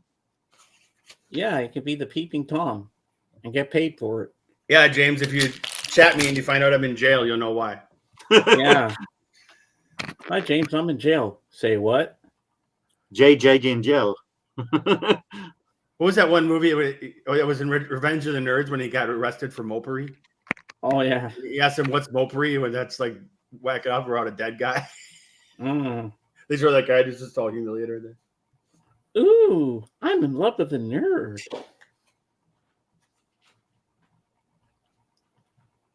The time has come for Revenge of the Nerds. I got that store. I got Deep Purple. I got that Donna Summer, and another one. He got Deep Purple Machine Head, Jorgen. Yeah, for a few dollars from that, and it's part of that same group of records, just minty. I have the Machine Head also. Have you guys seen the new Deep Purple stuff? Anybody? Nope. I've heard some song from it, and I really like it. I think they. Okay, New York, just listen to it. Don't watch the video. Once you watch the video, it really looks like about four guys that escaped from the old folks' home. They brought them into a recording studio and had them. They're wearing they were. I'm going to pair you up with Jorgen now. Playing. But I agree There with we you. go. The song is amazing. But once I saw the video, I was like, "Oh God, this is horrible, guys." Yeah. Did you see it, Dave? No, I saw the video, yeah. Yeah, it's laughable. Yeah. It could. I have seen worse videos. It is what it is for their age. Yeah. No, and I get that. It's just, I guess you just get used to a band that's young in your mind, and Mhm. they hadn't released anything for a while. Then you see. Oh, them. yes, I have seen that video. Yeah, it was terrible. But the song is good. The song, I want that album. It's amazing. I heard 3 songs that are good. There's fans out there saying that and critics saying it could be one of their best. So. Well, Wow. I'm not going to go that far, but it is definitely the best they have released in a long time because they have found their way back to what sounds more like the original Deep Purple than The they did prog, before. yeah. I wonder if Lavelle's going to join us today. If it's not working. No, he didn't say he was. Because I'm dying to talk about the Jesus and Mary chain with him. Yeah. I assume Kate won't be joining us. I think she might be here. I hope. Okay. She didn't say she wasn't coming, so I thought she would have texted me by now. But I hope she comes. I mean, she's Yeah. pretty upset about Richard Simmons. Mm-hmm. I thought it was a family member. No. It was Richard Simmons. So, And who did you ever see the Foo Fighters video for their song "Run," where they dress up like old guys? No. They're in a nursing home. Yeah, it's pretty good. Here's a still picture right here of the band. They did a good job with the makeup. Oh my God, that looks like your head there. Oh, Dave Grohl? Yeah. Is it Dave Grohl or Robinson Crusoe? There you go. That's pretty neat. Yeah. Did you know that Gandalf the Grey came to visit your Dave today, Jorgen? Pardon? Gandalf the Grey. Or Santa Claus? Hey Santa, can you get me the Mind Games box set on LP for me, please? The big one, the Big Mother one. Don't you nod no to me. Hey, JJ, tell him what you want for Christmas. Well, it is Christmas in July. I'm always watching, James. You have not been a good boy this year. You're on the naughty list. I'm on the naughty list. What the hell did I do? I'm not going to answer that. All I've done was do a freaking stream every week for you guys to make you happy. And Santa Claus, I let you on my stream too, so you should cut me some slack. Well, James, you have a mission you need to go on. When you come up, bring up apple pie and orange drink. All right, Mom. I will do that right now before I forget. I'll be right back. All right. Ethan Hunt's on the hunt. I'll be right back. James, your mission, should you choose to accept it? Yes, I accept it. Go upstairs, get the orange drink. Older guys, Jim Phelps. All right, I'll be right back. I really hope I don't self-destruct in 5 on your way seconds. there. Meanwhile, you can inform me of who is Richard Simmons. Richard Simmons is this like workout guy that was kind of really over the top with his routines. He was known for these routines called like sweating with the oldies, and he was very good. I mean, I'll give him credit where credit is due. He's a little out there, eccentric, but he was really good about inspiring people, especially people that were overweight and stuff like that, to get motivated to do something about their situation. So He's a kind of motivation guy on YouTube. Kind of, yeah, but yeah, he's been around though since like I want to say like the 70s. Yeah. Remember, the best Richard Simmons that I remember, it was when he was on Howard Stern. That's some of the best radio I ever heard in my life. Howard would go. They would go back and forth with Howard, poking at him and stuff, and then he would just get all whiny at him, and it was hilarious radio.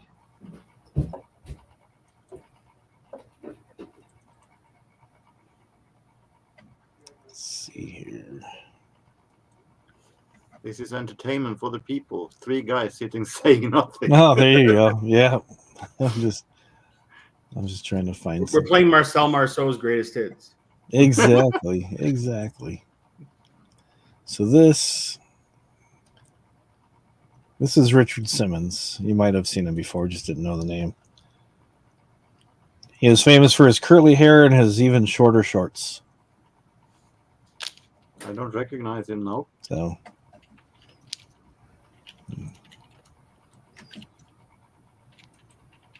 there you go. Oh, okay. Well, take care of yourself, Pat. Let's.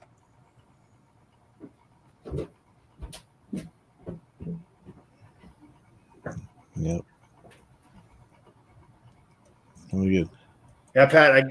My girlfriend was complaining about putting ribs in the slow cooker and how whatever. I can't compare to that. Wow. Okay. Hey, Caitlin. Did you want to come up as avatar mode or just? Caitlin, I got Bon Jovi just for you. He's holding the carrot in front of him. You and check him out.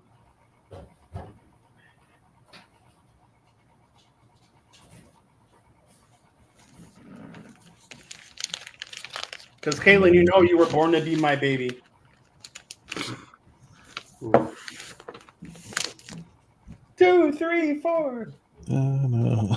Next you hear he's going to say that you want him to lay your hands on him. No, I won't go that far. We're trying to keep this a family show. I'll just say she's bad medicine. No, that's funny. Well, it's your life.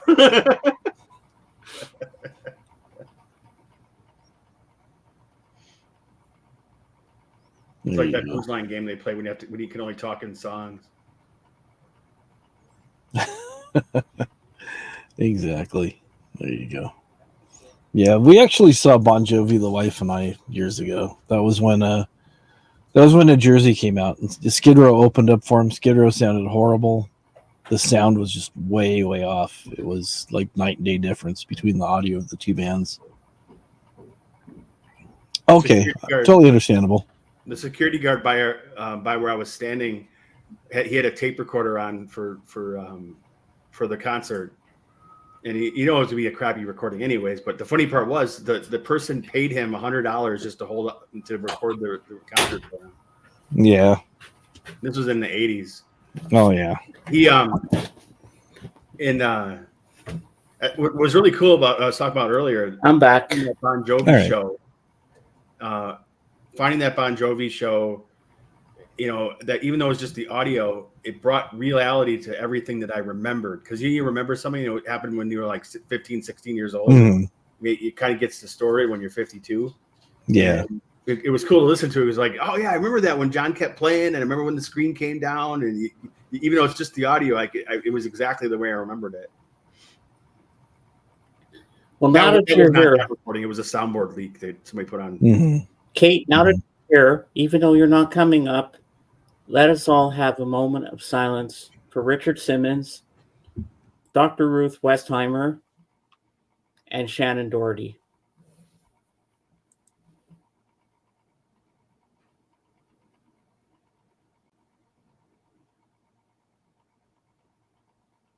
Thank you all. Hey, Belle, welcome in. Shannon Doherty died? Yep.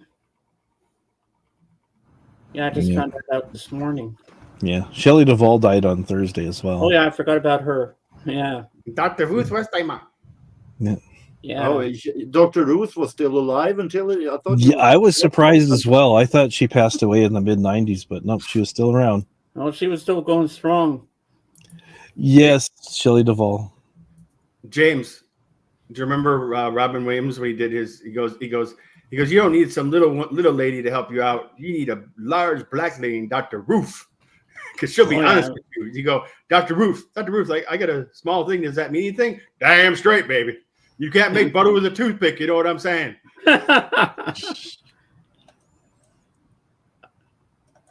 Oh, Lavelle is here. Hello. Put the link out for Lavelle. So do you think somebody who was in love with Dr. Ruth would have called her Baby Ruth? You never know. Sorry. You're here, Lavelle. Now we can talk about the Jesus and Mary chain, what I thought of the first album. This is exciting. I can't wait for you to get up. You know Lavelle, don't you, JJ? He's cool. He's actually not far from me. Oh, really? Yeah, I was going to say, you guys are probably pretty close. He's only like 90 miles away from me. Yeah. Have you heard from Slambo? I haven't heard from him. No? I see him on Facebook. I've tagged a few of his postings and stuff, but not other than that. That's it. Kind of backed off his channel. Wow. Oh, I can't wait for the day when I get a passport and I can come visit you. And we can go visit Lavelle. Ladies and gentlemen, here he is, the legend that is Eddie Murphy. What's going on, guys? Hey, Well, How did you like your introduction, Eddie Murphy? StreamYard. Yeah. So, Nope. what happened? he must have had camera issues. Pushed the wrong Oh. button. Uh-oh. He'll be back. Yeah, he'll be back. I like that. Eddie Murphy.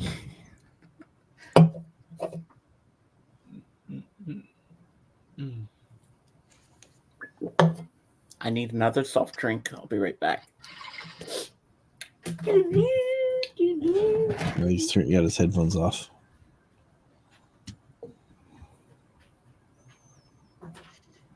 Well, there you are. I'll bring you up.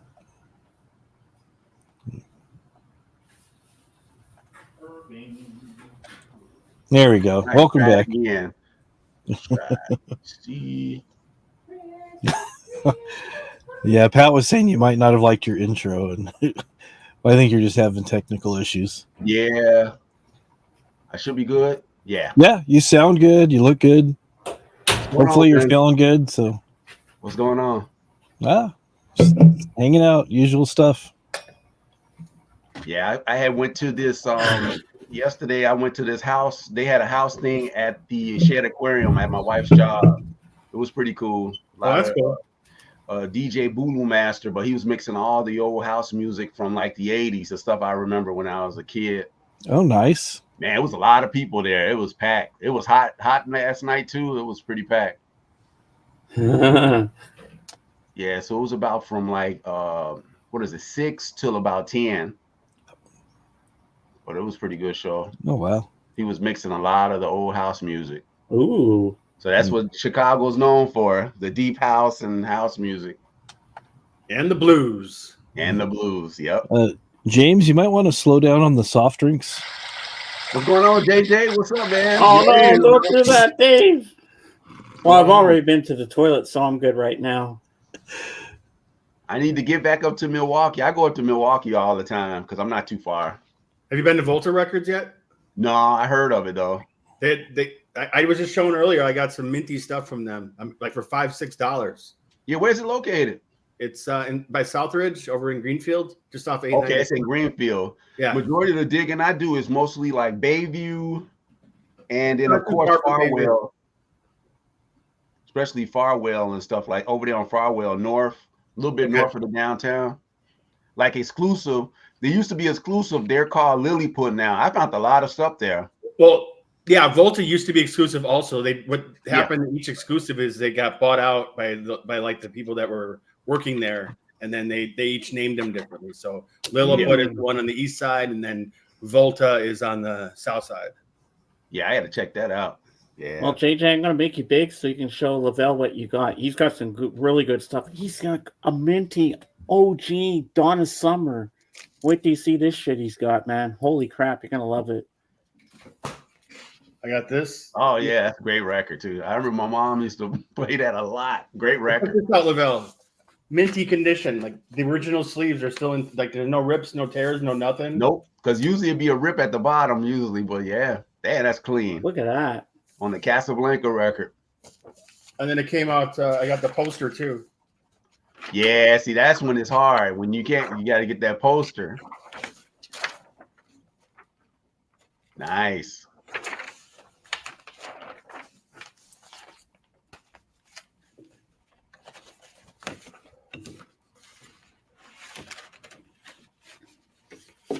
And you say they shortened Love to Love You, Baby? Yeah, well, they just played the single version because this came out in '79. The song they were trying to promote was "No More Tears" with her and Barbra Streisand. So that one's full version. Yeah, you know, Donna Summer wasn't a fan. You know, she refused to perform that song again. It was something. You know, she didn't like the song after a while. I don't know why. You know, but I got nice this Machine Head too. And here's one that's a little local for you. Oh yeah, that's classic there. I want you. Man, look at that Atlantic. It's clean. I know. Oh yes. For just a few dollars. I didn't. You know, I was shocked. Yeah, it looked like somebody, all they did was take the wrapper off and never even played it. Exactly. Yeah, that's pretty clean. That's a great album, man. I love that movie. Yeah, me too. And then this was a grail of mine that I was looking for a while. I mean, it was just always expensive. Now Rhino re-released it. Yeah. Dead Set. Oh yeah. It was like $200 before the re-release. So How much did you get it for? 40 minus. Yeah, I think a lot of the dead stuff still goes for a lot, man. Yeah, and then $40 minus the In-Groove had a 4th of July sale, so I got a few bucks off. Then I got this record store. Hey, welcome back, Jenny. Nice. This has both the music and the score. Yeah, it's hard to find it with both of those because they usually sell them separate. Right. Wow, that's pretty cool. Lavelle, did you ever see Jerry Maguire? Oh yeah. So I got the Jerry Maguire soundtrack from Mondo. Yeah, Mondo stuff is good, man. Here's the cool part. If you saw the movie, Yeah. it comes with that book he wrote. Damn. Where that I book can he check passed that out out. every That's time cool. that got him in trouble. Yeah, it's all right here. Yeah, the one I got from Mondo, I got the that soundtrack, the Christopher Nolan soundtrack one. Okay. Mondo presses a lot of great. Their stuff is well pressed. Yes, it is. Mhm.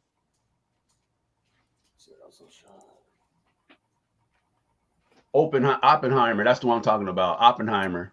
Yeah, that Good one. movie. That one. Yeah, that's a popular one. And then I got I was excited. I got my first MoFi, 45 RPM. Nice. Billy Joel, 52nd Street. Had a decent. Mike from In-Groove had this used on his site, so I finally got one. Yeah, a lot of his stuff, especially the greatest hits, they go for a lot, man. Yeah, I was telling them I wanted a MoFi so bad when I got into vinyl, but what was available for a reasonable price just wasn't anything I was into. And then to go back and get something I was into, everybody wanted like $200 for it. So I was happy to get this one finally for a decent price. Yeah, because that one goes for a lot more. Right. You can make me small. All right, I can do that. So before we talk about Jesus and Mary Chain, do you have anything new to show us, Lavelle?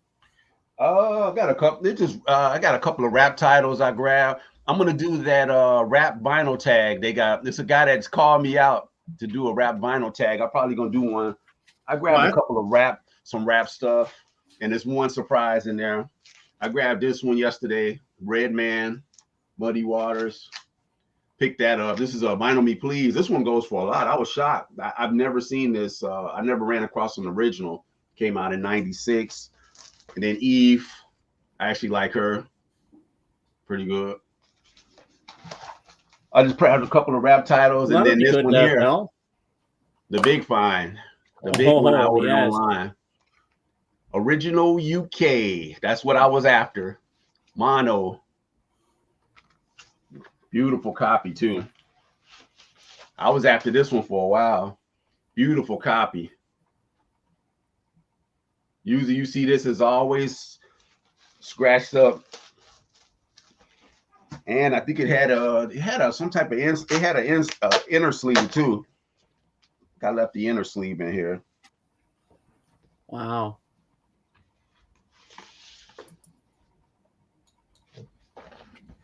Pretty good copy, pretty clean copy.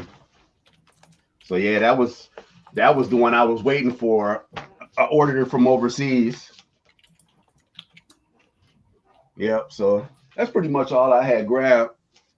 I'm trying to think if I had anything else that I pick up. Yeah, that was all I pretty much grabbed. I showed everything last week, the stuff I had. Yeah. Can you show that Mondo Christopher Nolan Oppenheimer thingy? Yeah. Now I'm curious to see what it looks like. It's sweet.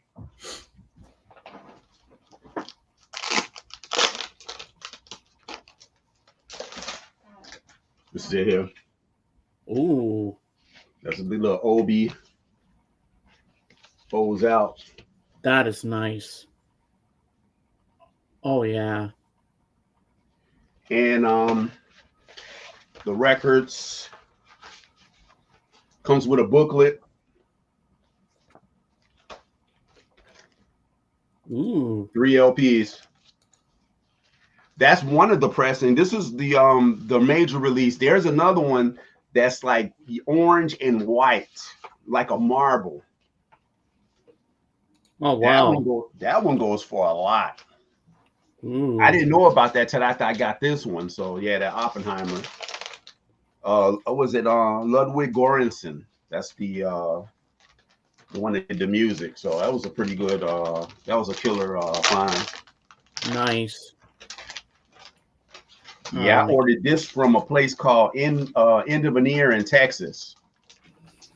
I've ordered a lot of stuff. I bought some stuff from them in the past.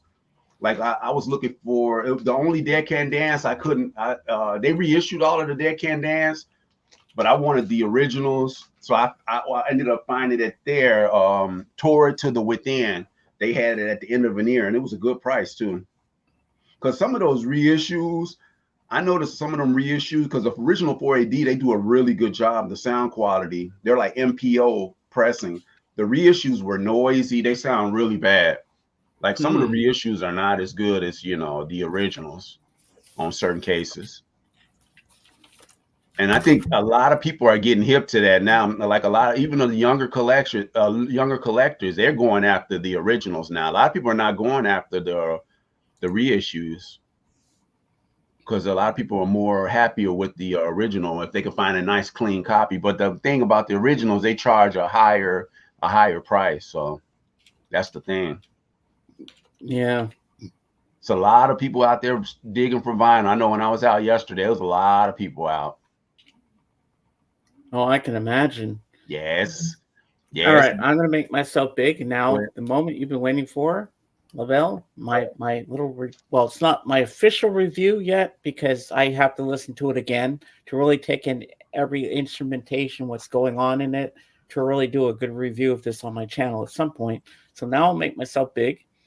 All right. And I'll tell you what I think of Psycho Candy. So the only song I knew on this album was the first song, Just Like Honey, because I'd heard it in the movie Lost in Translation a lot of times. Oh, yeah. And it became kind of my favorite song.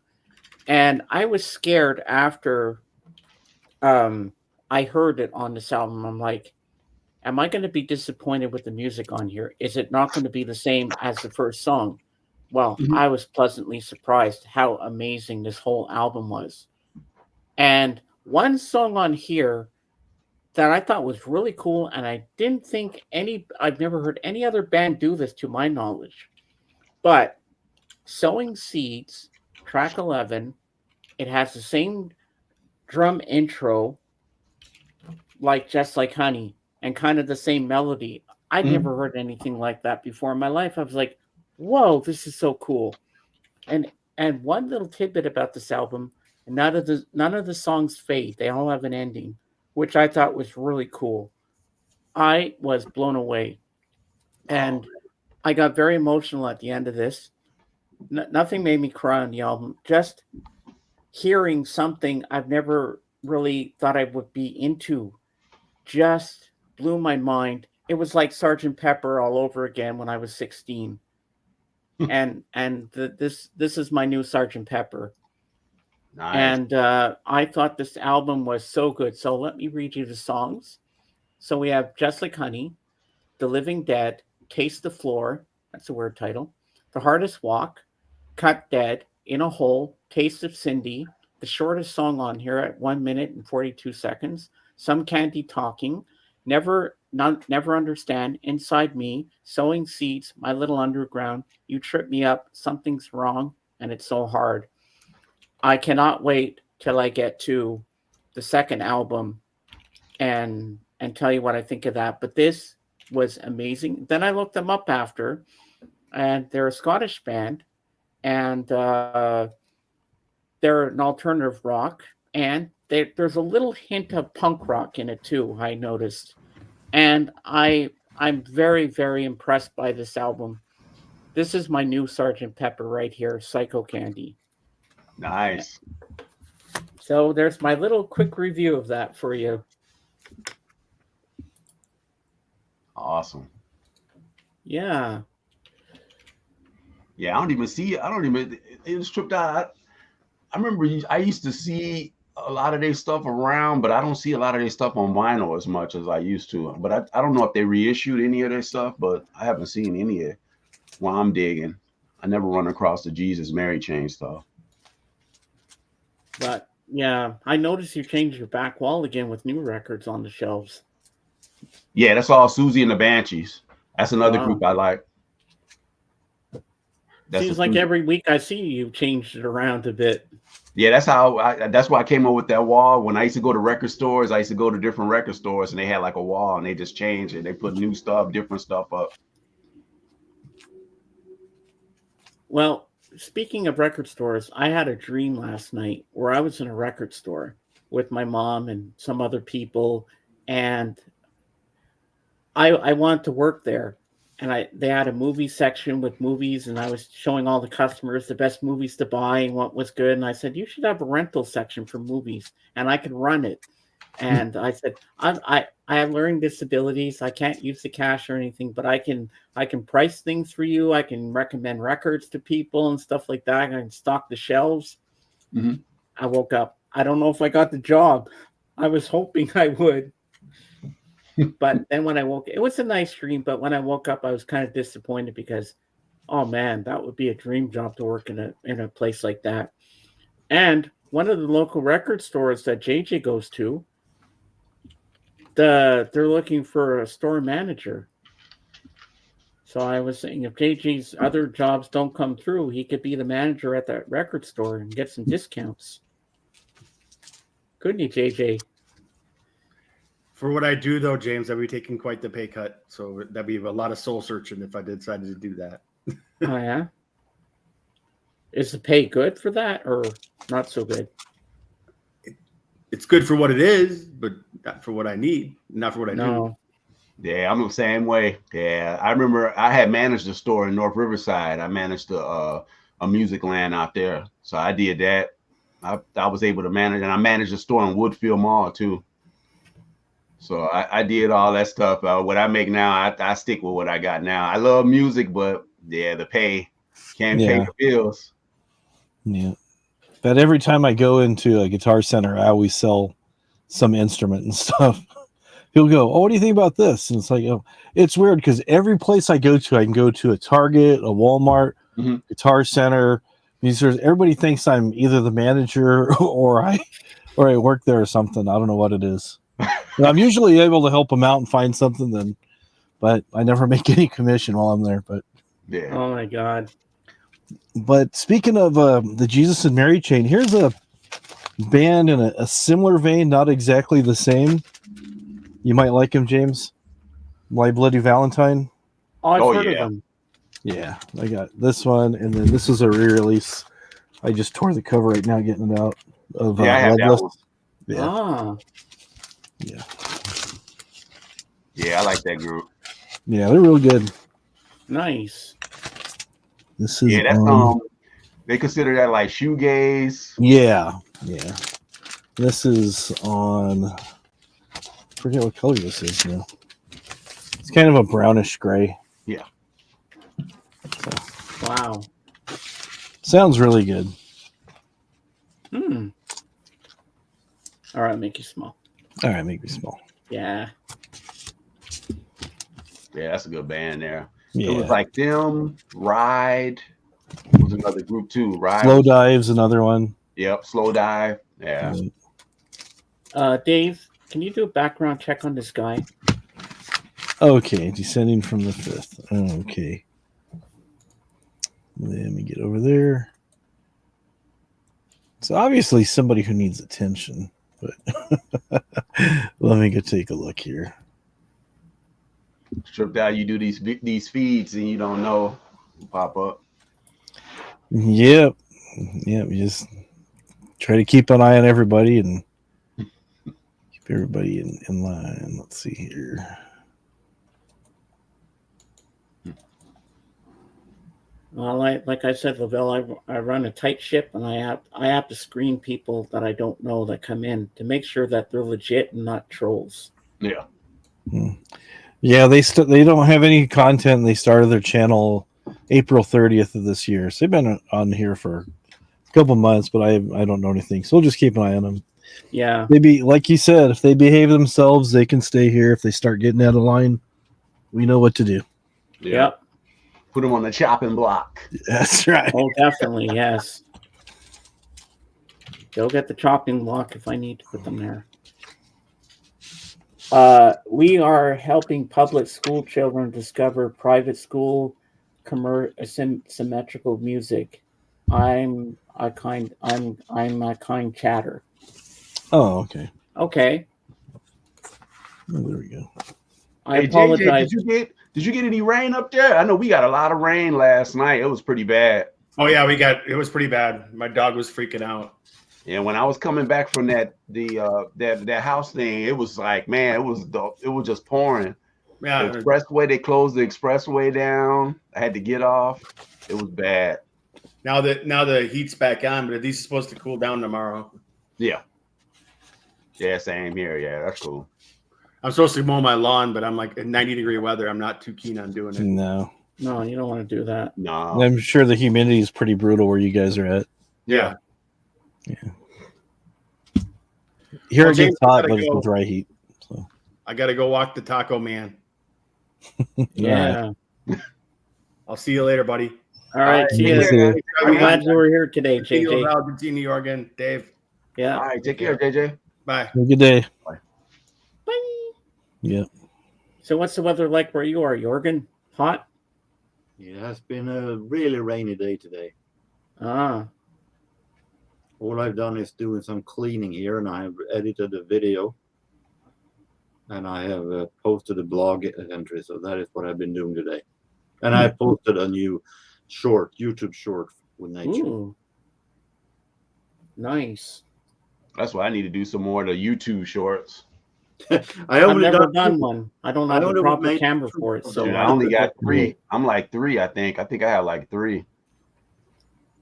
Previously, if I'm not wrong, Shorts was made for those who had the app, and but now you can do Shorts even from the computer, publish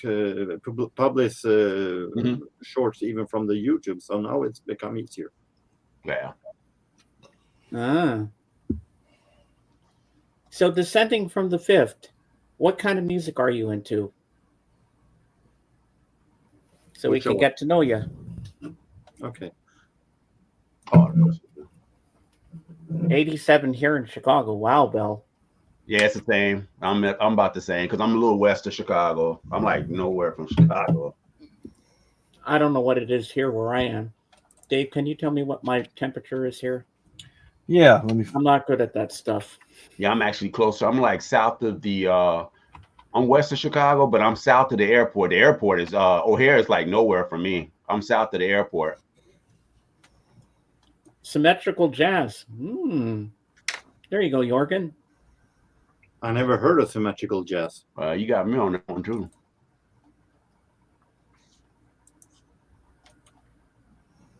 I think we're gonna have to do some research now. Yeah. Can you explain what symmetrical jazz is descending? I've never heard of symmetrical jazz. Inquiring minds want to know. Yeah, you got so much different jazz. I know. Yeah, it's about 88 degrees where you're at. You haven't because it's Fahrenheit. censored. Okay. What did you say my temperature was, Dave? Side. It's about 31 degrees Celsius, which is about 88 Fahrenheit. Wow. As above, so below intervals. Okay. Interesting. I don't understand one bit. Neither do I. Dave, can you do a little background on symmetrical jazz? I don't understand what he's saying. I've been checking. I've been Googling, and the thing I only got symmetrical scales I got up, but nothing of the genre itself. Yeah, I think it's just the way they play certain scales where everything has the way it fits in symmetrically and stuff. And then intervals is just it's a different note. It's not the same note. If it's a lower note, it's higher in pitch or sharper. If it's lower note is flat, higher is sharp. So YouTube's hiding it. Yeah. And the fifth probably, I'm going to guess, refers to the fifth note in a musical scale. It says descending from the fifth. So you're starting on the fifth note in the scale and working backwards to the root. So. Okay. As the Bob still below, you should check out 2. Oh, okay. And now I'm going to check and see who's on Royce. What's the topic for Royce in the house? Let's see. What is he going to do tonight?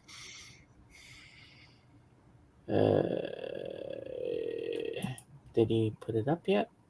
Yeah, it's 98 today here where I'm at. So. Oh, upcoming band. Yeah, upcoming. You've been cooking over there, man. Like every day. Yep. Friday is going to be 104. And Vegas is a little bit hotter than you, I think. Yeah. Oh, yeah. Yeah. Vegas is about 10 to 15. Yeah. Arizona.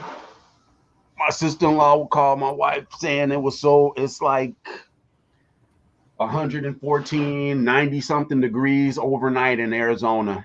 Yeah. That's brutal. It's brutal.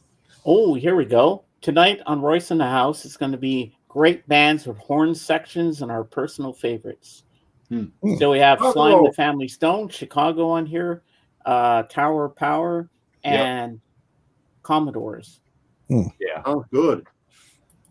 That sounds like something up your alley, Jorgen. Okay. They always forget about Earth, Wind, and Fire. Earth, Wind, and Fire had a killer horn section. That's what I was just gonna say. That I know. Yeah. They horn section is almost just as good as the other people you mentioned. I'll definitely be there tonight. Tower of Power is really good too. So invert the piano keyboard and align it with the normal keyboard, and you'll see it. Oh, okay. Is it starting to make sense to you now, Jorgen? Yeah. Village People also had great horns. Yeah. KC too. KC Sunshine. Yeah. Parliament Funkadelic. Yeah. Fishbone. Fishbone. Yeah. Yeah. Oh yeah. That's crazy. Paul McCartney and Wings had a horn section. Yeah. Chicago. Yeah. Yeah. You mentioned Chicago. There's quite a few bands that had horn sections. About 90% of the stuff in Jorgen's collection was probably bands with horn sections. Something like Yeah, that. it's just like that one song. It's divided. Half has synthesizer, half the collection has horns. That one song. What's the one song? The group Three Dog Night. The song Celebrate. The song Celebrate is actually the Chicago's horn section, the group Chicago. Okay. Oh, wow. Yeah. That's pretty cool. Yeah, there seemed to be a lot more of that kind of thing going on at that time than there is now. There wasn't as much competition. It's like everybody was kind of trying to help each other out to do better. Yeah. You know what I'm saying? Yeah. Mm-hmm.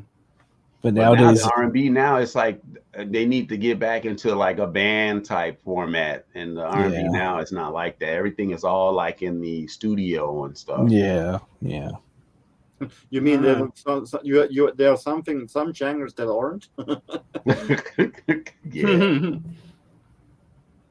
Yeah, the only groups that's still doing as a band that I've known, like they've been around for a while. It's like Tony. You know, they got back together. Okay. And Mint Condition is still the guy from Mint Condition, Stokely, but he goes back and forth with Mint Condition. That's a band also from the 90s. Mm-hmm. So, well, I've heard of those Tony guys, but I think I had one single of them once. Yeah, you heard of Tony? Yeah, I've heard of them. I think I had a CD single of them once. Yeah. I thought it was... Mint Condition, you probably haven't. Mint Condition, the group Mint Condition. I haven't. Never They were from Minneapolis. They came out right after that, the Jimmy Jam. I think Jimmy Jam wrote some stuff with them. Jimmy Jam worked with them on their first album, but a couple of tracks. They were like on the verge of breaking. They didn't break though, like how you're right, Bell. did. Some of the music nowadays is hit and miss. Yeah. And then it's a lot of remakes. Like a lot of people steal the verses and the beats, the music. It's nothing like fresh. No. Another Well, band with horn section, James Brown. Yes. Yeah, there you well, go. he's not a band, but Yeah. The JBs. Well, you could say JBs. Yeah, Yeah. JB's band. Yeah. the problem is today that I love soul music. I loved it from 1990 and forward, and I love 70s, 80s, 90s soul. I like some 60s soul. I have zero check on soul today. I have no idea what soul today is. Nah. I think Well- it got I think a lot of the soul now got overshadowed by the hip hop, the rap, because the rap Yeah. first is so big, it's so huge now that it kind of overshadows a lot of the soul. Well, So I I think- guess this band could also count the Blues Brothers because they had some horn sections. Yeah. I might even say that on the show tonight. The Blues Brothers. There you go. But remember the Blues Brothers, they had a lot of the Booker T and the MGs though. Yeah. Yeah, Steve Cropper and them. Yeah, that's Donald Duck Dunn, those guys. Yeah. That was Green their Onions. band. That's actually their band, actually. Yeah. A lot of I people love Green forgetting Onions. that. So that stuff is cold. Them guys can play. Those were like session players. Do you guys have music here? Of course we do. Two kinds, country and western. Well, if you want bands that have horn sections, you have Count Basie and his orchestra. Oh yeah. Well, of course, yes. Then you have all the ska bands from the Hardy the Shaw, you 90s. have Duke Ellington. Oh yeah, the Scott bands too. Yeah. Yeah. Johnny Cash. Well, you don't have that much horn, but Ring of Fire. He had Yeah, the but horn. it's not The really famous English for. beat had some horns too. Yeah. It's another group, yeah. Didn't Bad. BB King have some horns at one point? Most blues artists has horns in their Yeah. section. For a little bit, yeah. For a little bit.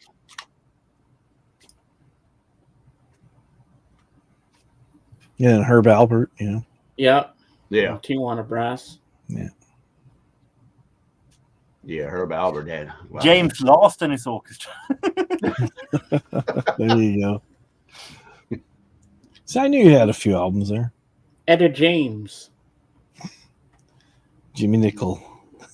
Yeah. I had a Ring of Fire last week after a curry. All I can imagine. Oh man. Now I'm getting to the point, Lavelle, where I like to introduce my people that come up on the panel as different people and make them seem famous. That's why I said, ladies and gentlemen, Eddie Murphy. Oh man. Next week, it could be Sir Isaac Hayes because you look a bit like Sir Isaac Hayes. Remember Isaac Hayes? Yeah. Yeah, he was the voice of Chef. Yeah. What are you doing, children? And I'm gonna get you, sucker. Hey, Yeah. Chef. And then there was Shaft. I like Shaft. Mhm. There's a lot of horn sections in that. Oh Yeah. yeah. Oh, yeah. And the Curtis stuff too. Curtis had some horns in his stuff too. Yeah. Most most soul bands from the 70s does. You can mention almost any band on Motown and Philly or Stax. Yeah. Stevie Wonder. Yeah. Yeah. But he's a Motown, so That's Yeah. Motown. Yeah. Little Richard had some. Yeah. How about Chuck Berry? Oh, yeah, Chuck Berry had. Yeah. Yeah. I don't know if Elvis ever had any horn sections. yeah, I have listened to From Elvis in Memphis. The great Yes, horn that's section. right. The Elvis in Mhm. Memphis did have it. Oh, yeah, when he was doing his live stuff. Yeah, he Yeah. had a horn section in there. Yeah. I remember that. Yeah. When they do American Trilogy. The King. That's why I love that we're doing this, so I have enough information to go with tonight when I'm on there, so I don't look stupid on the Hopefully, you're camera. writing all this down. Well, yeah, I hope you're writing that stuff. No, I'll remember Section half of it in my All head. right. The horn section in Elvis "Any Day Now" song from Elvis in Memphis are amazing. Yeah. Yeah, there's a lot of good horn sections. Any Da-da-da. Yeah, da-da-da, da-da-da. Yeah. Yep. You will say to me goodbye, my love. Sing it, Jorgen. It's funny. I actually discovered Curtis Mayfield through Fishbone, their song "Freddy's Dead." Yep. And I go, somebody told me that's a cover. I go, really? So it made me want to search out the original. And I'm like, wow. And got into listen to a lot of Curtis stuff. It's just really amazing. Very underrated guy. Yeah. Yeah. He did a lot of stuff, man. Curtis had Oh, a yeah. lot of stuff. Yeah. Mm-hmm. Oh, looks like Jorgen's on the hunt for something. Ooh. Yeah. Oh, Superfly. Yep. Yeah. It has Freddy's Dead on there. Yep. Yeah. Nice. And then you know I liked about that album, even the songs that you don't get, you don't hear, that the known songs, those songs are just as good. Oh yeah. Oh yeah. Yeah, Freddy's Dead is a really amazing soundtrack. Interesting thing is, if you're gone maybe 15 years ago, I would not hardly have heard any Curtis Mayfield song. But as I started to listen to 70s, Curtis Mayfield was all in there. Yeah. Wow. Oh yeah. Yeah, they put out on that Superfly. This was I want to say maybe 15 years ago. They put out a Rhino. It was a Rhino, and it had like a lot of the sessions from that. It was like underground, like songs like Underground and stuff like that. It was a lot of stuff from that sessions. If you're able to find that it's on CD. It's a double CD. It's like the deluxe Superfly. I haven't seen anybody else, talk about that one. That one was pretty good. Well, Curtis Mayfield did produce a whole lot of artists that did soundtracks. Staple Singers, Gladys Knight and the Pips, and so on. And they're amazing soundtrack. The only negative side is that they're that they are so damn short. They are almost Yeah, he produced this too. Yep. Produced this one too. Yep. I don't have that one. I want it. And they're so short. They are almost under 30 minutes. And Leroy Hudson too. That's another guy. He was on the label too. He was on the same label, Kurt Tom. Yeah, and Melinda. I got a total brain damage. Mm-hmm. Aretha had some horn sections. Linda Clifford. Linda Clifford. Yep. Amazing protege of Curtis Mayfield. That Yes. should have been bigger than she became. Actually, she didn't reach that height, but she should have been, because Curtis Mayfield did some really great stuff with her. Yep. That tells you back then it was so many good artists back then. You got some that didn't even break through. You know what I mean? It's crazy. Yeah. And you got all these people now, they like breaking through and they're not no talent. It's like no talent. This is amazing. Yeah. The only negative song with that I can remember with Linda Clifford is that she did a version of Simon Garfunkel's "Bridge Over Troubled Water" that I thought was horrible. And that became her biggest hit. That's not good. Yeah, Aretha's version is called. Shoot, Paul Simon loved Aretha's version. He was saying her version better than his. He said. Linda Clifford. Yeah. No, not the Linda Clifford, but the Aretha version. He loved the Aretha version. I haven't heard Aretha's version. Oh yeah, it's good. You got to hear it. It's good. I think that Linda Clifford's version was her biggest hit, and that version wasn't all that good.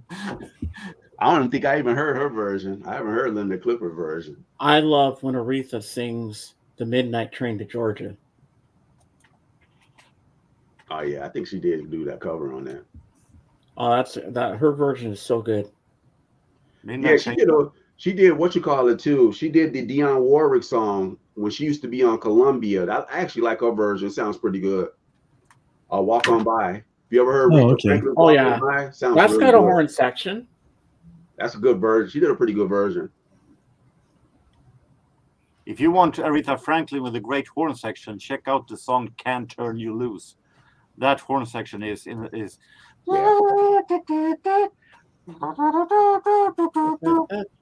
That's also in Blues Brothers, that theme. I just took off my white that's pick guard Randy. and put on the black one. Looks sweet. New strings ready to go. It's Oh, that's Kelly. Randy.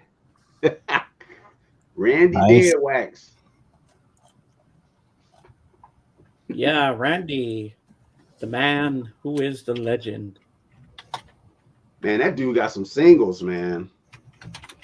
He got a lot of that, like the garage stuff. He plays some stuff. He'll come on once in a while. He'll show some of that. He'll play some of that garage stuff when he do a live stream. Some of that stuff is so good. That underground. It's like artists like his collection is amazing. Oh yeah. Yeah, I remember when you used to play the records, and John Bip Bop Boom did that too for a while. Yeah, he's another one. Got a lot of stuff too. Him and the guy. He's got 45s coming out the wazoo, man. And the other guy too from England. He don't come on anymore. Madam Sin. Yeah, I remember him. I love that guy. Madam Sin has some stuff too. I was just like, what the hell? Even Bip Bop Boom, like, damn, where the hell did he get this from? What the hell is this He stuff? has some rare 60s stuff I've never heard. Yeah. Didn't Madam Sin have some problem with something? Yeah, he like disappeared, right? Yeah. I thought if I recall right from the last times I was on Rachel's, he had a problem with something. I know he lived across the street. He lived across the street from kind of disappeared from the face building. of the I earth. can't remember. It was a known British building. It was like the Commonwealth or something. It was some building he lived next to. He opened the window and showed us. I was just like, damn, you live right there? That's crazy. Yeah, I became good friends with him. I really liked him back in the day. Yeah. And he do a lot of jazz stuff too. He got a lot of good knowledge on jazz. He was showing me some, showing some stuff. I got on one time with him, and on the Rachel show, he pulled out some stuff, and I was just like, damn, I didn't know he did this record. It was crazy. I've been in the vinyl community for 10 years. The amount of people that have been coming and going through those years. There's a lot, yeah. There's a lot. Just kind of the nature of what YouTube is. So yeah, I met so many people on. It's still some people still do a few things. They got their own thing going. Especially over in Australia. I knew like about 5 or 6 different guys over that way. They don't no longer do videos. Oh, what's this? It says Paul Madam Sin is back with a new channel. Please subscribe. Really? Speaking of the devil. What is this? Oh, Davey Strange Name put this up. Oh, okay.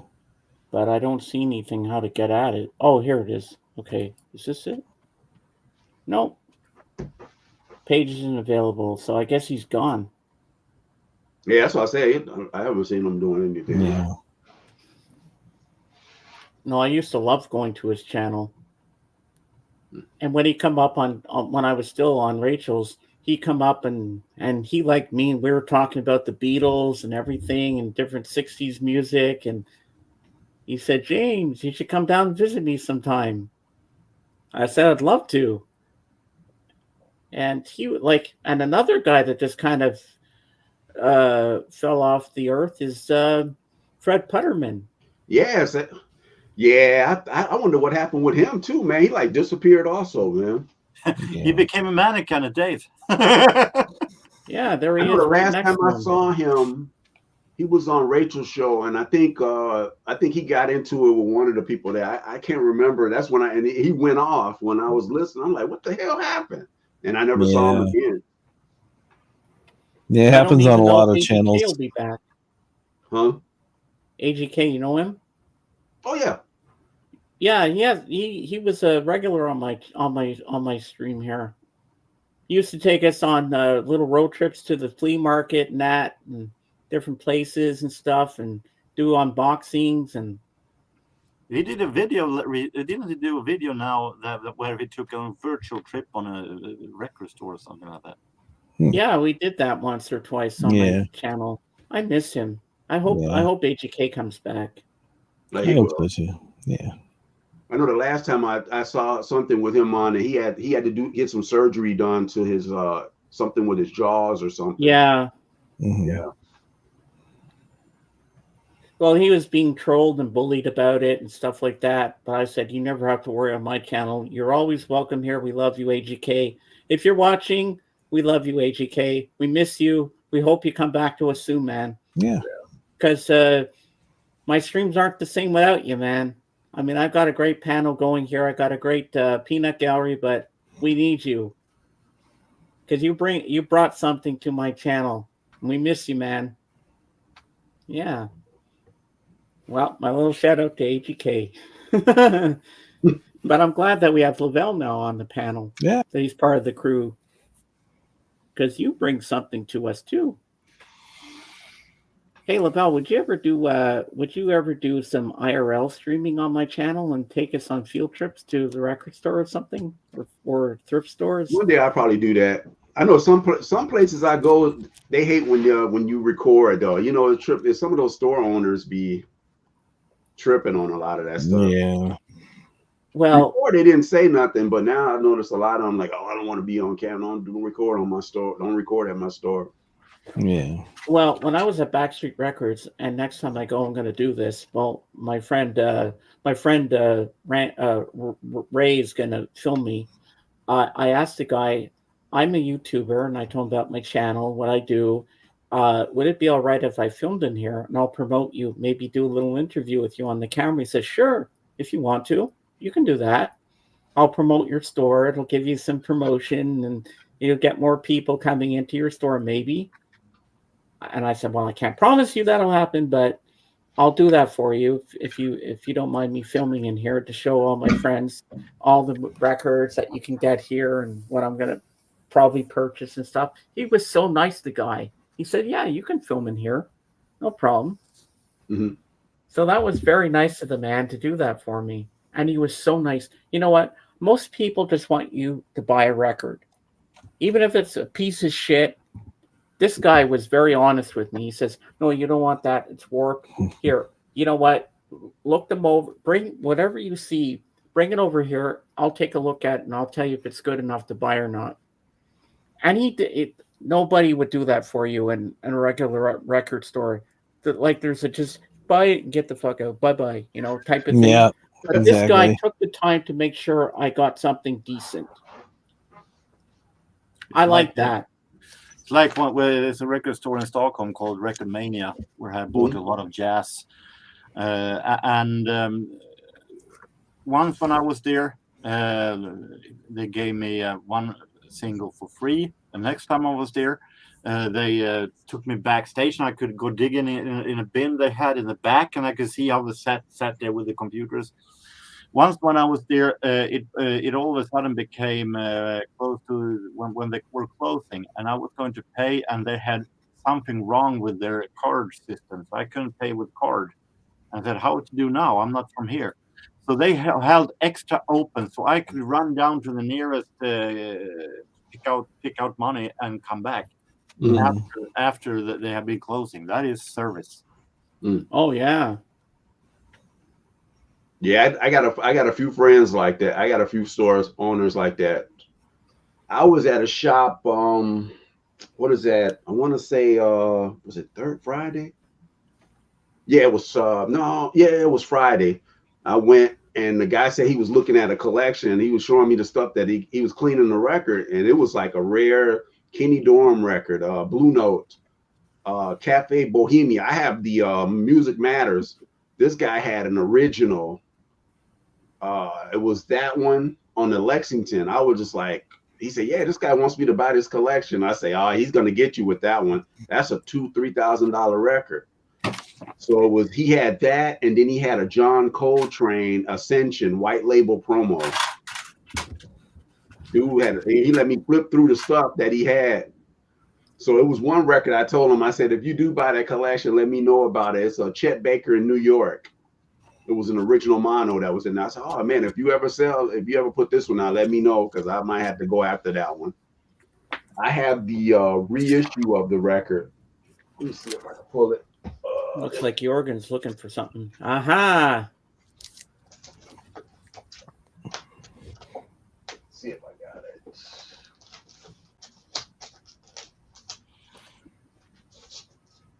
Do I have it? Oh, I thought I had it. I got so much stuff all over the place. Might be over here. I might not have us around here somewhere in New York. I love how Jorgen just sits there patiently waiting for Lavelle. Nice, man. Yeah, that's the albums that made me realize that the Jazz Messengers aren't that bad after all. Yeah, I have one of them. I have that other one. I have an original of the red one. Ah. Yeah, I have paid $8 each for these ones.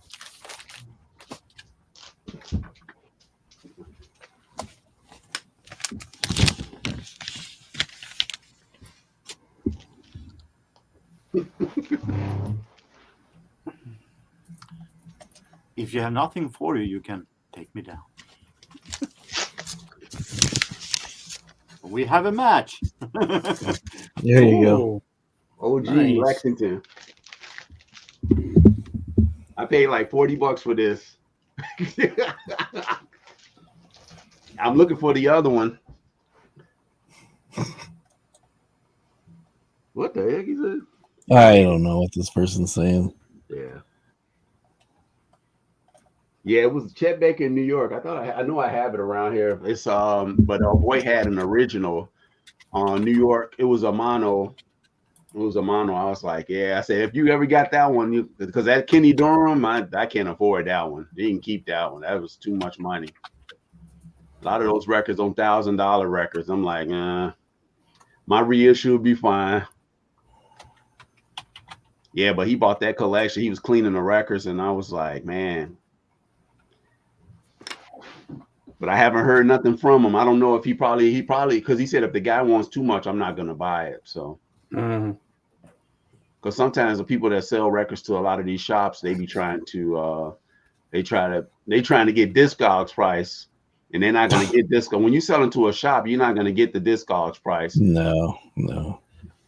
Like if the record is $600-700, you're only gonna get probably $200 or $300 from the guy from the store.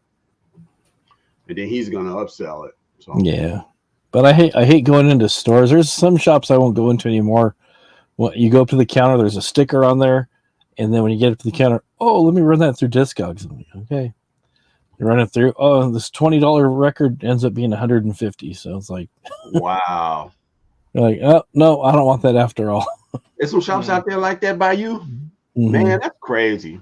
Whatever the price they usually when people like up here, whatever the price they put on there, that's what they're going to sell it for. Yeah. Or they'll let you, try to talk them down or whatever.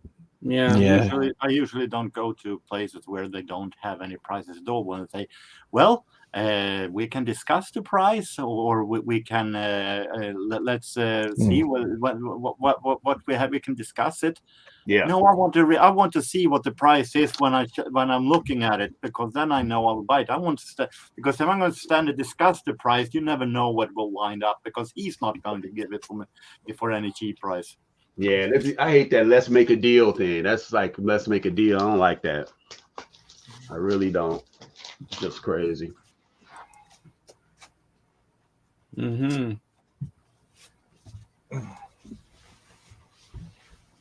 that Dark Side of the Moon behind you? Yeah, that's a German second press. Like not original. I had an original, and I ended up going with. I was talking to what's the guy from Germany? His name Thor. Thor was saying get the second press, and I ended up finding a copy. It sounds really good. The UK is just unreachable. There's the UK one is you're talking about over $1,000. Wow. Descending, what are you going on about? He said, "Is that a white Lavelle? Is that a white person?" What the hell is that? I don't know. All right. Let me come over here. It is symmetrical opinions. This guy's not making sense anymore. Are you No. the light that you absorb or reflect?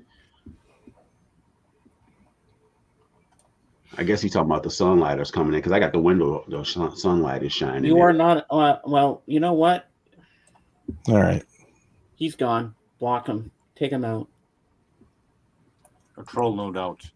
Yeah. Yeah. You gave me a chance, but you blew it. You gotta go. Sorry. Don't let the door hit you on the way out. Damn. You like that Doc Docus skit? Get out! Get out! Don't let the door hit you. Yeah, with from Honeymooners. Exactly. Yeah. Well, here's a perfect example. The shop that I was telling you I went into. This cover is like seen some water damage. It's bad shape. The record's good. This original. This is the first record I ever bought with my very first job when I was 15. Mm-hmm. And I saw they had OG because I've listened to some of the represses and the CD, and they cut the ends of the songs. There's a little bit of outro solos, and they chop them off. And I'm like, so I found this one. I was pretty excited. So it's like it's on the Jet label. Yeah. From 1982. This actually came out like November 81. So I was really excited. It has the original insert and everything in it. It has all the lyrics and the picture of the band and all that good stuff. So I was excited, and I went ahead and took it up to the counter. It said it was $40. The record was in good shape, but the cover was kind of thrashed. And you can kind of see there's some wrinkles in this. So it has seen a little bit of water damage to it, you know. But the record cleaned up and it plays really well. Mm-hmm. Take it up to the counter, went to like $120, and then went down a little bit. And I had some other records with me, and I just said okay, and I acted like I was gonna put some stuff back. He goes, "I'll let you have it for $80." And I was like, "All right, whatever." Yeah. But I've got like 4 versions of this on vinyl, and I've got like. Do you have that? Do you have that the one from that box set? I don't think they released it separate. You know he did. You know he got a box set. It costs like an arm and a leg. Yeah. That one's cut by Ryan K. I heard it sounds really good. Yeah, let's check that out. Yeah. Yeah, that's the one. It's like different. All of the albums are different colors, like different color vinyl. All right. You on the other side or something like that. I think it's called that. So yeah. That box set is. And I like the Ozzy stuff. Yeah, I was a big fan of Randy Rhoads when I first started playing guitar. Still am. It's kind of the reason I picked up the guitar. So but I was just kind of disappointed. And then I saw him do that to other people and stuff, and it's just like I stopped going into that place. I'm just like, you know what? If you're gonna lie about the prices of your records, why even put stickers on them? If you're just gonna keep adjusting the price as you go. Yeah, it's a lot of It's some record stores are like that. That's unfortunate. I'm surprised it doesn't get shut down. No, the more if people buy it from there, it's gonna stay around longer. If people don't buy there, then they are shut down. Yeah. Like the one in the city that trips me out is Sugar Records. It's called Sugar. Mm-hmm. It's down the street from Reckless Records. Reckless Records I've been going for years. And this place, Sugar, the prices are so out. They're just they're just crazy. They go by Discogs. Their prices are absurd. Some of the stuff they have. Yeah. I haven't bought. I don't think I ever bought anything out of. Yeah, I never bought anything out of there. Well, the used record store I went to, Backstreet Records, they got some good prices in there. Yeah. And because I traded in some records I didn't want, he gave me store credit, and I got some good deals. 7 records and a DVD and a Blu-ray for $38. It's pretty good. And I got a friend that runs Oak Park Records. Yeah, he's really cool. He gives me really good deals on stuff. So I go there all the time. And plus he lets me go in the back. I can go in the back and just flip through, just like what Jorgen was saying. He'll let me go back in the back and flip through the stuff. And he said, "Oh yeah, I got some stuff. Well, these are going home with me, but you can check out that stuff there." He'll mess with me because that's the one I told you I got the original Beatles Abbey Road. he kept the Please Please Me. He had an original. It was from the same collection. It was the original Please Me with the writing parlophone. It looked tripped out. I ain't never seen that record. I've never saw an OG of that one. Oh, you just said the magic word, That Lavelle. Please Me. But I got the Abbey Road from him. Oh, I got the OG Abbey Road with the misaligned apple. wait till you see this. Oh, jeez. But mine's stereo, as you can see. Yeah, he had that one. I've never. But I wanted it stereo because it sounds good. And here we go. Make me big that date, please. All right. Yep, and that's how it looked. The label. Yep. I'll never forget that label. Yep, it looked just like that, but it was a mono. That's a very rare one. Yeah, he had that guy. He said, "I'm keeping this one," and I was like, ah. And this is a reissue one. This thing, and it's marketed. The reissue is the exact copy of the original. And I've never seen this before in my life. And he had the flip back done too for the first album, and then the rest are the yellow parlophone that we're used to seeing.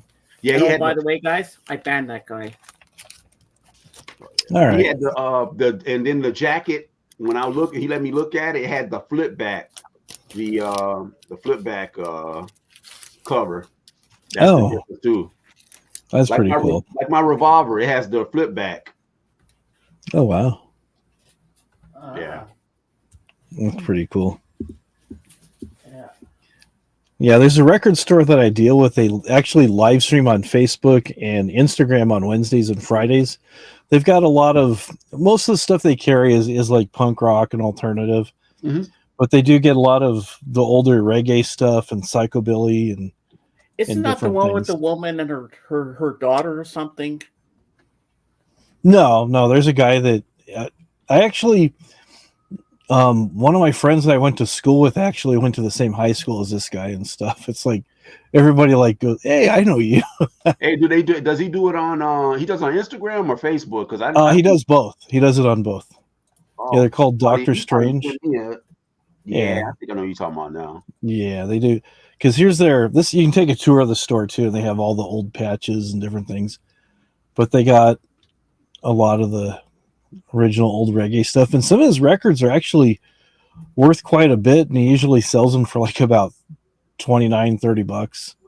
Yeah, I had to check that out for the reggae, man. I need to beef up my reggae. My reggae is like it really need help. It's a lot of stuff. It's a lot of reggae stuff I want to get.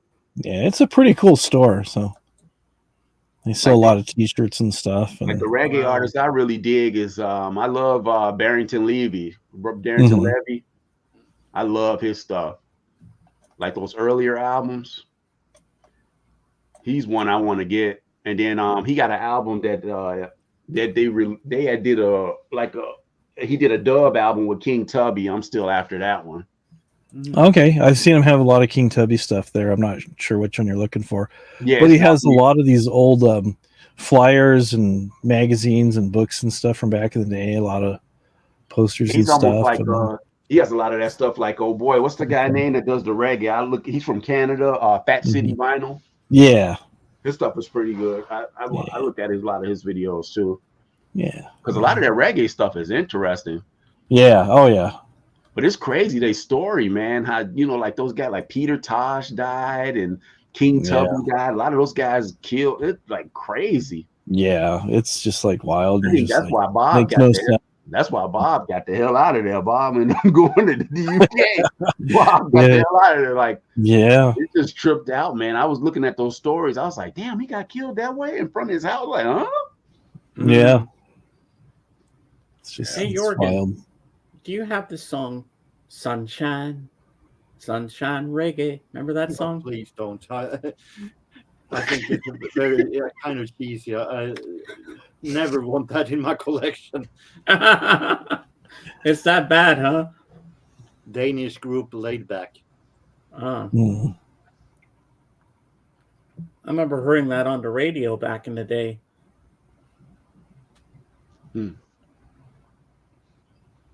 Oh. Okay, Mom. Sounds good. Dinner bell's almost ready to ring. Yeah. Sunshine, sunshine reggae. I got that song stuck in my head. You know, it's a good song, Lavelle, and I think it's great by Herman's Hermits. No milk today, my love is gone away. Remember that one? I've heard it. Oh, it's a classic. I It's heard it like on the what was Beatles that one channel. reggae song I used to hear all the time? Johnny Nash. What's the one song? Oh, I can see clearly now. Ain't that him? Oh yeah, I can see They played clearly that now. song The so much. rain I is got gone. that when I worked in the record store, I ended up hating that song. I like his other song, Hold Me Tight. I love that song. Hold Me Tight is cold. But they played the I Can See Clear. I was like, what the hell? I was like, no. And they played that song. Even as a kid, I used to hear that so much. And then they started doing it on like soap commercials and stuff. I was just like, oh no. And then I heard Hold Me Tight. I was just like, oh man, now I like this. But it sounds more underground though, that Hold Me Tight. It was known song, but it was more underground. Clearly Now is the one that put some, he got paid for that one. He made a lot off of that. Oh, Kate, I have news from Sarah. She wants to send her condolences about Richard Simmons, and she sends you great big hugs and lots of love. She wanted me to tell you that. Do you remember the guy that sang "In the Summertime When the Weather Is Right"? Yep. Yeah, Mongo Jerry. Yeah, Mongo Jerry. That was a good one.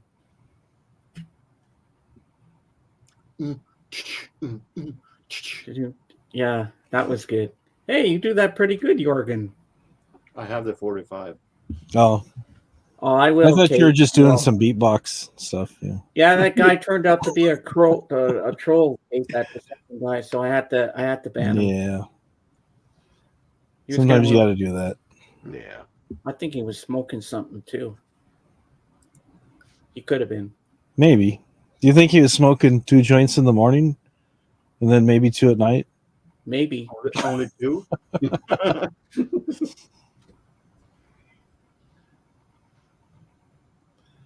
Yeah. I remember I worked with this guy who was like so into reggae, and that was like the only song he played like over and over and over and over and over again. Oh man. It was like, dude, there's other reggae songs. He said, No, he's all, no, man, I like this one better, man. I said, okay. Sunshine reggae. Sorry, Yeah, Jorgen. I got that stuck in my head. When I first heard reggae, when I was in high school, when I was in high school, my gym teacher, his name was Mr. Jones. He was from Jamaica, born and raised Jamaica. So he was playing like Bob Marley, and then he'll mess with everybody. Say, yeah, Bob Marley's great, but that's all everybody knows. So he started playing like Burning Spear. Like I was familiar with Burning Spear back in the 80s, and I was just I was like, damn, this stuff is good. He said, yeah, this sounds different, doesn't it? Yeah. He said, I seen all these guys. I seen all of them. And that's when I started learning about the reggae stuff. Yeah. One of my favorite Bob Marley songs is No Woman, No Cry.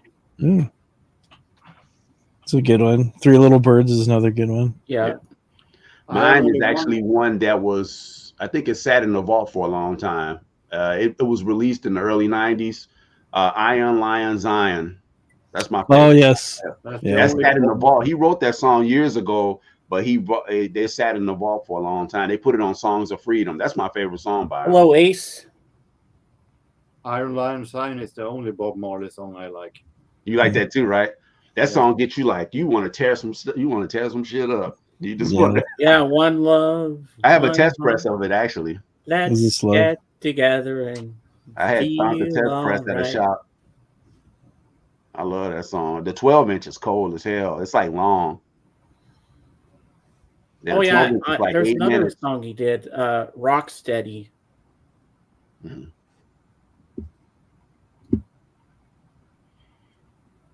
If you like traveling videos, I'm your guy. What kind of traveling videos do you do? Like all over the world kind of stuff?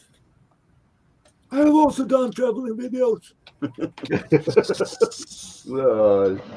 Even though it's only in Sweden.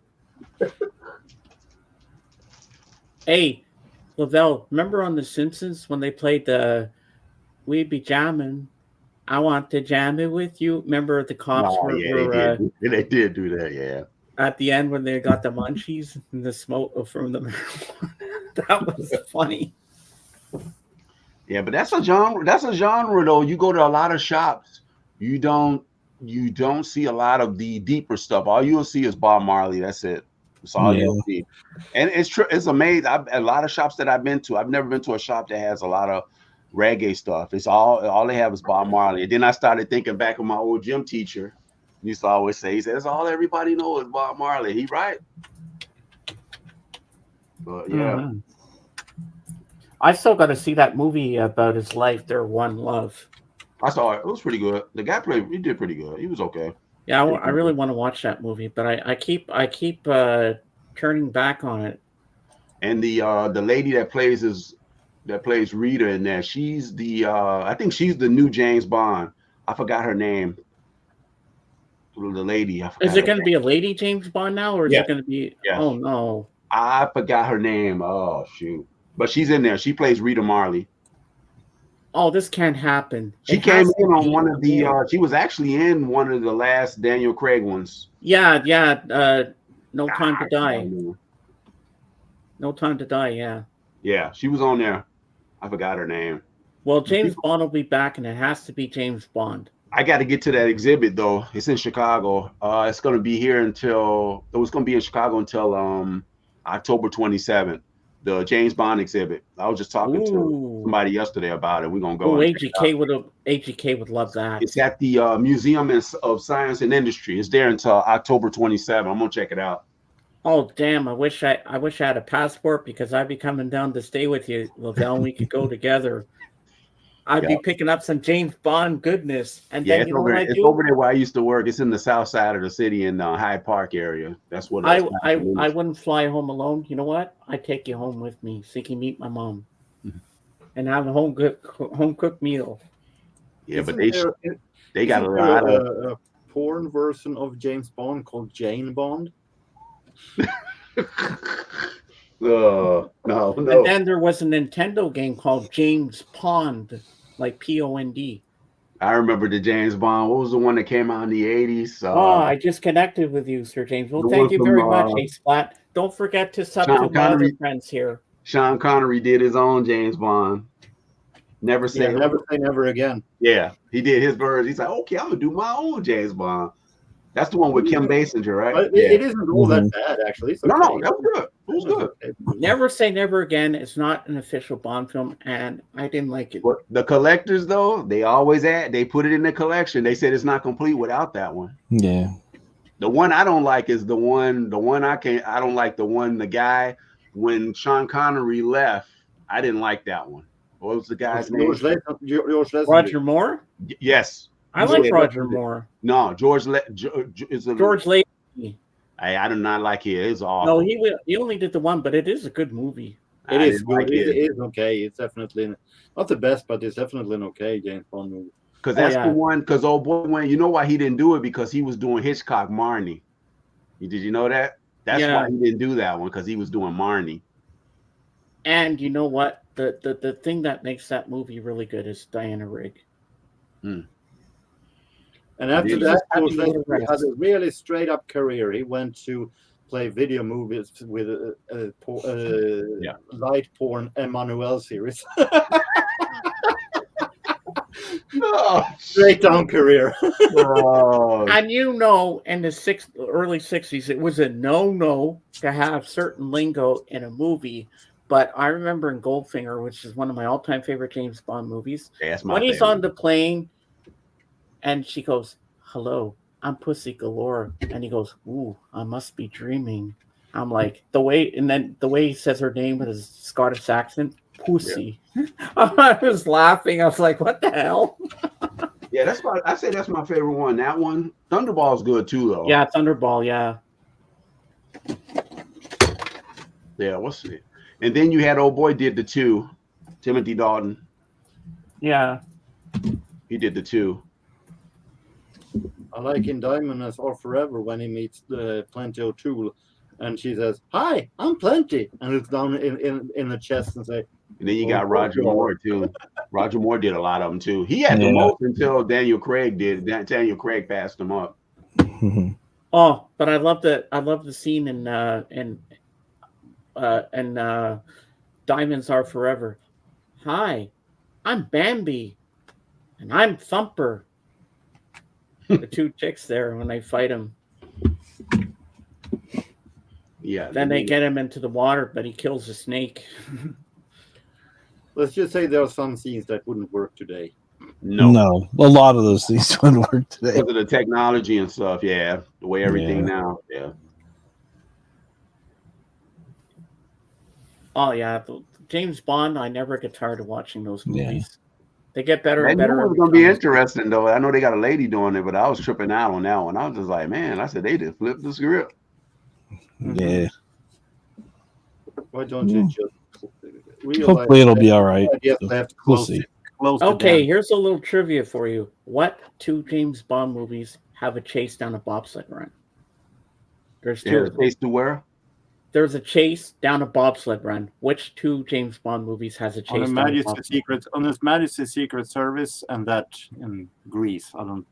For Your Eyes Only. Yeah. For Your Eyes Only. Yeah. Yeah. That was cool. Well, guys, we've been going for 4 hours and 10 minutes, and I gotta go eat soon. I'm getting hungry.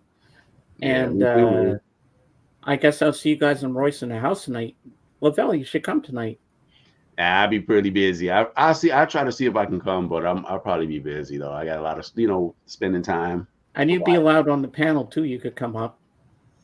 I never have to ask, do you want me up? He just puts the link out and I'm popping up and he brings me up all the time now. So I guess I'm a regular on the panel now. So That's that the one should he's be doing. fun He's tonight. doing the horn section, right? The horns, right? Yeah. Yeah. I thought that'd be right up your alley because you know a lot of that stuff. Yeah, if I'm free tonight, I'll check them out. But I'll probably be busy tonight. Yeah, that'll be 10:30 my time. Oh, what time is it for him? 8:30, 6:30, Dave? I think it's probably about 8:30. Are you going to be there? Who, me? Yeah. Possibly. I have a lot of things that I'm doing as well. You like me too. Yeah, it's my mom's birthday today, so I'll be probably calling her about that time. So. Happy birthday to your mom. Happy birthday to your mom. Yeah, thanks. Yeah. Well, I want to thank my panel here, Dave, Jorgen, Lavelle, JJ, Cap for being here, and my beautiful mom, and my peanut gallery here, Kate. Thank you for being here, and I'm gonna miss Richard Simmons for the rest of my life. He was an amazing man.